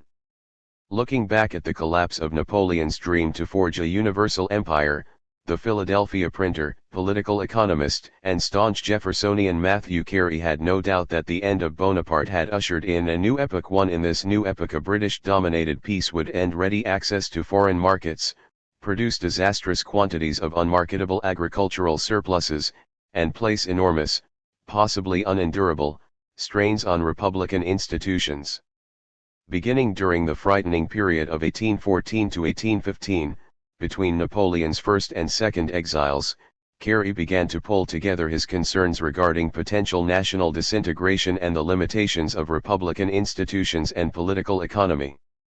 Carey's efforts culminated in 1819, the eventful year that produced the divisive conflict over Missouri statehood and the worst economic slump the nation had yet experienced. The twin crises focused Carey's efforts. His response to the troubled half-decade after 1814 propelled him into a leading role in articulating the ideas and policies that encouraged capitalist economic and social relations and the most extensive slave-based economy the world had ever seen. In 1814 Carey concluded that a new direction for American political economy, one that created a much larger and more diverse domestic market, needed the labor of slaves. He also came to believe that a national polity could not be forged unless there was a genuine national embrace of slavery. Carey's thinking between 1814 and 1819 to 1820 had a tremendous impact on the formative years of 19th-century economic development. Carey was a prolific writer and an influential publisher. He did a great deal to conceive the arguments for and to promote the protective tariff, the second bank of the United States, and the mania for internal improvements. He was a staunch supporter of Henry Clay's American system, and Clay believed his efforts were essential. Point 2 Carey's career allows us to assess the central role slavery played for those theorizing the American system, the political economy that became the core commitment of the Whig Party. Carey reminds us that Whig political economy was embedded in the national embrace of slavery. Despite the genuine commitment of many Whigs to moral reform, in its intellectual formation the political economy of the party most committed to rapid, diverse economic development could not be disentangled from slavery. For in Carey's thinking, a commitment to domestic commerce and manufacturing and the expansion of credit and banking, the world we know to call American capitalism, was inseparable from, indeed, could not be imagined or developed without a dynamic and expanding American slavery. Point 3. Slavery and national harmony. For Matthew Carey, the War of 1812 was a terrifying experience. He believed that the nation should have been able to fund the war more efficiently and produce what it needed more effectively, and should never have descended into the shameful, internal conflict that made New England secession seem a real possibility in 1814. As the war drew to a close, and it became clear the United States would survive it, Carey sought to turn crisis into opportunity. In 1814 and 1815 Carey published the first two editions of the Olive Branch, his effort to unify the nation. Carey argued that national harmony could come from policies that allowed an active national government to promote a diverse domestic economy of agriculture, commerce, and manufacturing. 4 Yet Carey estimated that in New England, 2/3 opposed President Madison's government, and a sizable minority followed dangerous extremists. Some of the fault lay with New England Federalists, who for 18 years had made the most unceasing endeavors to poison the minds of the people of New England towards, and to alienate them from, their fellow citizens of the Southern states. 5. Extreme Federalists, said Carey, had portrayed Southerners as demons incarnate, and destitute of all the good qualities that dignify and adorn human nature. 6. They grossly caricatured slavery and pretended to a concern unwarranted by Southern practice. Federalists claimed that the Negroes are, in all respects, except to regard to life and death, the cattle of the citizens of the Southern states. Further slander accused Southerners of treating slaves like brutes, and allowing them to be bought and sold, beaten, turned out to the fury of the elements, and torn from their dearest connections, with as little remorse as if they were beasts of the field. Carey did not so much refute, for how could he, as dismiss these charges as infamous and unfounded caricature. Rather than argue that slaves were not bought and sold, forcibly separated from their loved ones, and regularly beaten, Carey instead insisted that such practices should not cause New Englanders to believe they were distinct from the South. Slavery was in fact a source of connection and unity for the nation. After all, Carey argued, most slaves had been purchased, and sent from their homes and families by New Englanders, who were actually engaged in the slave trade. 7. Indeed, New England had literally lived upon the industry of the Southern states. 8. Carey made the case for interregional interdependence built on slavery even more explicitly in an 1814 pamphlet meant to supplement the Olive Branch. In a calm address to the Eastern states, Carey insisted that the economic needs of New England fit seamlessly with those of the rest of the nation, particularly the slave states. 9. If the people of New England ignored their own best interests and seceded, they alone would suffer. Southern states such as the Carolinas and Georgia enjoyed delightful and luxuriant climate and fertile soil. If necessary, these states could diversify and develop manufacturing, but not without effort and not without expending resources on projects and practices best suited for New England. New Englanders needed to realize that Southerners were in no way hostile to commerce, and that their increasing and expanding slave populations and staple crops depended on extensive manufacturing that every precept of political economy showed belonged in New England. The relationship between New England and the South was the basis for a vital republic. The Eastern states, Carey explained, have established manufactures on a large and extensive scale. In addition, manufacturing would only increase over time, for the extreme sterility of a large portion of the soil, and the comparative density of their population, render manufacturing establishments indispensably necessary to them. Yet at present, the manufactures of the Southern states were principally in private families. And so they would and should remain, Carey insisted, as long as the Union endured and all regions realized how Southern slavery gave each region the opportunity to specialize. Insofar as Southerners free and slave would continue to find full employment in agriculture, slave states had little or no interest in the promotion of manufactures. A decline in commerce, manufacturing, or agriculture hurt each sector of the economy and section of the nation. Union met the needs of all, concluded Carey, and slavery, by benefiting all regions, was a truly national institution. 10. A new political economy for a new epoch. Arguing for slavery's national importance was part of Carey's effort to protect the Republic from the dangers of the new epoch. New conditions required new directions for the United States, most critically a shift in emphasis from overseas markets and oceanic commerce to production for a growing domestic market. Carey's efforts between the War of 1812 and the Panic of 1819 and the Missouri Crisis were informed by a conviction he shared with many leading Jeffersonian Republicans, among them James Madison and Henry Clay, that peace in 1815 had transformed global circumstances and the place the United States occupied in the world. In this new epoch there would be a steady decline in the demand for American agriculture, for Europe could not be expected to allow us to continue the commerce that naturally belonged to them, when a cessation of the destruction caused by war and the return of so many of the soldiery to the labors of the field not only increased the capacity of supply but diminished the consumption of Europe. Indeed, concluded Carey, we enjoyed for 20 years a very great proportion of the trade of the world, far beyond our due share. With the abrupt end of this accidental condition, sound policy alone could find other employment for our superfluous commercial capital, a domestic market for our cotton, and the same for our woolens and various other manufactures to an extent commensurate to our wants. Americans had to secure themselves a grand domestic market, independent of the caprice of foreign nations. 11. Those who cared about agriculture had to promote manufacturing, banks, internal improvements, an expanding, sound, and stable paper currency, and this grand domestic market.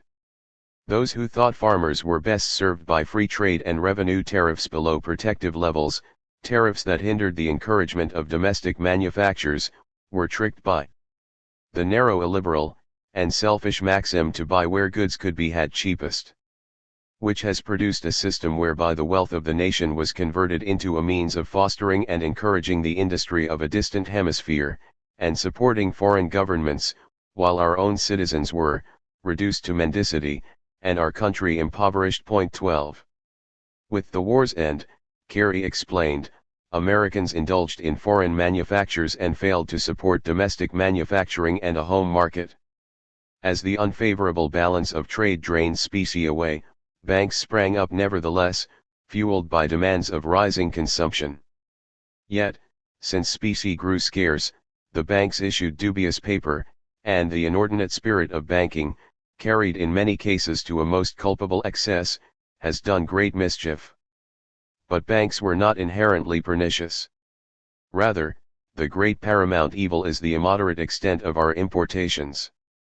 Failure to foster a home market by promoting manufacturing meant the loss of our industry, the drain of our specie, and the consequent impoverishment of our country, which affected all classes of citizens, the economical and the extravagant, the laborer, the artisan, the cultivator of the soil, as well as the landholder, the manufacturer, the trader, and the merchant.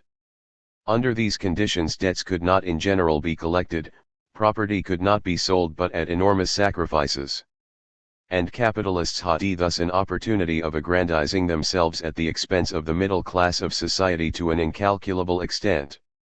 As a result, citizens possessed of great wealth, increase it immoderately by purchasing the property of the distressed, sold at ruinous sacrifices by sheriffs, marshals, and otherwise, thus destroying the equality of our citizens, and aggrandizing the rich at the expense of the middle class of society. The radical remedy for those evils was to limit the importation of such articles as we can manufacture ourselves and thus foster our domestic industry. 13. Carey was deeply sensitive to traditional Jeffersonian Republican concerns about industrial development and the dependency of laborers. He readily acknowledged that the overgrown manufacturing establishments in England merited unreserved censure. But British economic and social conditions had nothing to do with Republican America. In the United States, liberty, land, and the absence of the aristocratic provisions of the English Constitution, and operation of the vast funding system that disturbed the equable and regular diffusion of labor allowed a Republican version of economic development that would strengthen the nation and preserve the independence and autonomy of its citizens. 14. Republican citizens understood that the true art of government, and the duty of governors, was to produce the greatest happiness of the greatest number of the governed. Republican institutions and geographic and demographic conditions would prevent overgrown manufacturing establishments.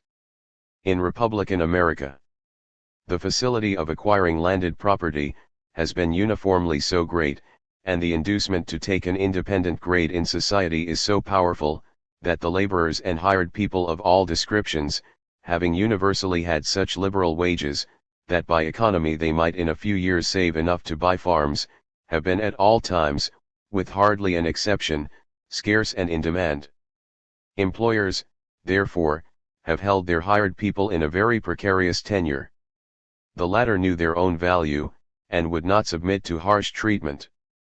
The former, aware of the consequences of oppression or ill usage, found the necessity of courteous behavior.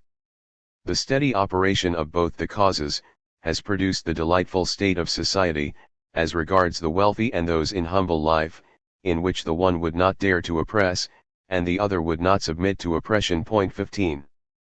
Just as manufacturing in a republic produced welcome outcomes, so too would banks. Carey knew that many Jeffersonian Republicans were suspicious of banks and, despite his objections, had dissolved the first Bank of the United States in 1811.16. Yet Americans needed to realize that banks in a republic would not function as they did in Europe. There were Republican maxims for Republican banks. Chief among them, Carey wrote in 1817, was that banks existed first to promote the public interest and only second to hold out adequate advantages to subscribers. In a republic, banks should not solely seek profit and so pursue it to the disregard of public accommodation. Republican banks were invaluable, for they foster industry, extend trade and commerce, and enable men of moderate fortune and good credit to compete with wealthy capitalists. 17. Committed as he was to the expansion of Republican banking, Carey rejoiced at the rechartering of the Bank of the United States in 1816. He reasoned that Americans would pay taxes and purchase public lands with local paper, which would flow to the Bank of the United States. Through judicious demands for specie repayment, it could force local banks to issue notes responsibly, and so keep paper sound and reliable. As manufacturing output increased and specie drain diminished, more specie would allow an increase in the supply of sound, reliable paper, an expansion of credit, and greater access to the domestic market for a greater number of men of moderate fortune. Finally, this political economy would be guided by public figures devoted to the Republican principles of the public good and the social conditions of equality and autonomy that made Republican citizenship possible. Should they ever waver, their very accountability would correct for their lack of virtue. The new political economy, then, would sustain Jefferson's empire of liberty and a nation of farmers and planters precisely because it also nurtured merchants, bankers, manufacturers, craftsmen, and mechanics. The problem with slaveholders in a period of transition. Yet this glorious national prospect was impossible to conceive without slavery. Carey could imagine the shift from the foreign to domestic market because he expected slavery to grow in size and importance. Properly understanding slavery seemed to solve all of the political problems that came from mistakenly thinking the sections had divergent interests. And even more obviously, slavery was a significant part of the solution to the problem of agricultural overproduction, the decline of foreign markets, and the ensuing vulnerability of Republican households. Carey had no doubt that the political and economic problems produced by the post-1815 world would be resolved if the nation pursued proper economic policies. But doing so depended on the transportation of raw materials from the southern to the middle and eastern states and of manufactured articles from the latter to the former. 18. In light of how attractive he believed his political economy would be to people in New England, Carey must have thought in the first few years after the war that sectional harmony, union, and national unity would be relatively easy to achieve. His political economy had so much to offer New England, the one fearful region of secession. The rest of the Union, led by Southern statesmen, was properly Republican and already devoted to preserving the conditions of liberty. And yet by the eventful year of 1819, Carey had begun to understand that slaveholders were the real source of hostility to his political economy, despite the central place of slavery in his economic thinking. From the start, Carey's plans for the nation required a much more vigorous national government than most Republicans had ever been comfortable supporting. Here we may take as an example the rechartering of the Bank of the United States. Leading Republican statesmen such as President Madison tried to avoid the delicate issue of implied powers by arguing that the sovereign people had made the bank constitutional through their long acceptance of it. Yet this method of defending the bank could not protect federally sponsored internal improvements, since there was no corresponding record of long, popular endorsement. In one of his last public acts, In March 1817 Madison vetoed a federal internal improvements bill and urged a constitutional amendment to allow the nation to pursue policies that he, like Carey, had come to view as essential for the Republic's survival. 19. Yet achieving a constitutional amendment was exceedingly difficult. Carey, and like-minded Republicans such as Henry Clay, understood that they could achieve their goals much more easily if the national government was bound by a constitutional order in which its powers were broad, expansive, and sometimes implied. Yet Carey's ally Clay also articulated as clearly as any statesman ever had the fear that this view of the Constitution and national governance could provoke, that the chain of cause and effect is without end, that if we argue from a power expressly granted to all others, which might be convenient or necessary to its execution, there are no bounds to the power of this government. 20. Clay expressed the concerns of many Republicans, and between 1815 and 1820 many whom Carey expected to be trusted allies reacted in fear and anger to the seeming rise of an aggressive nationalism. 21. By no means were fears of national power and a rising insistence on states' rights confined to the South or to slaveholders. Between 1816 and 1820, rechartering the bank, the series of Marshall Court decisions, and passage of the nation's first protective tariffs provoked fears in all regions. In the uncertain and rapidly changing years after the war, it took time for people to think through and decide what they believed and where they stood. Between 1816 and 1820 Carey had no stronger ally than John C. Calhoun. At the same time, the future staunch national Republican, the Ohioan Charles Hammond, denounced the majority decision in McCulloch v. Maryland and, prior to the early 1820s, Hezekiah Niles made his weekly register one of the severest critics of the new Bank of the United States. 22. Yet between 1816 and 1820 Carey began to realize that Southerners, especially slaveholders, seemed to have the gravest fears about the course of policy he advocated. Ideas such as Carey's were spreading fear and suspicion, and indeed were contributing to a process that was causing the South to begin to think like a region. 23. Ironically, in light of how devoted he was to the American system, which brought together the Second Bank of the United States, protective tariffs, internal improvements, and a defense of implied powers, no figure in the early republic explained more clearly than Henry Clay slaveholders' particular fear of the policies Carey championed. Unlike Carey, in 1811 Clay had supported dissolution of the First Bank of the United States. When explaining why, Clay demonstrated why Carey would come to see that slaveholders, not New Englanders, were the people he would have to work the hardest to persuade. In 1811 Clay argued that the creation of any corporation by the national government could not be separated from the doctrine of implied powers because the power to charter companies was not specified in this grant. Clay insisted that the Constitution showed how extremely cautious the convention was to leave as little as possible to implication. 24. The problem was not simply the bank but also the claim of the power to incorporate, one of the most exalted attributes of sovereignty, that the bank represented. Cogently and relentlessly, Clay explained where that claim led.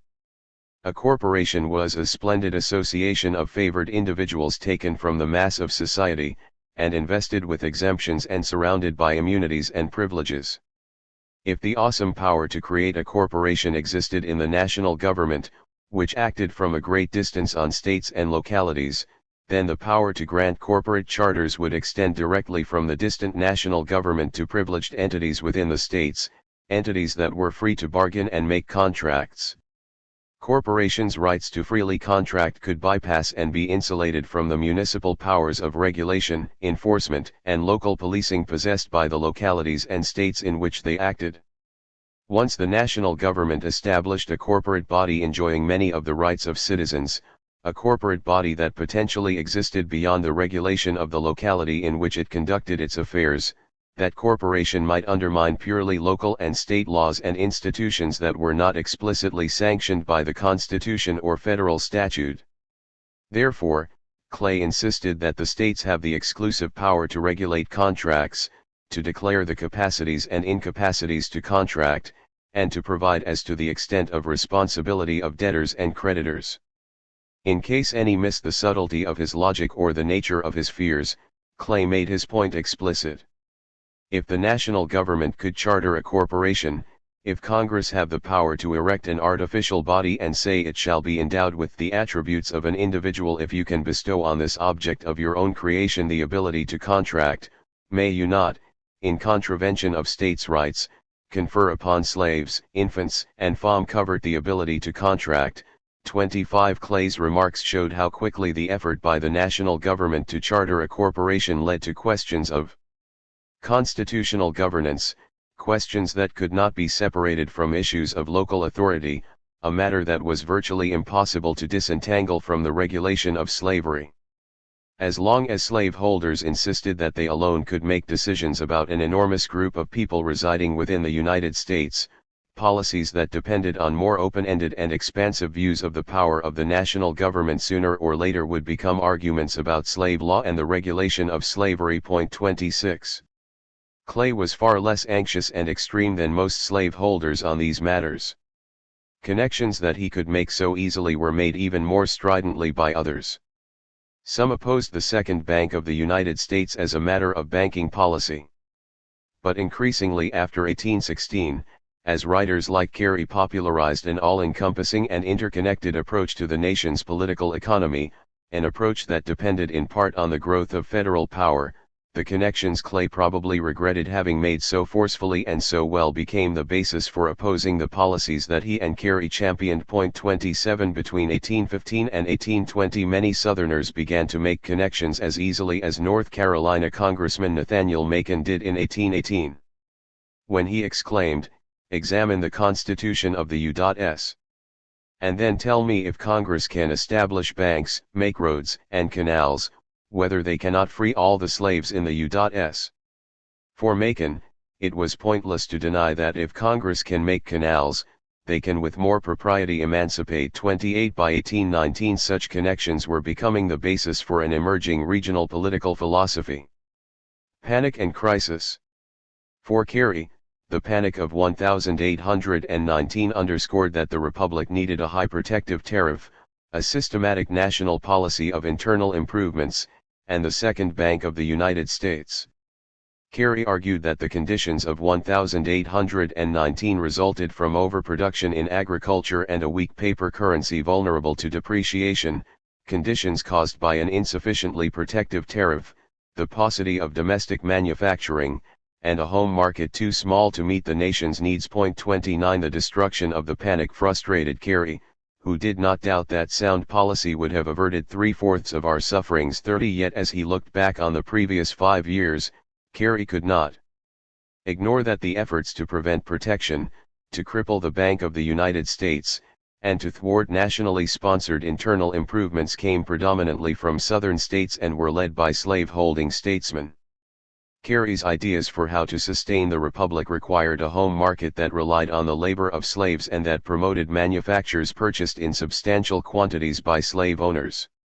Yet slave owners led the efforts that caused destructive conditions for so many of their fellow citizens, and they did so, Carey believed, in contravention of their own interests. In the midst of his efforts to convince the nation that the Panic of 1819 proved the necessity of his economic policies, Carey also had to confront how far the nation was from the harmony he had hoped for in the olive branch. Yet when the Missouri crisis struck, it made two things clear to Carey. First, the region that had to be convinced of his economic ideas was not New England but the South. But second, with Missouri he had a chance to pull all of his concerns together and show slaveholders and non-slaveholders that what they all needed was a national economy that would develop a diverse home market, in part by making use of a growing and robust region of slavery. As the Missouri crisis raged in 1819 and 1820, the nation confronted the dangers of regional disharmony. With so many people paying attention to issues of slavery and sectional conflict, Carey had an opportunity to explain how new thinking about slavery and political economy could promote sectional peace and improve the desperate conditions brought on by the Panic of 1819. It was easy for Carey to see the connections between the Southern defense of slavery and Southern hostility to the sort of national government that he believed the nation needed. and by 1819 and 1820 it was just as easy for Carey to see that Southern behavior was causing the rest of the nation to think in the ways he had associated in the olive branch with extreme New England Federalists. Even had he chosen to ignore the increasingly acrimonious congressional debate over Missouri, the letters Carey received during the months of panic and crisis constantly reminded him that the two events were connected. By 1819 Carey had gained national stature, and his correspondence reflected his achievements. During the months of panic and crisis he received letters from defenders of South Carolina slaveholders, as well as from New York and New England protectionists. Taken together, these letters could only have terrified someone who understood the problems of the Republic as Carey did.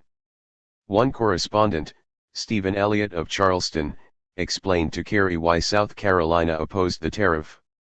Eliot, a botanist and the first president of the Charleston Literary and Philosophical Society, was also co-author, with Robert Hayne, of the 1820 pamphlet Remonstrance Against an Increase of Duties on Imports. 31 Eliot wrote to Carey that South Carolinians could accept limited protection of a few necessary articles, but would always oppose a great combination to carry a general system into effect. Surely it made more sense, Eliot insisted to Carey, if we, left to time and our rapidly progressing population, we should at least have acquired a much better and more natural position. Pursuing manufacturing as part of a general system promulgated by the national government allowed a mode of legislation certainly capable of great misapplication. 32 Eliot insisted that many Southerners would not support precisely the systematic approach to political economy that Carey believed was vital for the Republic's survival. At around the same time, Carey received a letter from Josiah Parks, also of Charleston. Parks explained that there could be neither happiness nor security in any medium between slavery and freedom. Both blacks and whites would be sufferers. The danger lies in the transition from one to the other. Parks insisted that it was essential to tackle the Southern states as they are and to allow them to determine the future of slavery. 33. During the crisis years of 1819 and 1820, Carey was also regularly receiving letters from Northern allies in the struggle for the American system. These letters reinforced his belief that those who shared his vision of political economy were no better able than Southerners to comprehend the prioritizing necessary to secure it. No correspondent during these months did more to reveal the problems Carey feared most than the New Yorker Eleazar Lord. Lord, the founder of the Manhattan Fire Insurance Company, had traveled to Washington to advocate for the tariff and found himself in the midst of the Missouri crisis. 34 Lord's experiences led to fury at Southerners, and a thoughtful analysis that must have led Carey to realize that his political economy could come only after sustained political activism. Lord depicted a Congress in which Southerners were united around the question of Missouri and slavery, and equally united around preventing the American system. Yet Lord wondered, rhetorically, why have not the representatives from the Middle and Northern states been more united in questions relative to the manufactures and industry of their states? And why have the representatives from the Southern states been uniformly opposed to the others on these questions? 35. The answer, Lord insisted, was political economy and the very different effect it had in the South than the North. In the Southern states, Lord argued, there is but one great general interest. This interest is liable to no fluctuations and changes. The labor is done by slaves who can neither remove nor apply their industry to new objects. The representatives therefore are always united as to their great interest and have taken ample care to protect it by law. Yet in the Northern states, every man goes and comes as he pleases, changes the object of his pursuit whenever he is disposed. Representatives are chosen who are partisans to their several interests, and being assured that they cannot consist together, their representatives are never united on questions which concern any one of them. Hence such a tariff as we have and such a want of almost everything we ought to have. The situation was truly alarming, Lord concluded, because nobody knows when the Missouri question will be over, or what temper it will leave for other subjects. 36. These letters confronted Carey with the prospect of a South united around slavery and opposed to the new political economy. In addition, Correspondents such as Lord forced Carey to see that Southern obstruction was provoking a furious reaction. One of Carey's correspondents compared slaveholders to speculators and described them as drones in the hive. Observing the unfolding Missouri crisis, he concluded that the interests of the manufacturers as well as others of the productive classes are nearly connected if not wholly identified with the national interest, while those of the unproductive are often at variance with the national interest. 37. Such suspicion from both regions was antithetical to every aspect of Carey's thinking. But it also revealed that many Southern planters and Northern advocates for the American system did not understand the conditions of the new epoch that Carey believed explained the nation's current difficulties. The nation would flourish only if Carey's Northern allies understood the vital contribution made by slavery, and if planters understood that their interests lay with the new political economy. Yet during the difficult years of 1819 and 1820, Carey's correspondents described the Southern interests so headstrong and blind, and claimed that there existed an unyielding hostility between the Northern and Middle states, who do not breed the black cattle, two-legged ones, for market, and the Southern states who had created so much ill will towards the non-slave holding states, where, by the way, we must look for the chief establishments for carrying forward manufactures. 38. As Carey contemplated the conditions wrought by panic and crisis in the early months of 1820, he also heard that the greatest advocates for slavery are to be found in the capital of the nation. One correspondent registered his disgust that the Republic's citizens held in one hand the Declaration of Independence and the Bill of Rights and with the other shake the chains of servitude. What did this gross contradiction mean? Asked William Lee, a Massachusetts Republican and second auditor in William Crawford's Treasury Department. It was a disgraceful exhibition. In this land of liberty, of man's last hopes, away with such cant, our depreciation is too apparent. It was clear, insisted Lee, that Southerners' great object now is to create a number of new slave states so as to give that interest the preponderance in our country. Once they succeeded, there would be no hope for a protective tariff or the rest of the American system. After all, Lee asked Carey, do you think the Southern nabob will permit you to tax him? No, he will enjoy his thousands a year and make you pay the piper. 39. Such sentiments made it clear to Carey that his closest allies were, among other things, rejecting long-held arguments about diffusionism, the claim that spreading slavery west would attenuate and weaken it as prelude to its ultimate extinction. 40. As they rejected diffusionism, their charged and furious language was also developing into revulsion for slavery. The letters Carey received described the taunts of the Virginians and Georgians, claimed that Southerners would not see or hear candor, and insisted that the Southern interest will be charged with a crime against the national interest due to the unalterable policy of the slave-holding states, to which their representatives will now more than ever adhere, to prevent the protection so vitally essential. 41. Such claims likely terrified Carey. Missouri was connected to deep Southern anxieties about the future of slavery, and those anxieties were stoked, in part, in reaction to the political economy and the view of the national government that Carey believed were essential to preserve Republican society. And yet it was all a terrible and tragic mistake. Slaveholders, Carey believed, had no reason to fear his political economy. On the contrary, like all agriculturalists, they should rather have feared the world that came without it, the conditions of the Panic of 1819. Carey's insights, he now understood during the Missouri crisis, had proved doubly true.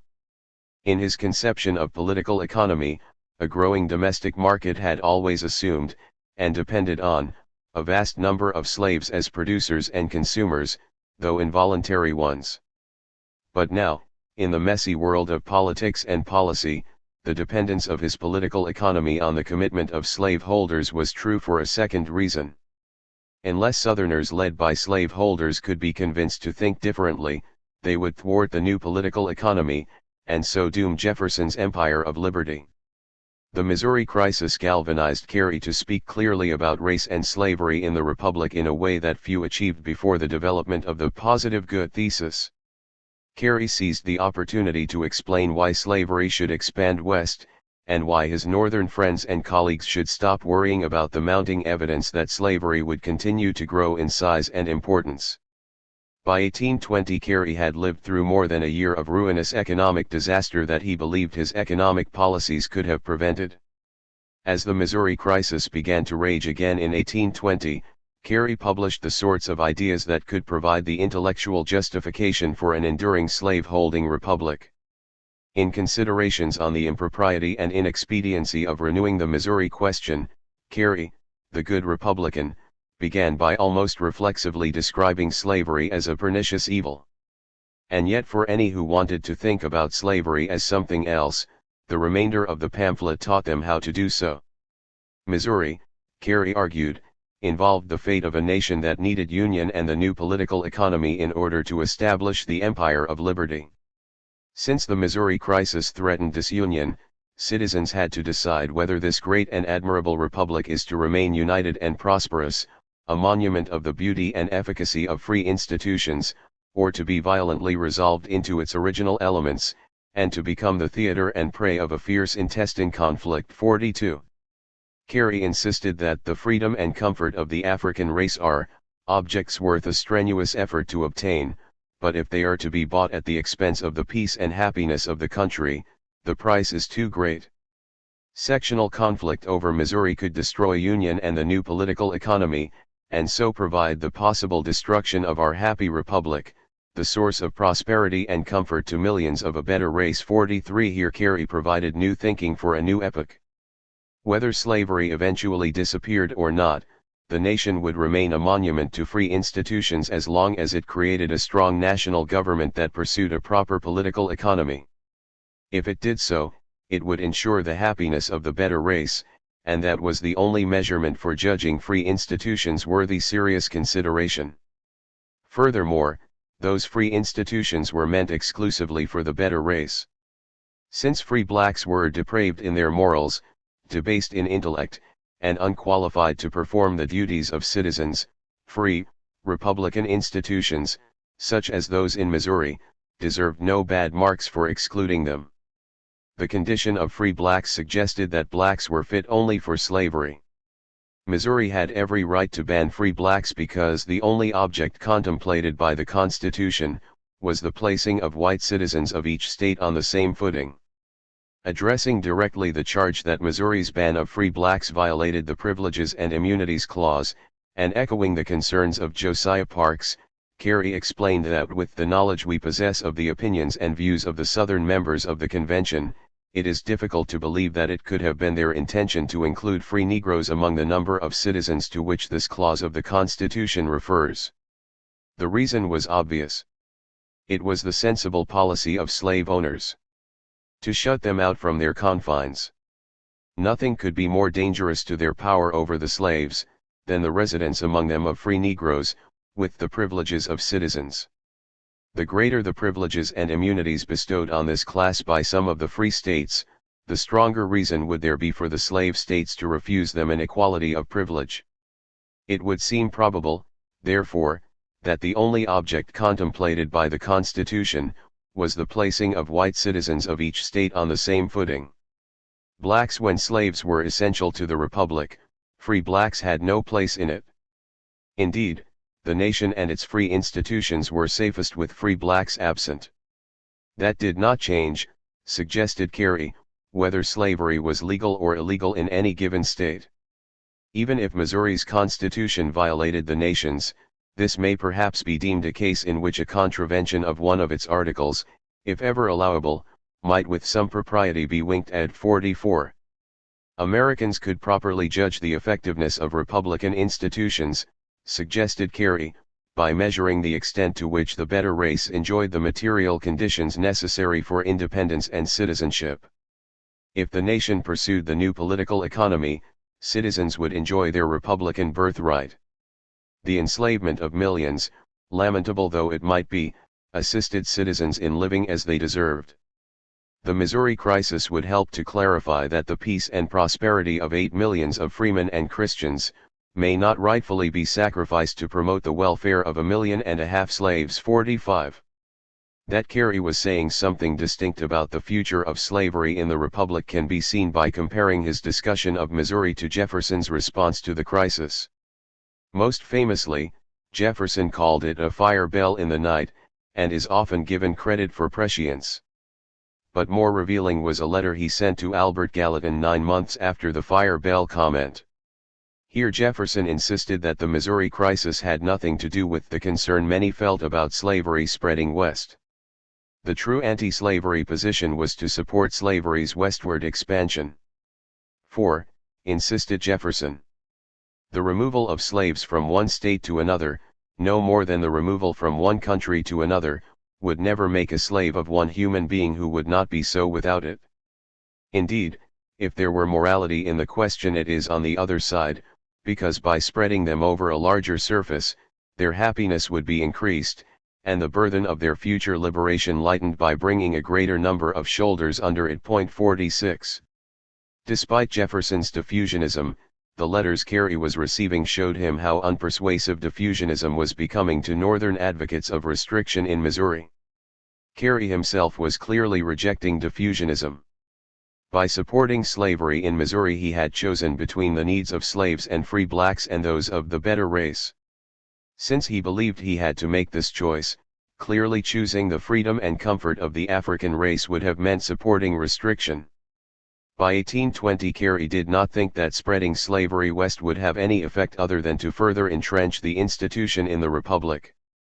Carey's complex belief in the interconnections between and among political economy, national power, the degradation of economic crisis, and the potential violence that came with arguing about slavery pushed him to write in open and honest ways, and using authentic language and achieving a clarity regarding motivations about race and slavery that Jefferson never equaled. Conclusion. The simultaneous crises of 1819 brought together all the issues that had concerned Carey since the dawn of his new epoch. The crises confirmed for him that questions of economic development and the future of slavery, for some time enmeshed in his thinking about political economy, were also inseparable in the nation's politics. The new political economy needed an expanding slavery with secure slave owners, any way Carey looked at it. Carey's experience from writing The Olive Branch to considerations of the impropriety convinced him that the Empire of Liberty must also be a republic of slavery. Carey was one of the earliest and most prolific Americans to think about the processes and developments that would help create the most powerful capitalist economy the world had ever seen. He could imagine American capitalism in large part because he taught himself how to stop worrying about the monstrous abuse of the enslaved, and how to clearly separate the growth of slavery from any judgments about the Republic and the quality of its institutions. That Carey came to think as he did by 1820 was not inevitable. It was not foreordained. It was connected to his understanding of the conditions that existed in what he believed was a new world order that yielded both tremendous dangers and exciting possibilities. And yet there are two speculative observations left to make. First, while Carey's complex thought was contingent, he very quickly relied on long-standing race prejudice and hatred that had long poisoned the land and so many of its people. When Carey decided that he needed to deny blacks membership in his enlightened world of universal comfort, ease, safety, fellowship, fair dealing, equity, justice, and a transcendent common humanity, it was cruelly easy for him to do so. Indeed, Carey had shown contempt for free blacks as far back as the Philadelphia yellow fever outbreak of 1793. Perhaps we can see Carey as a significant contributor to the rise of racial modernity. 47. And second, economic ideas like Carey's helped build another great source of human inequality, greed, and exploitation, the world of largely unregulated, untrammeled, and only at times creative destruction that was 19th-century American capitalism. Nobody more than Carey hoped to avoid what so many Jeffersonian Republicans knew to call the European condition of society. 48. Yet the concentration of economic power that came with development of the domestic economy produced social conditions that did so much violence to Carey's egalitarian dreams that these conditions were by their very nature exploitative. 49. In the final years of his life, Carey glimpsed something of this harsh new world, and begged the wealthy to look charitably upon the poor. 50 Yet rarely does it pay to be charitable when so much is measured by what pays, and the Republic would, until this day, find an unendurable number of its citizens, and aspirants to citizenship, living in the conditions Carey hoped to vanquish. Could Carey have sensed between 1815 and 1820 what he had begun to perceive by the early 1830s? He certainly knew of the terrible conditions of the European poor. But did he feel confident that American citizens would never experience those conditions of powerlessness, despair, vulnerability, and fear because his faith in his intricate understanding of the nation's problems allowed him to think that he could cordon off and assign lives of savage and unending brutality solely to slaves, and so prevent those conditions once and for all for his better race? Did Carey believe that the tremendous human costs of wrenching economic change could be entirely visited upon those he could tell himself were depraved, debased, and unqualified to live in freedom? It didn't work. And in 1833 Carey pleaded for charity for the many of his better race who had not achieved an independent grade in society, who had failed to become men of moderate fortune. By the 1830s many white citizens needed the charity Carey called for, and the millions of unfree Americans even more desperately needed an acknowledgement of the shared humanity Carey denied them. When theorizing American capitalism, Carey was so often at his best when he was also at his worst. He had become a vital, thoughtful, tragic, and culpable embodiment of the nation that continued, and continues, to fuse its best and worst versions of itself in fiery, passionate, and violent embrace, parts that make a troubled whole. Chapter 13. The Market, Utility, and Slavery in Southern Legal Thought. Alfred L. Brophy. Pre-Civil War Americans turned to all sorts of technology, from canals, steam power, and the telegraph to more obscure forms such as the daguerreotype and mining lamps, to hasten the pace of economic and moral progress. Law was another key technology they used. The law worked in favor of economic growth in several ways. First, judicial decisions self-consciously molded the law to promote economic efficiency. Second, legislatures used statutes to streamline credit markets, market transactions, and the formation of corporations. For the last several decades, scholars have often invoked Morton J. Horwitz's apt insight that there was an instrumental conception of law that it could and should be used to promote economic growth in the pre-Civil War era. Law was a transformative technology of capitalist development in the United States. 1. Recently there has been an increased recognition of what one might call pro-slavery instrumentalism, a utility-oriented application of law that forces scholarly attention southward in search of the 19th century's legal innovations. Certainly the economic analysis of slave law has been part of Southern legal history, as Jenny Wall's work on the common law of slavery, Ariella Gross's work on the slave market, and Calvin Schermerhorn's and Bonnie Martin's work on mortgages of humans reveal, but pro-slavery instrumentalism has not figured in recent accounts of Southern modernity or in national accounts of the so-called market revolution. The law was designed, or modified, to sustain slavery across a broad spectrum of areas, including criminal law, contracts, trusts, and tort liability. Utility figured in the organization of slave law, just as it did in the more often touted decisions of northern and federal courts regarding bridge monopolies and riparian rights. 2. This chapter focuses attention on two emblematic Southern jurists, Thomas Ruffin and Joseph Lumpkin, to suggest a reconsideration of slavery's formative importance to American capitalism. It then places Ruffin and Lumpkin in the context of other pro-slavery literature, and anti-slavery literature too, to demonstrate that the argument about the utility of slavery was widespread among Southern jurists, lawyers, and legislators. To grasp the centrality of utility in Southern legal reasoning requires overcoming a venerable scholarly tradition of seeing sentiment in the guise of paternalism as the organizing principle of a slave-holding society. Eugene Genovese and Elizabeth Fox Genovese are among the leading exponents of the view that pro-slavery Southerners developed a critique of the market and saw slavery as offering an alternative to the free market. Many people at the time viewed slavery in such paternalistic terms, it is true.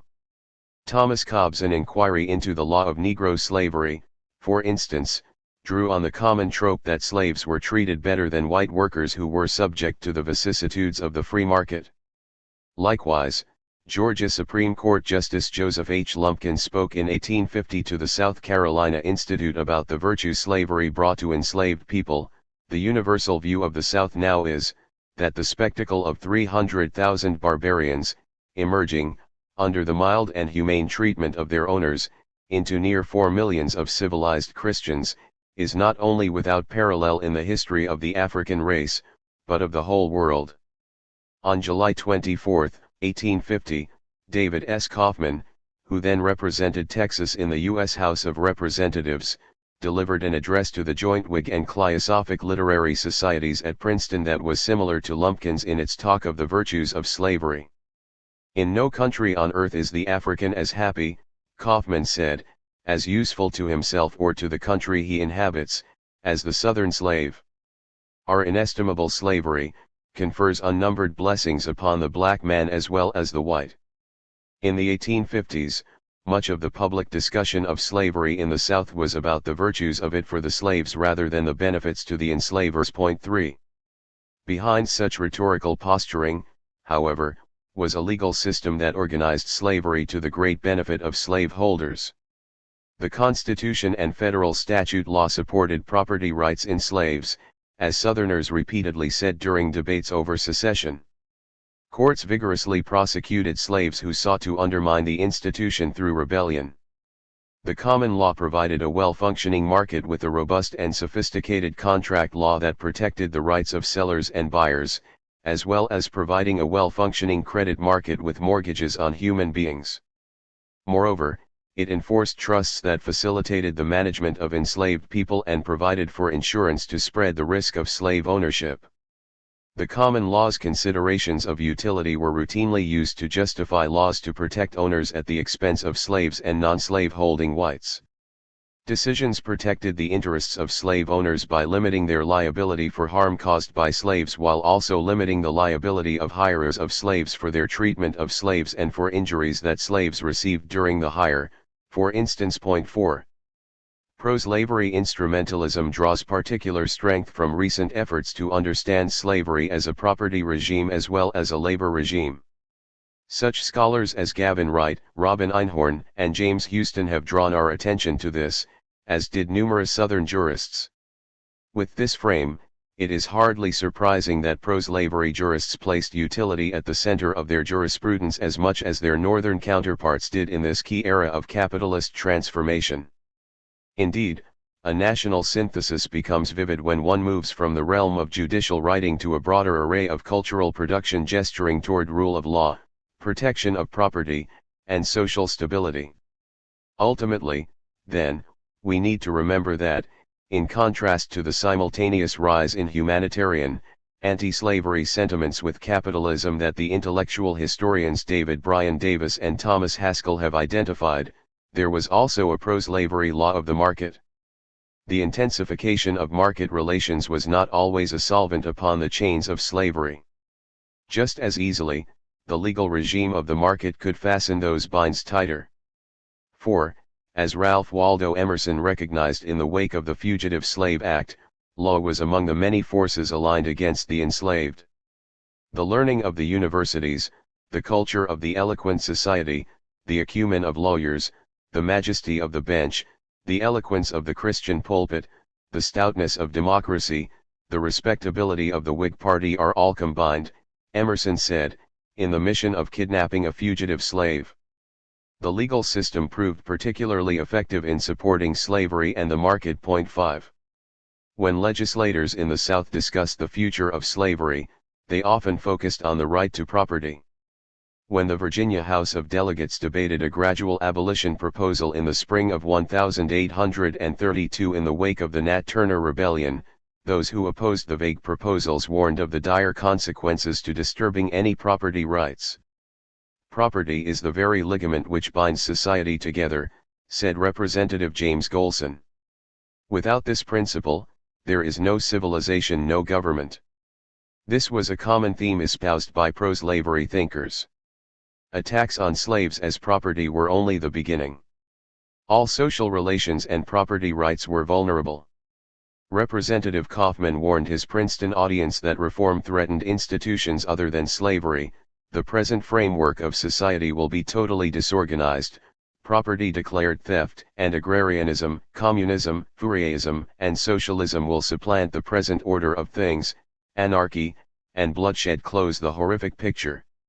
That is, property and slavery were closely allied in Southern legal thought, and Southern lawyers mobilized to protect each. Slavery's detractors realized this as well. For Emerson wrote in his journal in 1846 that slavery and anti-slavery is the question of property and no property, and anti-slavery dare not yet say that every man must do his own work. Yet that is at last the upshot. 6. One stark example of the law's support for slavery is North Carolina Supreme Court Justice Thomas Ruffin's 1830 opinion in State v. Mann.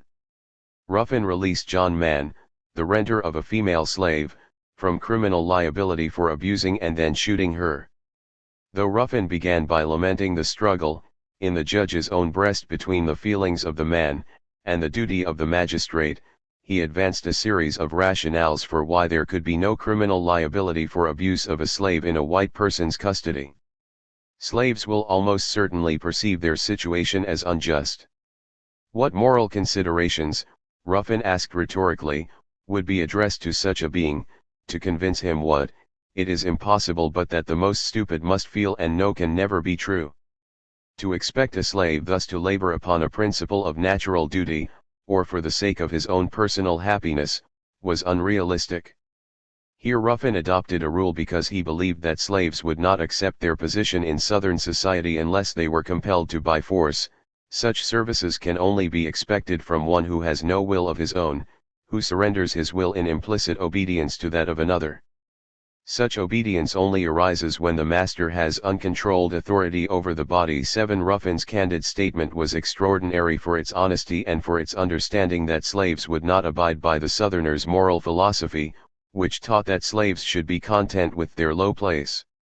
Man revealed the brutality of slavery and recognized that the authority of law came through violence rather than reason. Ruffin advocated rules that subjected slaves to extraordinary control, for the good of Southern society.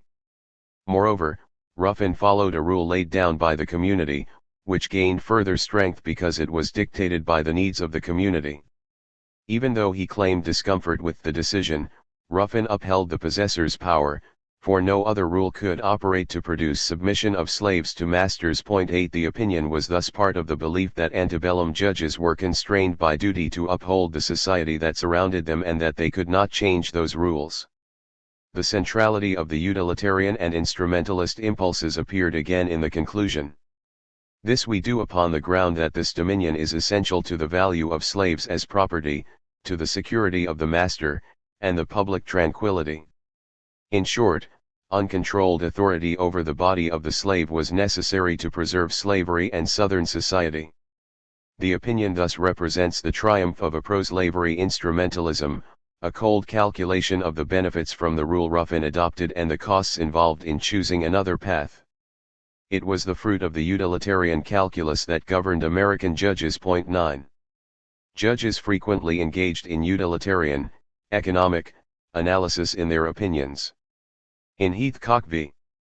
Pennington, for instance, Justice Ruffin wrote of the low level of care required of those who rented slaves.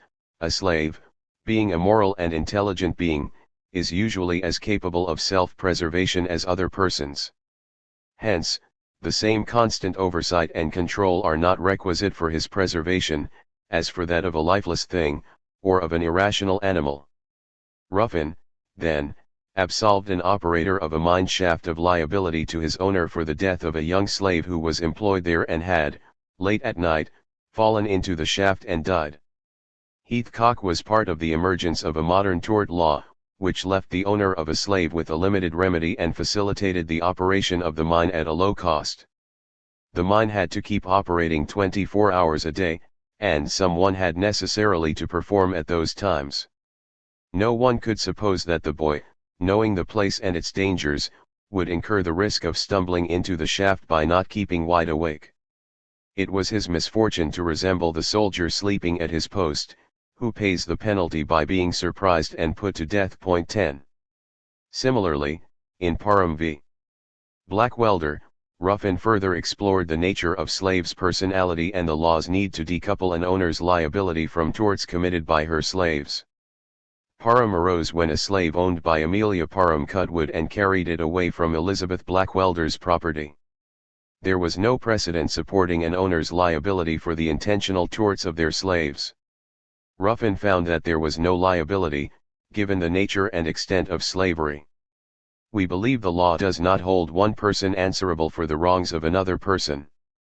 It would be most dangerous and unreasonable, if it did, as it is impossible for society to subsist without some persons being in the service of others, and it would put employers entirely in the power of those who have often no good will to them, to ruin them. 11. This kind of utilitarian reasoning pervaded Ruffin's opinions. Ruffin's 1832 opinion in Scroggins v. Scroggins, for instance, tracked his reasoning in State v. Mann as he denied a husband's request for a divorce. Scroggins, in which a husband sought divorce when he learned that his wife's child was part African American, presents an important parallel to Mann in that it takes the world as it is and expects individuals to bear a burden so that overall a better result emerges. For in Scroggins, Ruffin denies a divorce on the grounds that if divorces become too easy to obtain, that will undermine marriage and affect society more generally. For Ruffin reasoned that if couples knew they could not get out of marriage, they would accept it, and he thought that preferable to ending marriages. 12. One unusual set of cases involving what was known as quasi-slavery, or sometimes quasi-freedom or nominal slavery, further reveals the centrality of economics and brutality to slave law. In quasi-slavery cases, humans were held in a state between slavery and freedom. Their owners allowed them to work for their own account or otherwise have substantial control over their lives. Legislatures routinely prohibited such behavior by statute. For instance, South Carolina prohibited gifts of slaves that contained a promise that such slaves shall be held in nominal servitude. When someone violated that statute, the slaves were taken from the person who had received them and given to the donor's heirs. A North Carolina statute was broader. It prohibited owners from allowing slaves to work for themselves or to go about without supervision, and thus tried to stop owners from engaging in quasi-slavery at any time, rather than just at the time they were giving away slaves. Judges filled in the gaps left by statutes and developed a sophisticated law to identify and stop owners from holding slaves in quasi-slavery. For instance, in 1822 the North Carolina Supreme Court held that a gift of slaves to the trustees of a Methodist church to keep or dispose of as they shall judge most for the glory of God, and good of said slaves, was illegal. The court gave the slaves to the donor's heirs. 13. That is where North Carolina precedent stood when Ruffin, who was then only a trial judge, heard the case of William Dickinson's gift of slaves to a Quaker meeting.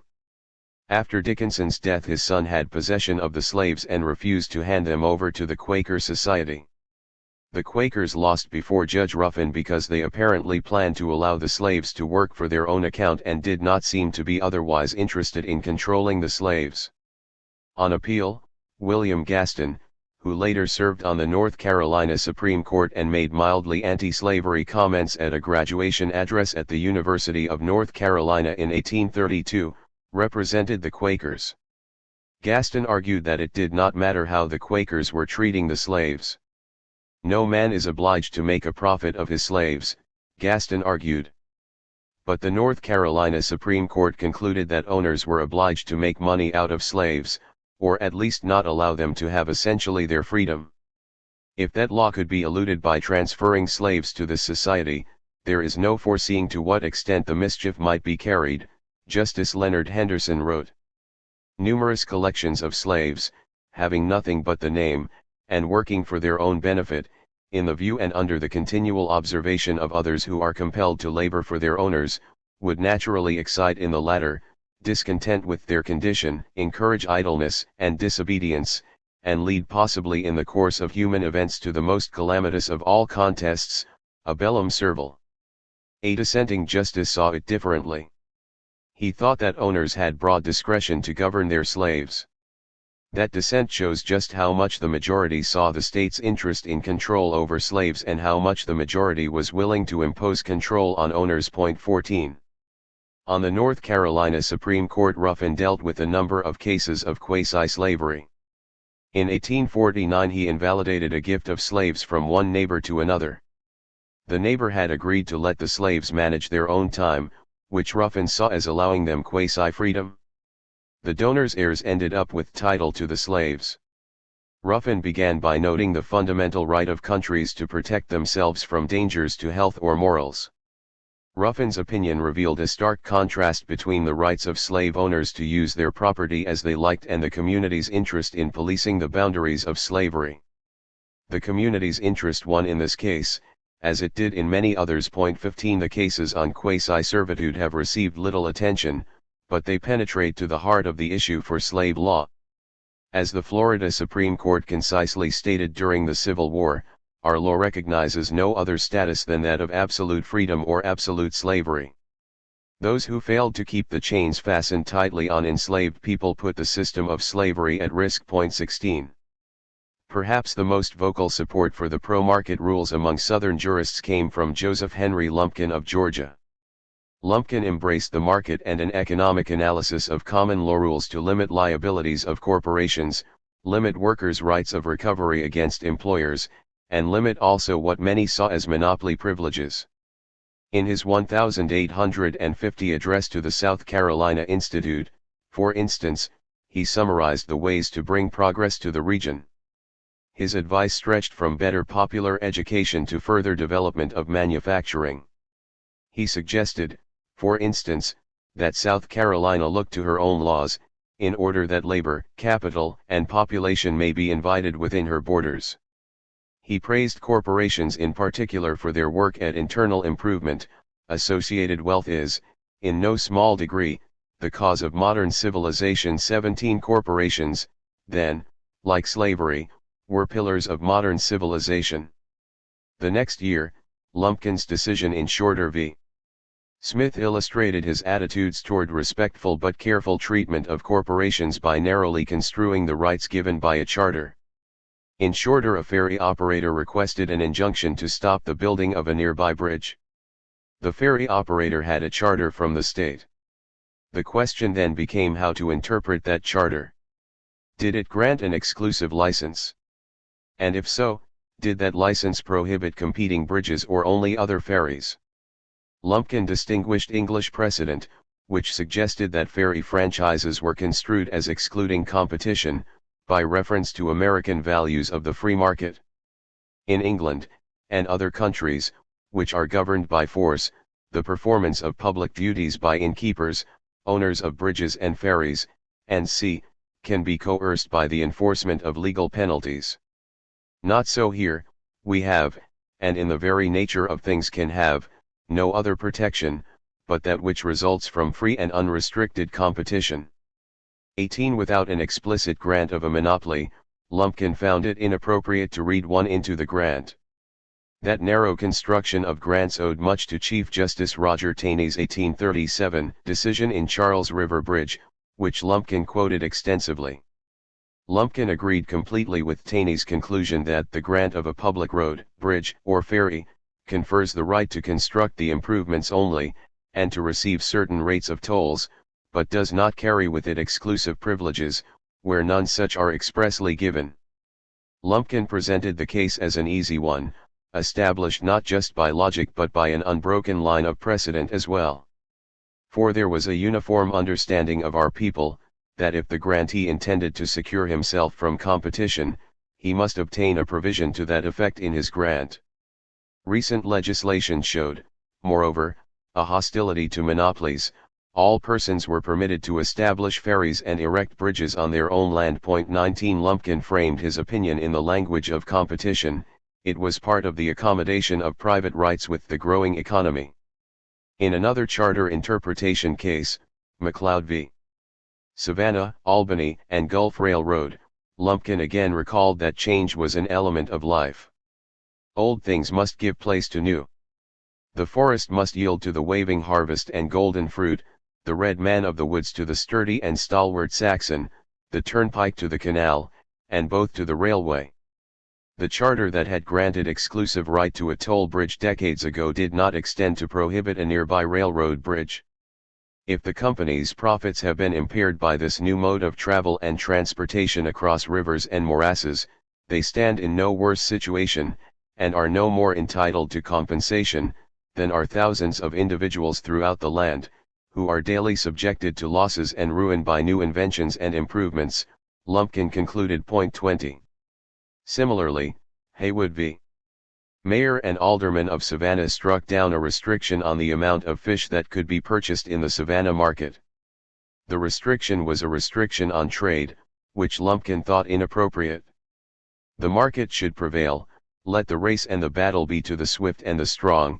21 such cases, decided outside the context of slavery, illustrate the unified American jurisprudence, which facilitated the market by protecting expectations and contracts and subjected individuals and corporations to competition.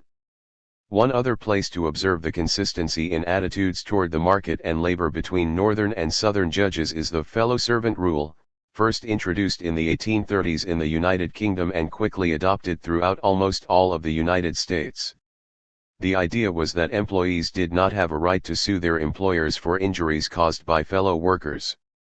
The rationales behind this were that workers were in as good a position to protect against those injuries as employers, that employers should only be liable for their actions, not those of others, and that employees who did not like this could leave.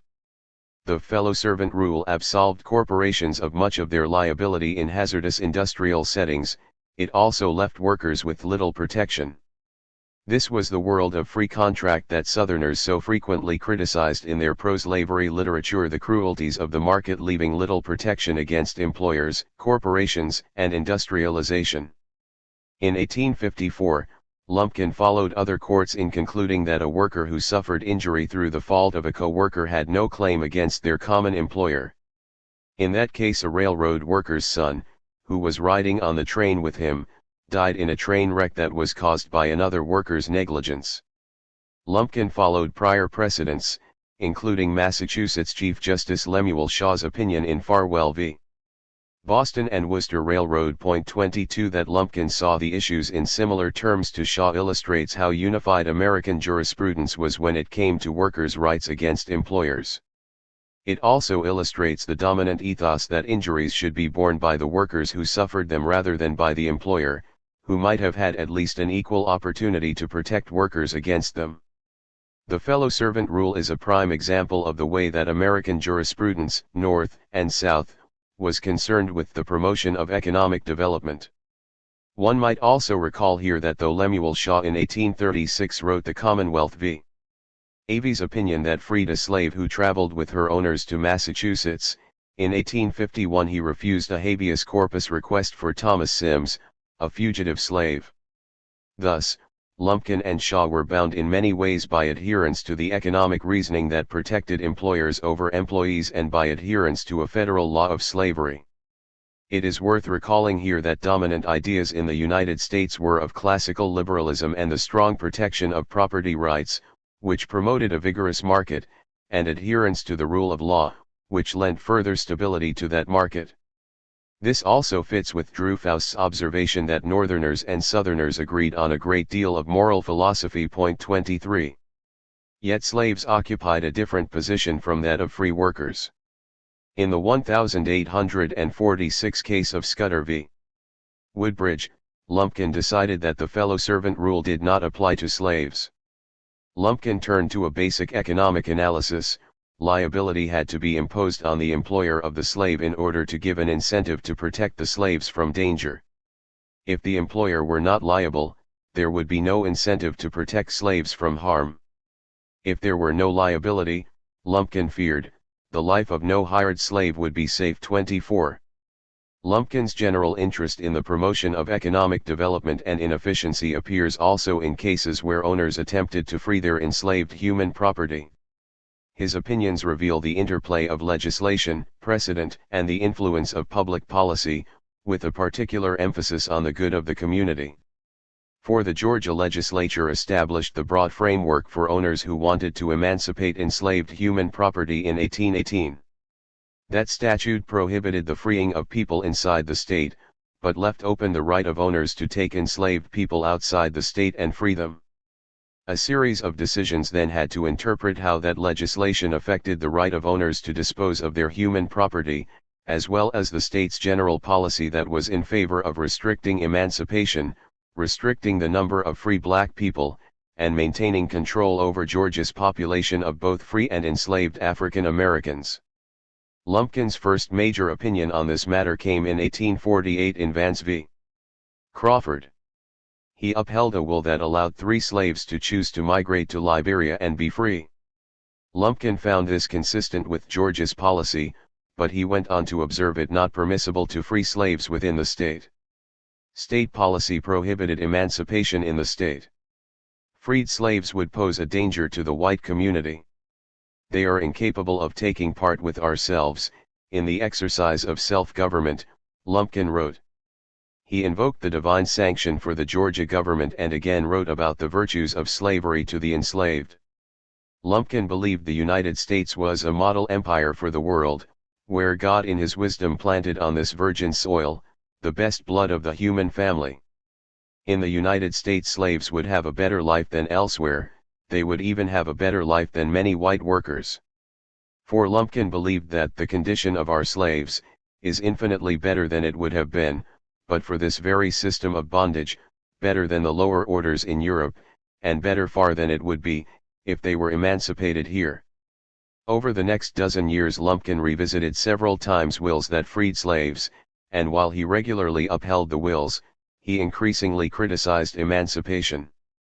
He also increasingly praised the virtues of slavery. 25. In other areas as well, such as the enforcement of contracts regarding slave sales, American jurisprudence was unified in its protection for property, particularly slave property. Moreover, one might recall that it was the law's enforcement of debt claims that set Uncle Tom's Cabin in motion. The sale of Uncle Tom and the threatened sale of Little Harry were only the first places in Stowe's novel where the law was responsible for the harshness of slavery and where it protected the slave system. At other times the law prevented Tom's emancipation by St. Clair and turned Senator Byrd into a lawbreaker when he helped Eliza and Harry escape. The centrality of slaveholders' considerations of utility appeared, for instance, in Simon Legree's statement to Tom that he had made up his mind and counted the costs of punishing, indeed killing, Tom. Such considerations of efficiency should come as no surprise. For instance, Professor George A. Baxter of Hampton Sydney College published in 1836 a criticism of abolitionists. It focused on Brown University's President Francis Whalen's anti-slavery textbook, Elements of Moral Philosophy. Baxter explained quite simply that when clearly ascertained, utility was the guide of moral actions. 26. Turning from the vantage of judges' opinions and their extrajudicial writings to the writings of lawyers and legislators reveals that utilitarian considerations were pervasive in antebellum thought. Thomas R. Dew, a professor at the College of William and Mary, wrote about how the interests of white Virginians were related to slave property and the money slaves generated for the state in his 1832 book, Review of the Debates in the Virginia Legislature. Dew's work quickly drew praise, including from South Carolina Chancellor William Harper, who focused on the presumed benefits of slavery to the enslaved. President Dew, Chancellor Harper wrote at the beginning of his 1838 memoir on slavery, has shown that the institution of slavery is a principal cause of civilization. Harper's next sentence then extended Dew, perhaps nothing can more evident than that it is the sole cause. 27. The majority of Northerners thought in similar utilitarian terms, if not in the same amplitude, about the contributions that slavery made to the enslaved. Daniel Webster's March 7, 1850, address during debate over the Compromise of 1850 criticized abolitionists for their unyielding moral positions, which did more harm than good for the cause of the enslaved. Abolitionists, Webster said, are disposed to mount upon some particular duty, as upon a war horse, and to drive furiously on and upon and over all other duties that may stand in the way. Their narrow reasoning admitted of few opportunities for compromise. Webster, by contrast, considered the entire spectrum of issues and balanced the costs of affection for the enslaved against the cost to the Union. That utilitarian calculus came out poorly for the enslaved. Similarly, Senator John Bell of Tennessee used utilitarian calculations in debate over the Compromise of 1850. He spoke in even more pro-slavery terms than Webster as he weighed the factors used in his calculations. Abolitionists' conclusion that slavery was immoral, Bell thought, could not be proved. For the moral condemnation of slavery is not arrived at in accordance with the Baconian method of reasoning, by which, we may safely deduce a general law of physical nature, and so of morality and government. Instead, Bell thought that slavery was still contributing to advance the cause of civilization. 28. One other vantage reveals the centrality of utilitarian considerations to pro-slavery legal thought, the perspective of the abolitionists who critiqued what pro-slavery judges were doing. In the wake of Uncle Tom's Cabin, Harriet Beecher Stowe published a short volume titled A Key to Uncle Tom's Cabin to provide nonfiction details to back up her novel. She used Thomas Ruffin's opinion in State v. Mann in her discussion of slave law. Stowe detected the conflict between the feelings of the humane judge and the logical necessity of a strict interpreter of slave law. 29. Stowe now realized that the utilitarian calculations made by the legal system led to acceptance of slavery, and she criticized the cold, logical reasoning of the Southern judges generally. It is often and evidently not because judges are inhuman or partial but because they are logical and truthful that they announce from the bench in the calmest manner, decisions which one would think might make the earth shudder and the sun turn pale. 30. Men like Ruffin could be aware of the inhumanity of slave law, but they recognized that if slavery were to survive, the laws must be severely enforced.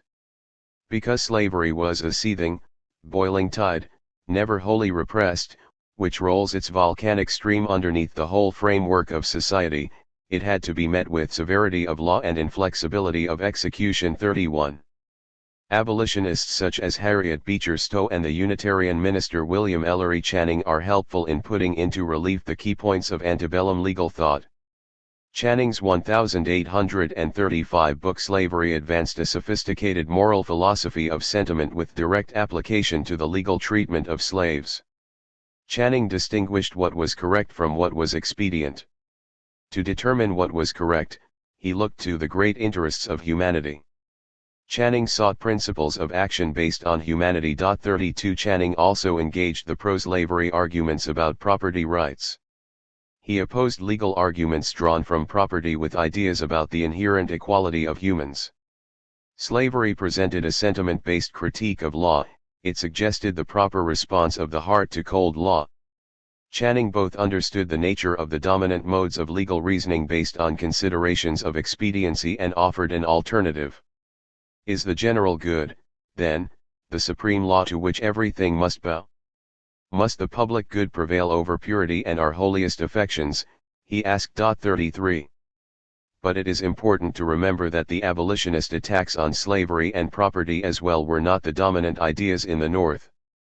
Stowe began her career with a short story titled Love versus Law, which criticized a man for suing his neighbor to protect his property rights. But such attacks on property were unusual. Much more common was the support for property and the rule of law. In the months following passage of the Fugitive Slave Act of 1850, speakers to the Phi Beta Kappa societies at Harvard, Yale, and Brown all urged support for the rule of law, of which property rights were a central tenet. At Harvard, Professor Timothy Walker of the Cincinnati Law School worried that abolitionists and other reformers were fanatics who sought to tear up civilization. At Yale, the New York lawyer Daniel Lord found in Lawyers and Ministers a solution for the problem that Timothy Walker had identified. Lord told the Phi Beta Kappa Society that lawyers and ministers were a stabilizing force in society because they abided settled forms and through their professions served as bulwarks against change. Lord was quite sure that lawyers and ministers would stop the calls for changes in law and religion. For law in particular had a preference for ancient and settled ideas and for property rights. At Brown, often a place of anti-slavery advocacy in the 1840s and 1850s, William Greene spoke about the need for Americans to abide the Fugitive Slave Act because it had been passed through proper, democratic means. 34. In summary, then, American judges embraced values of what we call economic efficiency and turned to empirical investigation to understand what path would produce the greatest utility. Those values of utility and empiricism led judges to seek a well-functioning market. It was a world of property, of releasing masters from control from the law, of rules that promoted a well-functioning slave system. This connection between the market and slavery points up the relationship between capitalism and pro-slavery sentiments. We hear much from David Bryan Davis's Problem of Slavery in the Age of Revolution on the relationship between capitalism and anti-slavery sentiments. Davis notes the correlation between the rise of anti-slavery sentiments and the rise of capitalism. Perhaps this is the result of a confluence between the interests of capitalism that promoted free labor over slavery and a widening of moral sensibilities made possible by the market, or perhaps it is partly the result of economic interests that the emerging industrial workers and investors had while they competed with enslaved labor. There is more than a little to the idea that capitalism or trade and commerce, to use the language of the antebellum era, helped bring down slavery. In The Young American, Emerson drew on common beliefs about the history of the market. Americans in the 1840s believed that trade allowed British merchants to purchase freedom from the crown over the course of centuries. Trade and economic development had a positive image at the time, as the landscape art that celebrated Americans' industry revealed. The historian will see that trade, Emerson wrote, makes peace and keeps peace, and it will abolish slavery. 35. Certainly, the power of economic interest and of trade that facilitated the enormous growth in the first 60 years of the 19th century was a powerful engine for change. Thus, while Davis has shown the important connections between the market and anti-slavery sentiments, there was also an important relationship between capitalism and pro-slavery thought. The engine of the market did not always point in one direction, toward anti-slavery. Slavery bound together the interests of the people of North and South, as well as Europeans and Americans. And Southerners knew it. Justice Lumpkin recalled at the South Carolina Agricultural Fair in 1850 that England, without raising 1 pound of cotton at home, has a population there of 4 millions directly or indirectly dependent on this trade. 36. What, then, to make of the relationship between the market and slavery? Eric Williams's Capitalism and Slavery demonstrates the economic incentives that lay on the side of anti-slavery action in Great Britain. It is important that we recall and study the multiple and important economic impulses that lay behind the pro-slavery ideas and actions in the United States. The market, as we are daily reminded, is an incredibly powerful force, and the interests it supports are difficult, if not impossible, to resist. Law as a technology of the market reflects its values. For a number of reasons, including the provincialism of northern courts, and thus their reluctance to cite southern opinions, the tradition of southern judges not to write as expansive opinions as northern judges, and the conservatism of southern judges with respect to departing from precedent, it is hard to locate areas of law where southern law advanced ahead of northern law.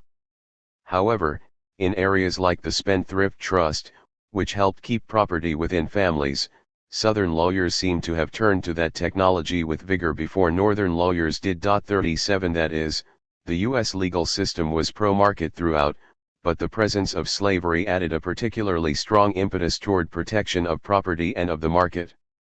Considerations of utility were central to pro-slavery thought. For instance, much of the pro-slavery literature focuses on the economic catastrophe that attended the end of slavery in the Caribbean and that would attend the end of slavery in the United States.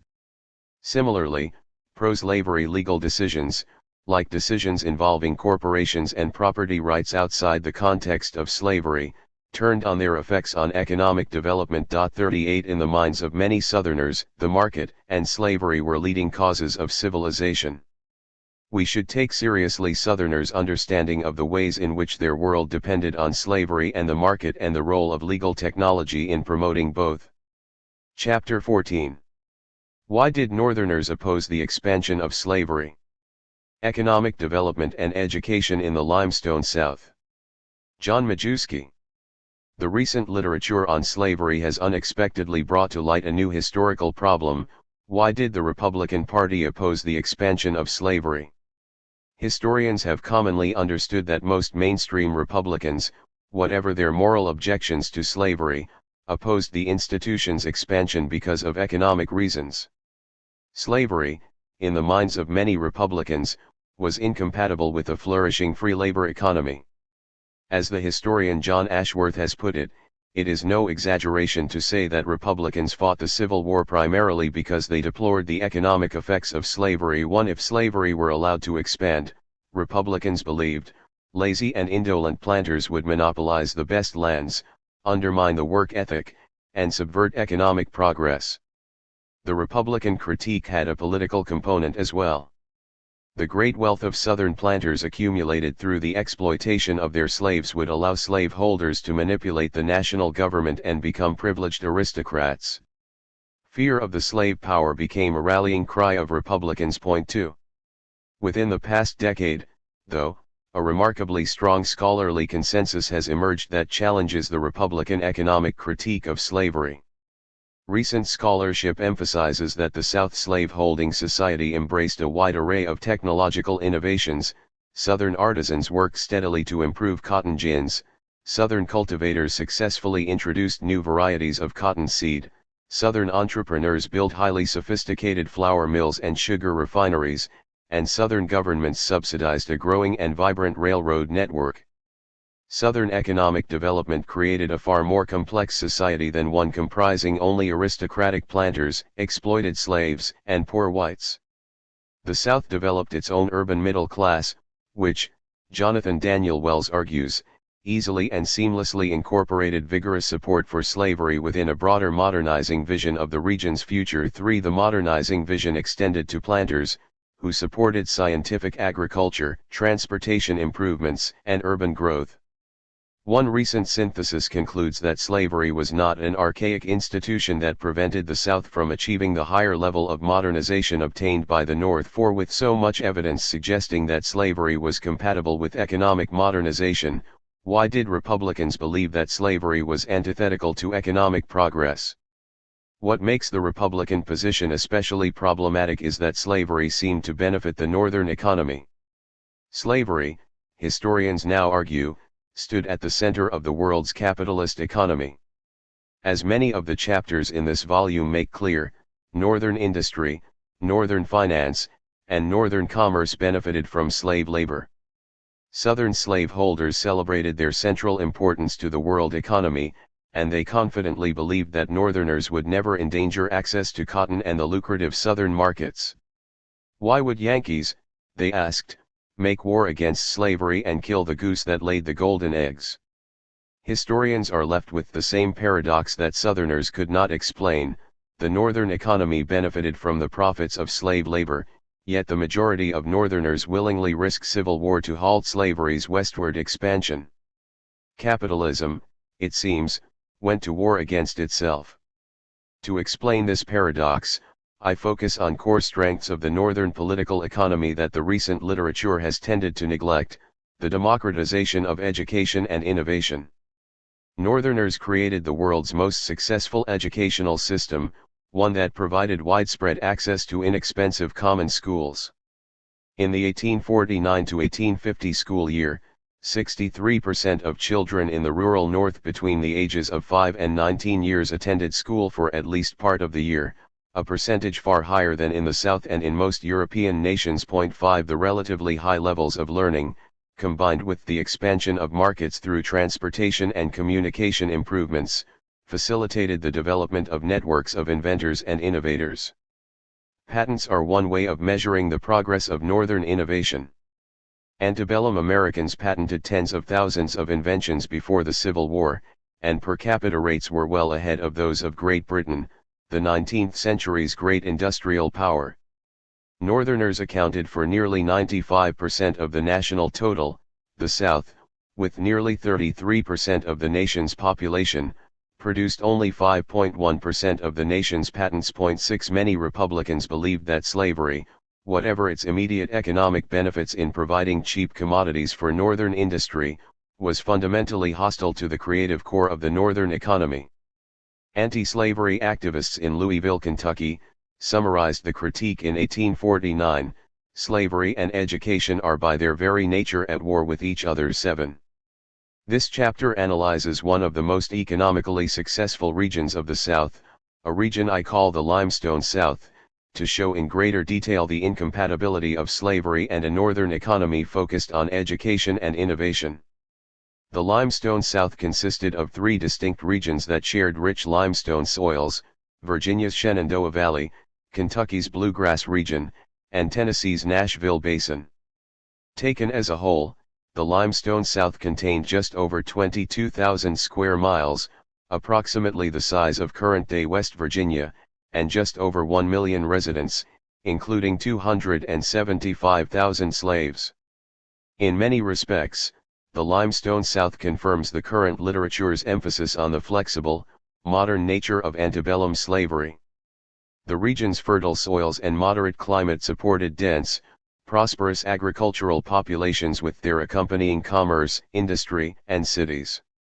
Nearly 16% of the population of the Limestone South lived in a census-defined urban area, which put it significantly ahead of Midwestern states such as Indiana and Illinois. Manufacturing output in the Limestone South was also comparable to that of Midwestern states. In contrast to the predictions of free labor ideology, the history of the Limestone South suggests that slavery, in the right environmental conditions, could indeed support a thriving, diversified economy. In other respects, though, the Limestone South shows how slavery created a political economy antithetical to long-term development. Residents of the Limestone South steadfastly refused to invest in an extensive system of public education.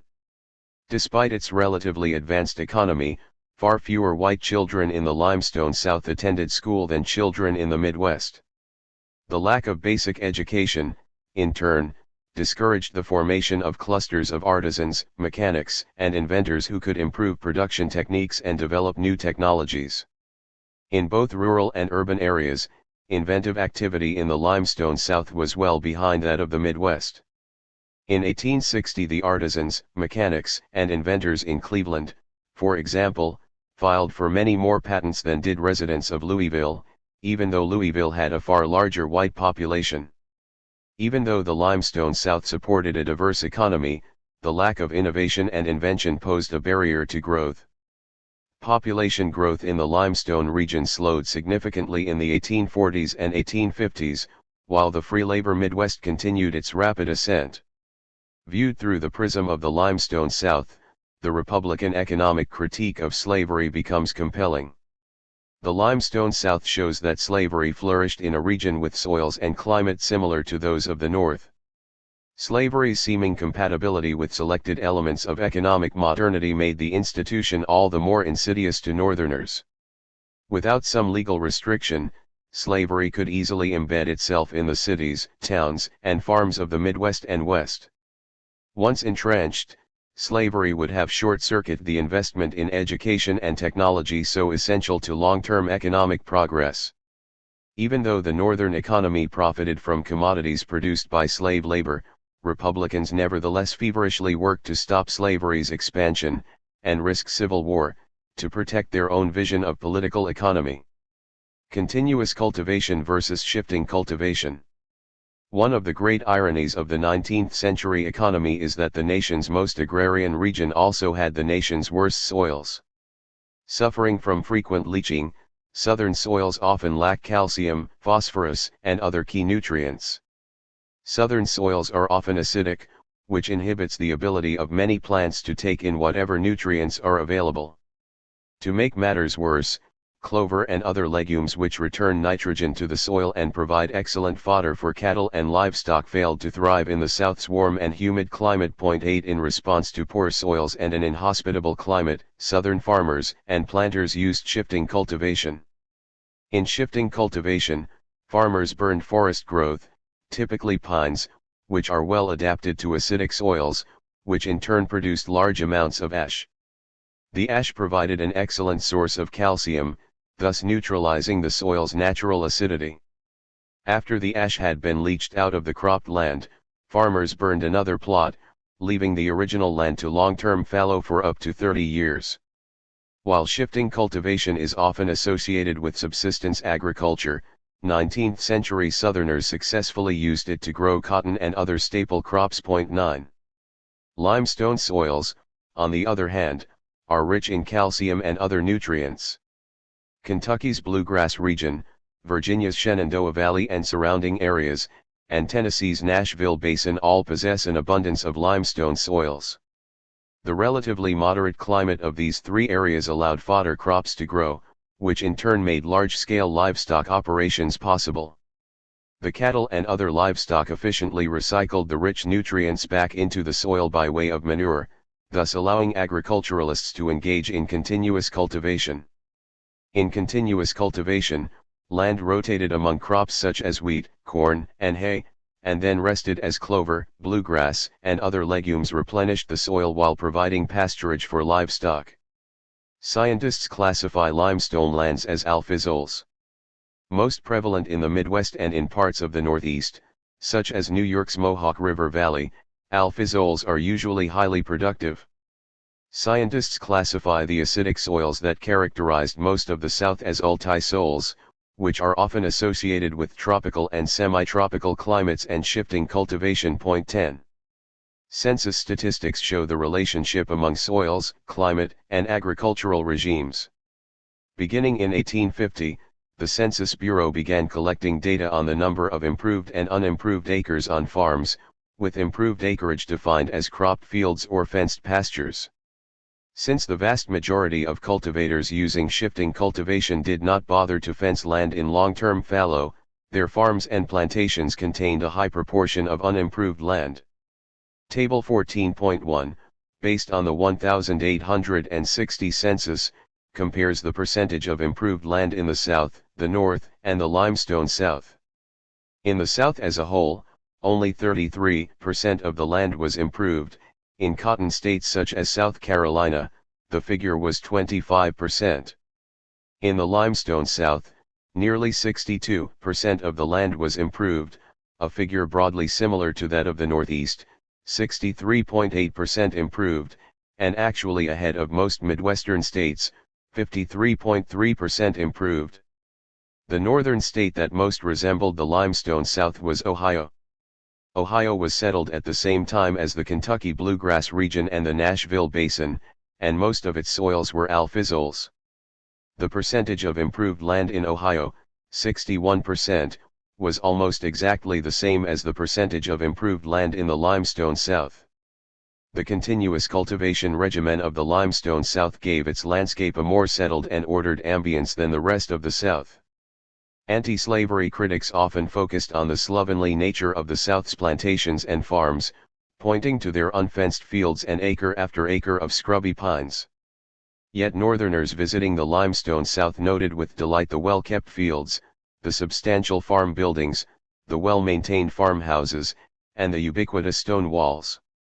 Travelers visiting the Shenandoah Valley, according to historian Warren Hofstra, came to see a prosperous countryside, thriving market towns, a vibrant grain economy, and a town and country landscape that symbolized the promise of America's Republican experiment. 11 Visitors to the Bluegrass rhapsodized about the bucolic landscape. A short visit to Kentucky, wrote a correspondent of Baltimore's American Farmer, was more like a pleasant dream than a reality.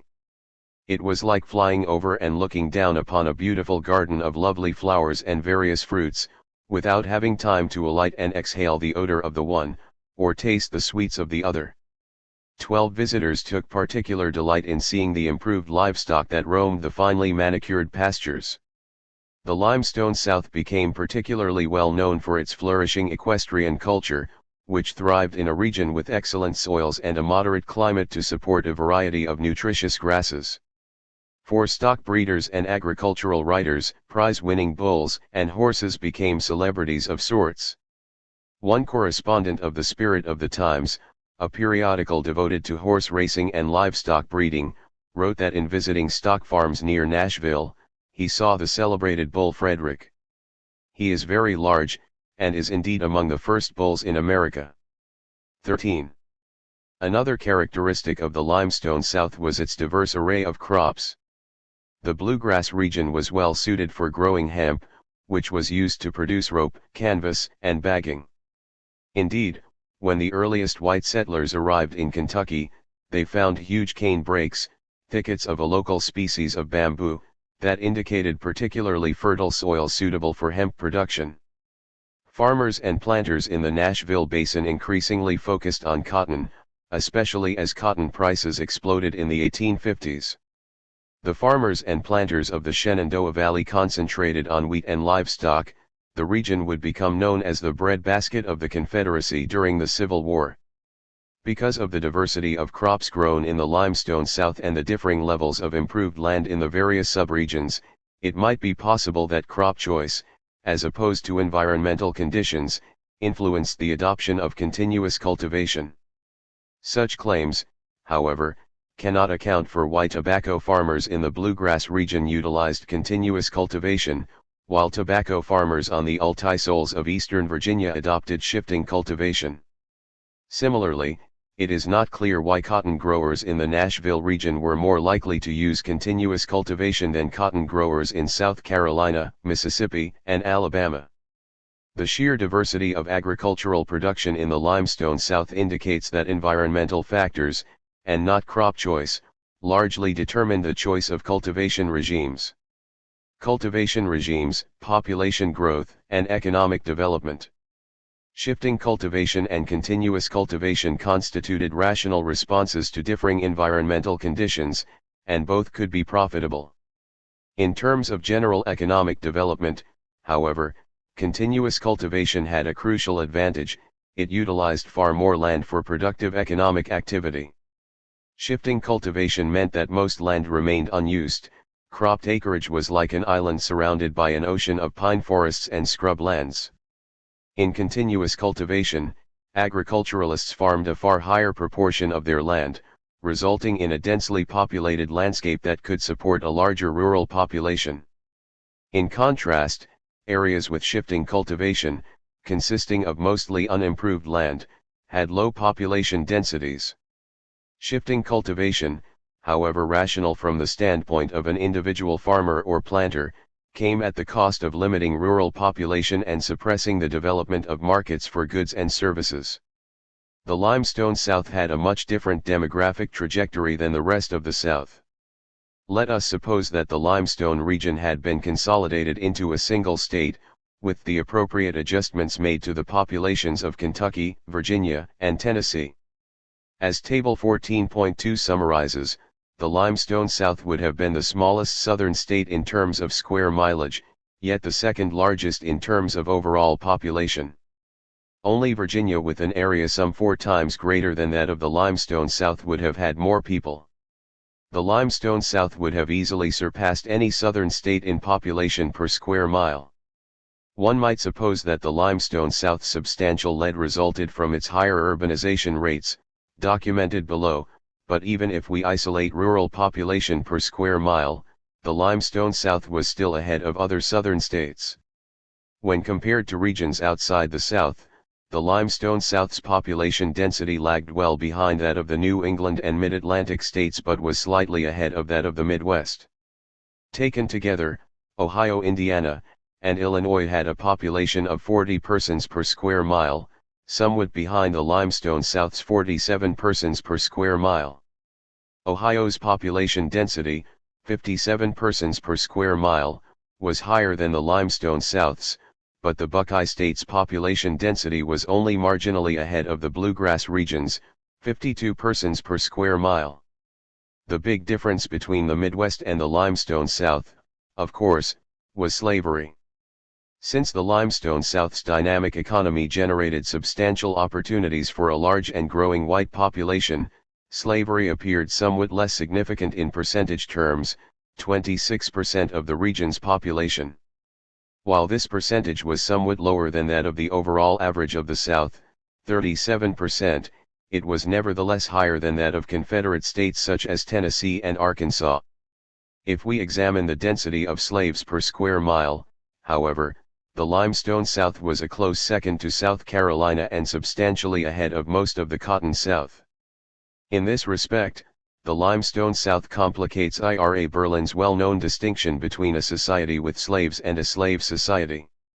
In Berlin's analysis, many societies have had some form of slavery, but only some of these have developed into full-blown slave societies complete with a powerful planting class and a legal and political system devoted to protecting slavery. 14 The limestone South falls into its own ambiguous category. Slavery in the limestone South generated a powerful planter elite, especially in the Bluegrass region and the Nashville region, but slave-holding planters coexisted with large numbers of yeoman farmers, artisans, merchants, and manufacturers. The limestone South, in other words, integrated a vibrant free labor economy with a significant number of slaves. Table 14.2. Population statistics for the limestone South and selected states, 1,860. Source: Census Statistics from Geostat Center, University of Virginia Library, http://fisher.lib.virginia.edu/collection/stats/hist census. The significant free labor component of the limestone South did little to undermine slavery. Demographically, slavery's importance fell slightly relative to that of the free population. As the demand for slaves in the Cotton South increased in the 1840s and 1850s, more planters in Kentucky and Virginia sold surplus slaves in the domestic slave trade. By the 1850s, Louisville and Lexington had become major slave trading centers, leading one historian to sardonically note that traders increased in Kentucky to such an extent that by 1860 there were as many slave dealers as there were mule traders. 15 Despite the growth of the slave trade, between 1840 and 1860, the overall slave population of the limestone South increased by nearly 38,000, Table 14.3. Most of that increase took place in the Nashville Basin, where demand for slave labor remained strong because of higher cotton prices. Even in the limestone areas of Kentucky and Virginia, the absolute number of slaves increased slightly. While the proportion of slaves declined from 29% of the population in 1840 to 27% of the population in 1860, this small drop hardly challenged the survival of the institution. By way of contrast, slavery in Maryland, where the institution was indeed on the verge of extinction, fell from 19% of the population in 1840 to 12% in 1860. The continuing importance of slavery did not hinder the development of a substantial manufacturing sector devoted to processing the region's diverse array of crops. Hemp cultivation, which required the rich soils of the Bluegrass region to be grown on a commercial basis, gave rise to a significant rope, cordage, and bagging industry. By 1860 the Bluegrass region contained 157 such manufacturers, employing more than 2,000 workers. 16 Whiskey distilling, a byproduct of the plentiful corn and rye crops and the clear, pure water from limestone streams and wells flourished throughout the limestone South, most especially in the Bluegrass region and Nashville Basin. In the limestone regions of Virginia, wheat production created a vibrant milling industry. As early as 1800, some 400 mills served the farmers and planters of the Shenandoah Valley. 17 The area's thriving agricultural economy also created a demand for more blacksmiths, more carpenters, more wheelwrights, more teamsters, and a variety of skilled and semi-skilled workers. Data from the 1860 census confirm this point.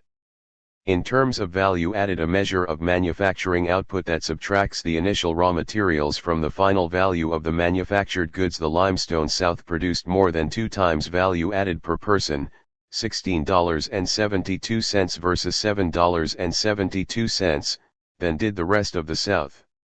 If one isolates the value of goods and services that depended on local demand, the gap becomes even wider.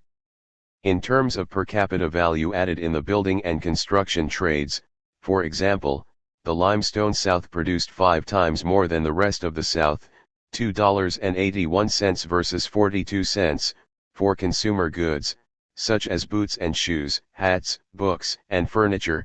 The limestone South produced nearly 4 times as much as the rest of the South, $3.36 versus 90 cents.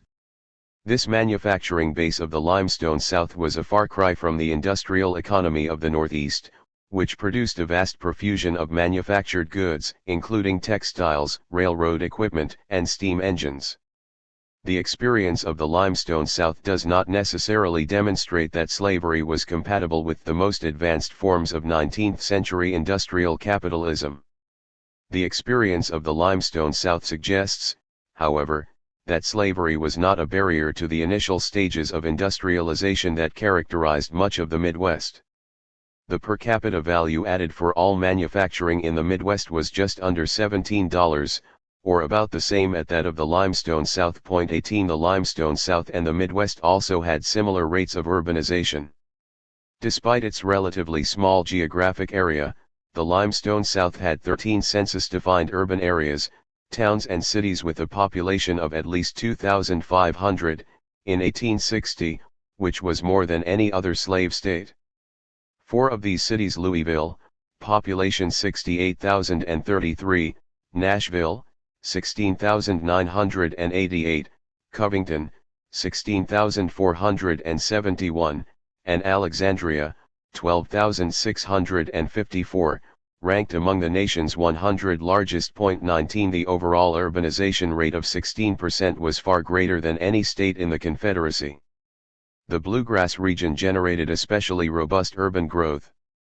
Containing 7 census-defined cities, the Bluegrass region exceeded the national urbanization rate and was ahead of all Midwestern states, including Ohio. The limestone South and public education. The economic success of the limestone South presents historians with a fascinating case study. On the one hand, the region had all of the elements that Northerners associated with the anti-Enlightenment impulses of the South: a large population of slaves, politically powerful plantation owners, and a culture that valorized traditional masculine pursuits such as horse racing, drinking, and dueling. 20 Yet on the other, the planter culture that flourished in the limestone South coexisted with more middle-class cultural norms revolving around improvement and progress. Historians have noted the limestone regions, like many urbanized areas in the South, developed along distinctly Whig lines as both planters and non-planters embraced improved agriculture, town building, and internal improvements. Especially in towns and cities, civic associations of all types sprang into existence.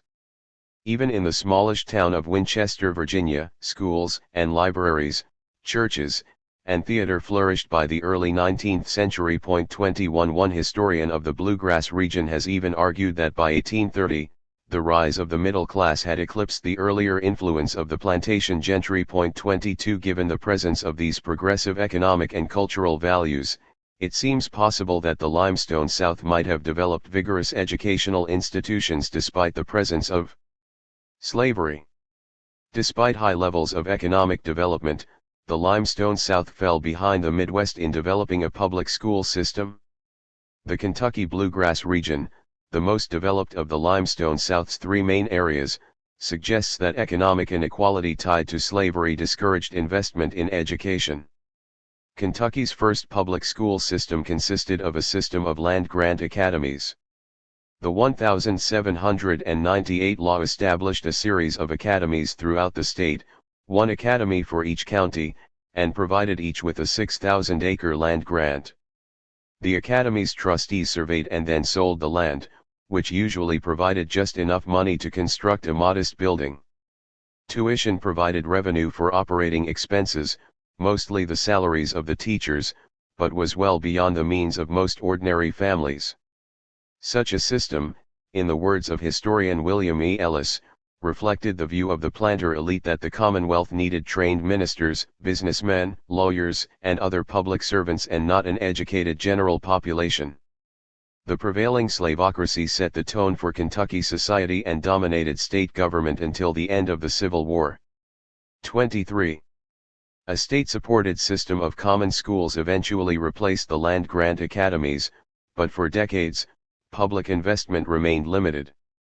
Schools in the Bluegrass, like schools elsewhere in antebellum America, could potentially tap three sources of revenues: the state government, local property taxes, and student tuition. 24 In the North, state support and local property taxes usually kept tuition at local common schools, often called a rate bill, to less than $1 per term, which allowed many ordinary families to send their children to school. 25 Common schools in the Bluegrass region, in contrast, could rely only on intermittent state support, with little or no revenue from local property taxes. To fund common schools, Kentuckians established a literary fund, which consisted of stock in state-chartered banks. In 1830 the fund held securities amounting to $140,000, generating a paltry income of less than $8,500. As an 1830 legislative report noted, the endowment generated an income so small as to be a useless expenditure of money. 26 families were expected to provide the bulk of the school's operating expenses. With common schools charging high tuition rates, attendance for white children lagged far behind their northern counterparts. Not surprisingly, only 11,000 students attended common schools throughout the state. 27. In 1838, the state established a more substantial school fund that consisted of $850,000 of bonus funds from the federal government. Instead of simply giving the money to the school fund, though, the state spent the money on other projects and then gave state bonds to the school fund.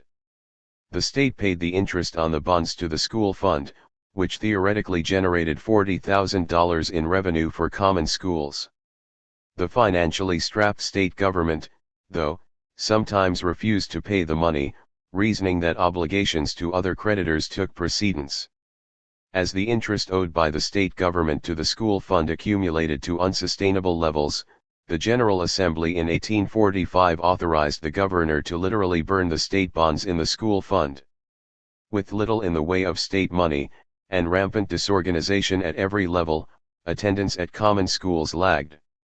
As late as 1847, only 2,733 children in the Bluegrass region, about 2% of the children ages 5 to 19 years, attended common schools. As one Kentucky newspaper put it, the common school system of Kentucky is a mockery. 28. A series of reforms beginning in 1848 helped transform Kentucky's common schools. Embarrassed by the financial shenanigans surrounding the school fund, the General Assembly restored the old bonds and added new ones, so that by 1851, the school fund held $1.2 million in assets. More important, the General Assembly authorized a statewide referendum on a property tax that would exclusively benefit common schools. In 1848, voters overwhelmingly approved the tax, which collected 2 cents for every $100 in property, by a margin of more than 2 to 1. By 1851 the school fund had more than $133,000 in revenue to spend, and enrollments increased accordingly. Census records indicate that 43% of white children ages 5 to 19 attended schools in Kentucky. Returns compiled from the Kentucky Office of Superintendent of Public Instruction, which required all school districts receiving state aid to report student attendance in common schools, indicated similar results. The 1851 report showed that in 967 rural school districts in the Bluegrass region, 39% of children between 5 and 16 years of age attended common schools. 29 That was better than in most southern states, but still well behind the rate for the rural North, where more than 63% of children ages 5 to 19 years attended school in 1850. If the age range is adjusted to 5 to 14 years, then the northern figures rises to 90%. 30. A closer look at the data from the superintendent's report suggests how slavery hindered a greater democratization of education. To receive state aid, every school district was required to send information on the number of children, the number of students attending school, the tuition the school charged for each term, and the length of the school year. In rural counties, Bluegrass common schools charged tuition averaging $2.78 per term. The median figure was $3, while non-bluegrass schools charged $2.12 per term, with a median of $2. These tuition charges were significantly higher than those of northern schools, where tuition for common schools averaged $1 per term in places such as upstate New York. In the inner bluegrass, the particularly fertile counties in which plantation slavery was especially strong, common school tuitions could be particularly high. 50 school districts in the inner bluegrass charged students $4 or more per term, which was the equivalent of the price of a private academy in the North. Regression analysis confirms that counties with the most slaves tended to charge the most for common schools. The regression in Table 14.4 uses the average tuition for each county in 1851 as the dependent variable, while the independent variables include the percentage of slaves in a county's population and several dummy variables indicating the geographic location of each county. A 1 percentage point increase in slavery was associated with an increase of nearly 2 cents in tuition. Common schools in a county with 40% of its population enslaved, the regression implies, charged nearly 80 cents more per term than a county with no slaves. Even after the impact of slavery is held constant, residents in the bluegrass paid a significantly higher tuition than residents in other parts of the state. Schools in Appalachia serving a less wealthy and more dispersed population charged significantly less, as most families could not afford to pay high tuitions. 31 The lower tuition, however, meant that most Appalachian schools offered students a single 3-month term of instruction every academic year. Schools in the bluegrass region, on the other hand, offered an average 5.3 months of instruction. Rather than use state funds to help fully democratize education, bluegrass residents instead used state money to subsidize common schools that resembled private academies. The way state funding was structured helps account for why bluegrass residents used state funds to support expensive common schools. The Kentucky General Assembly specified that each district was to receive funding according to the total number of children in each district, not the number of students in each district. This created the incentive for elites in each district to charge high tuition so that each student attending school, presumably from wealthy families who could afford to pay, reaped higher levels of state support. To take one of the extreme examples, District 1 in Clark County, which was located in the particularly wealthy inner bluegrass, charged its students $8 for each 3-month term, which was astoundingly high even by Kentucky standards. The district received 60 cents for each of 53 children residing in the district, which came to a total of $31.80. Only 16 students attended the school, however, which meant that the state subsidized each student to the tune of $2. This Kentucky Common School, in essence, was often an elite institution that received state support. Educational reformers noted the inequities of the state's funding model: the fewer students in each school, the greater the subsidy for each individual student. Distributing educational funds on a per-child basis, the state superintendent of instruction declared in 1851, is evil and wrong, as it essentially gave school districts a bounty for their indifference and neglect. 32. The absence of local property taxes made the inequities in state funding particularly glaring. Northern localities commonly used a property tax to complement state subsidies to make schooling more available. The counties in the bluegrass, blessed with high land values, could have easily done the same. According to the 1850 census, rural counties in the bluegrass instituted local property taxes that raised nearly $16,000, which came to about 25 cents per student. Local property taxes varied widely. Some rural counties had no tax and others raised fairly significant sums. Bourbon County, for instance, raised $1,800 via its property tax, which came to $1.66 per child in the county. Such a sum, in conjunction with state aid and more modest tuition costs, might have helped significantly expand common school enrollments.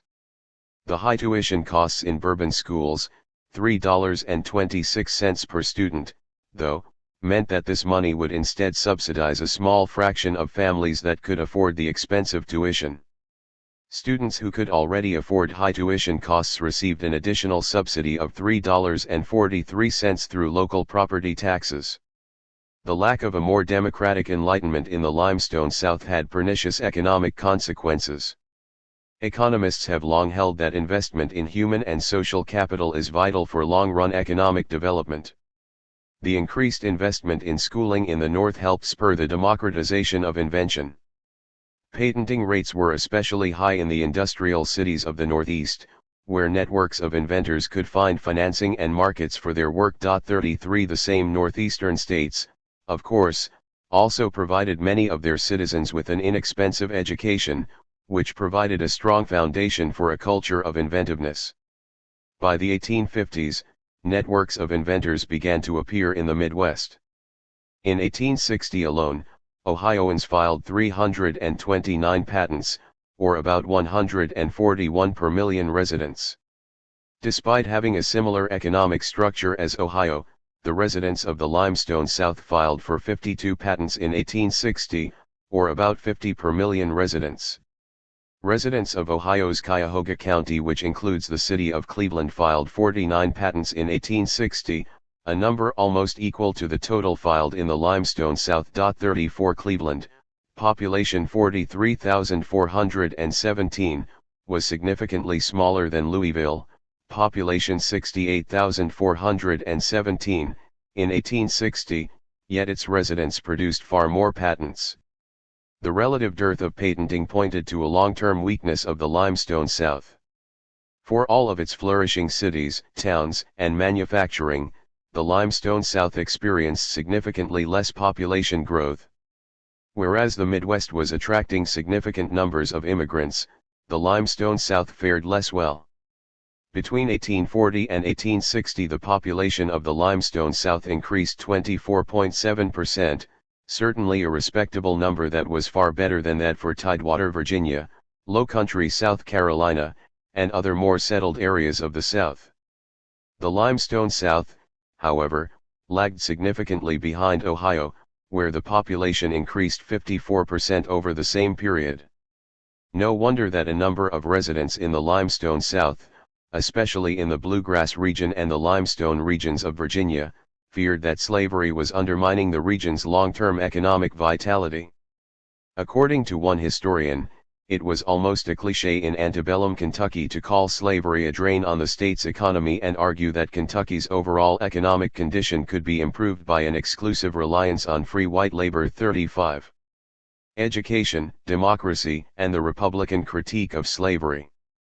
Bluegrass residents had every opportunity to dramatically increase common school attendance along northern lines, but instead supported policies that restricted educational opportunity.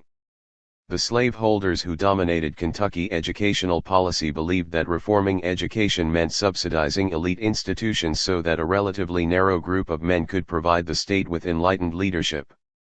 An 1830 legislative report, for example, advocated using the limited resources of the state's literary fund to subsidize colleges and academies. Giving academies money to buy the latest scientific instruments, for example, would allow academies to train teachers so as to render essential aid in the establishment of common schools. 36 The flourishing academies would then set an example for the rest of a county, so that public attention at least will be aroused, and eventually voters would support a local property tax. In similar fashion, subsidizing colleges was important to keep the rich, who will at any expense, give their children a liberal education, from sending their sons out of state. These young men, in turn, would become teachers of common schools, and diffuse through society the blessings of popular education. 37 So long as the elite were properly educated, schooling for the masses would take care of itself. Kentuckians viewed common schools that lacked guidance from elites with considerable skepticism. As part of the 1830 report, the legislature commissioned Benjamin Pierce to examine northern common schools to find a suitable model for Kentucky. While extolling state support for common schools, Pierce nevertheless emphasized the importance of local enthusiasm. That support, Pierce asserted, could come about only through the efforts of respectable gentlemen. he explained that the success of the common schools in Worcester and Springfield, Massachusetts, for example, resulted from gentlemen patrons who spared no pains to awaken the interest of the people to the education of their children, enforced with considerable rigor the statute requiring the examination of instructors, assisted and encouraged the teachers by advice and frequent visits, and paid particular attention to procuring the composition and distribution of the best school books. Universal education in the North, Peers argued, began at the top. Indeed, Peers worried that Northerners had built too many schools without sufficient thought to the quality of their schools. Northern states had succeeded in providing nearly universal education, but only through the multiplication of bad schools. 38 teachers needed to be better paid, Peers claimed, so that more respectable young men would make it a career. Instead of generating calls for greater public support for common schools so that teachers could receive more pay, these arguments reinforced calls to subsidize elite institutions. Peers himself recommended a scheme in which each county in Kentucky selected one young man to receive state support for a course of study and practice for the business of teaching, thus setting an example for others to follow. 39 Without more respectable gentlemen in education, common schools teachers would be unworthy of state support.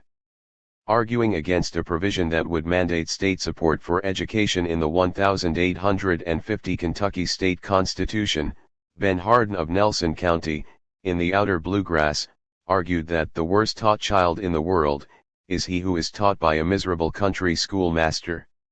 Rather than fund common schools, Hardin recommended that tax revenues should be appropriated to the endowment of colleges and academies, for the education of young men capable of teaching, than to be thrown away, as here proposed. 40 The class bias in Hardin's argument is obvious, but it reflected the lived reality of many bluegrass planters, whose children often attended academies or expensive public schools. 41 Bluegrass residents seem to have embraced a slaveholder's vision of enlightenment.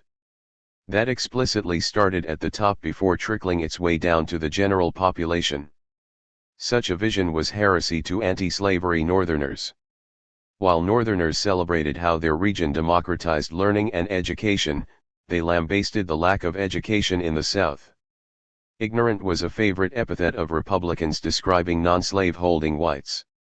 They attributed the lack of educational opportunities to the domineering spirit of large slaveholders, who allegedly denied educational opportunities to protect their own political power. According to the New York lawyer William J., slaveholders depended on the acquiescence of the major part of the white inhabitants to their domination, so slaveholders had no interest to promote the intellectual improvement of the inferior class. 42 Similarly, an anonymous 1853 contributor to the anti-slavery periodical The Independent equated non-slave-holding white Southerners with the serfs of Russia. A large part of them are unable to read and write. Slaveholders did their political thinking and reading for them. 43 The situation for slaves, anti-slavery Northerners made clear, was even worse. In one of the subplots of Harriet Beecher Stowe's Uncle Tom's Cabin, George Harris, a Kentucky slave, is hired out by his master to work in a rope and cordage factory. George invents a machine for cleaning hemp, which displayed quite as much mechanical genius as Whitney's cotton gin. Despite the desperate entreaties of the factory owner, the enraged master, whose own status has been threatened by George's invention, takes George home to the plantation and forces him to work the meanest drudgery of the farm. 44 George's eventual escape highlighted Stowe's point that slavery, education, and opportunity could not coexist. Northerners celebrated how widespread access to educational institutions helped create a sense of economic opportunity and upward mobility that was a hallmark of free labor ideology. Abraham Lincoln was a case in point. The poverty of Lincoln's childhood as well as the aloofness of his father to educational pursuits meant that Lincoln had a rather rudimentary formal education. Perhaps with his own experience in mind, he consistently advocated higher funding for public schools. In his very first political address, Lincoln told the voters of Sangamon County, Illinois, that I desire to see the time when education, and by its means, morality, sobriety, enterprise and industry, shall become much more general than at present, and should be gratified to have it in my power to contribute something to the advancement of any measure which might have a tendency to accelerate the happy period. 45 Much later in his political career, Lincoln saw education as a central pillar of the North's free labor economy. The old general rule was that educated people did not perform manual labor, Lincoln argued in 1859 in an address before the Wisconsin State Agricultural Society. Pro-slavery theorists assumed that labor and education are impossible. They believed, in fact, that education for workers was pernicious and dangerous. The North's free labor system, on the other hand, sought to unite the work of the hands with the work of the mind.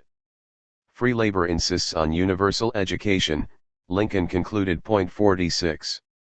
Lincoln linked education to the North's inventive and industrial economy. Innovation, he told audiences in an 1859 speech entitled Discoveries and Inventions, came about through observation, reflection, and trial that had become ingrained as a habit. 47 Theses habits in turn depended on reading, writing, and education to end the slavery of the mind. Lincoln was the living embodiment of a mindset that valued creativity and curiosity. He delighted in mechanical innovation.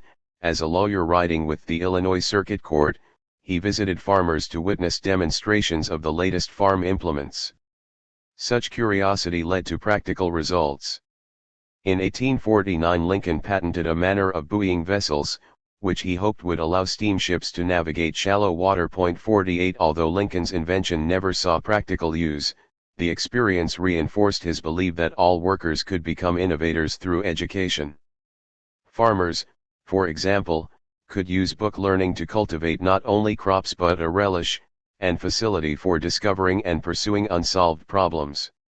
Farmers, he told the Wisconsin Agricultural Society, should study botany, chemistry, and the mechanical branches of natural philosophy to turn their occupation into an intellectual pursuit.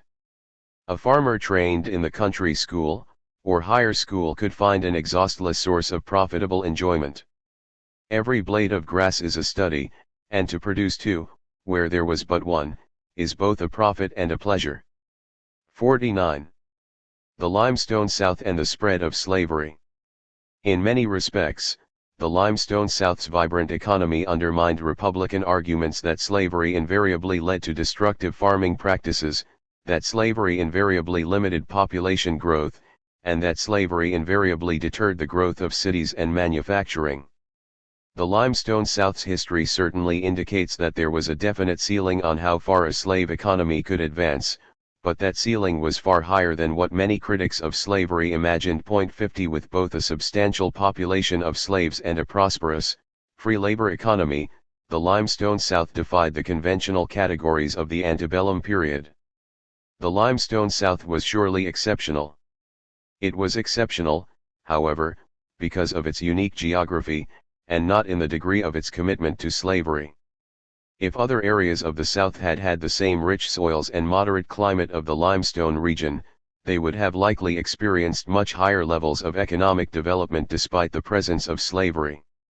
On a deeper level, the Limestone South suggests that anti-slavery Northerners had good reason to fear that slavery could spread throughout the Midwest and West. There were no immutable economic factors or geographic barriers that would have made slavery unworkable in Ohio and elsewhere in the Midwest.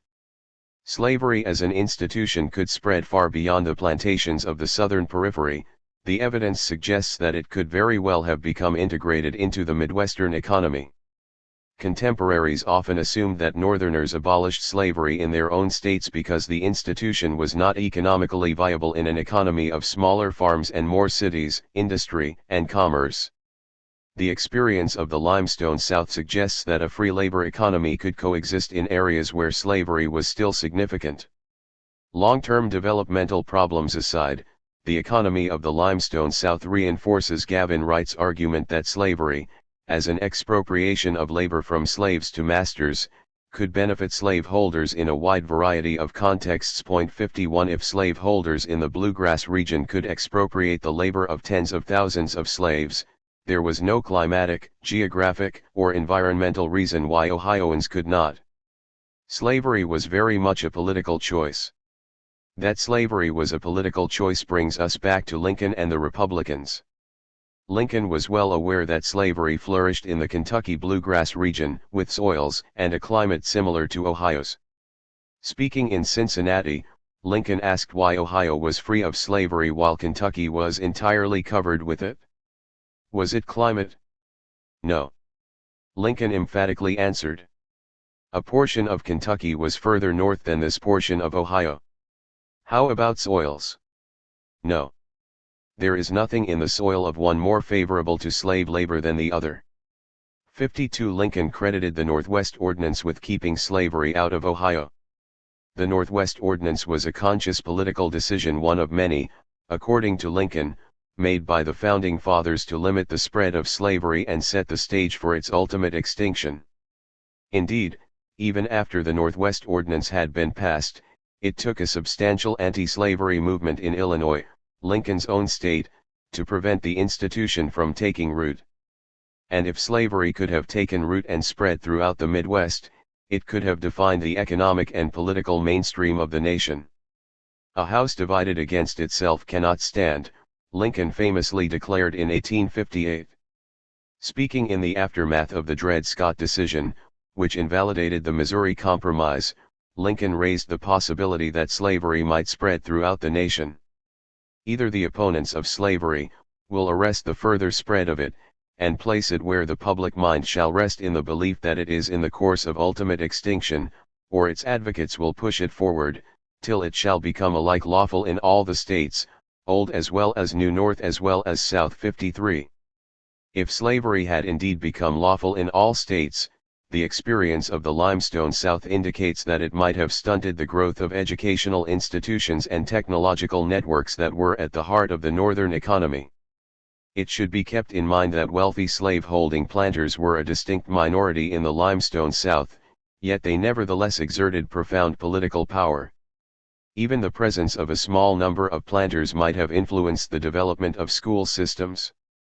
Social mobility, the hallmark of the Republican economic vision, might have become significantly more limited for ordinary white families.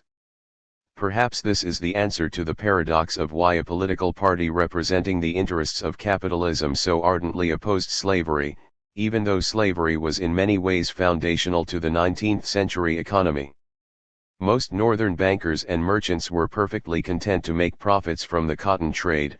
Most Northern farmers had no qualms about supplying Southern markets with corn, beef, and pork, and most Northern manufacturers cared little if they sold their products to slaveholders. It was one thing to depend on Southern markets, but quite another to live in a nation, state, or locality where slaveholders sets the rules governing access to education and opportunity. Northern farmers, artisans, and laborers instinctively feared that the inequality inherent in slavery would spell the end to the creative core of the Northern economy. The educational system of the limestone South suggests that they were right.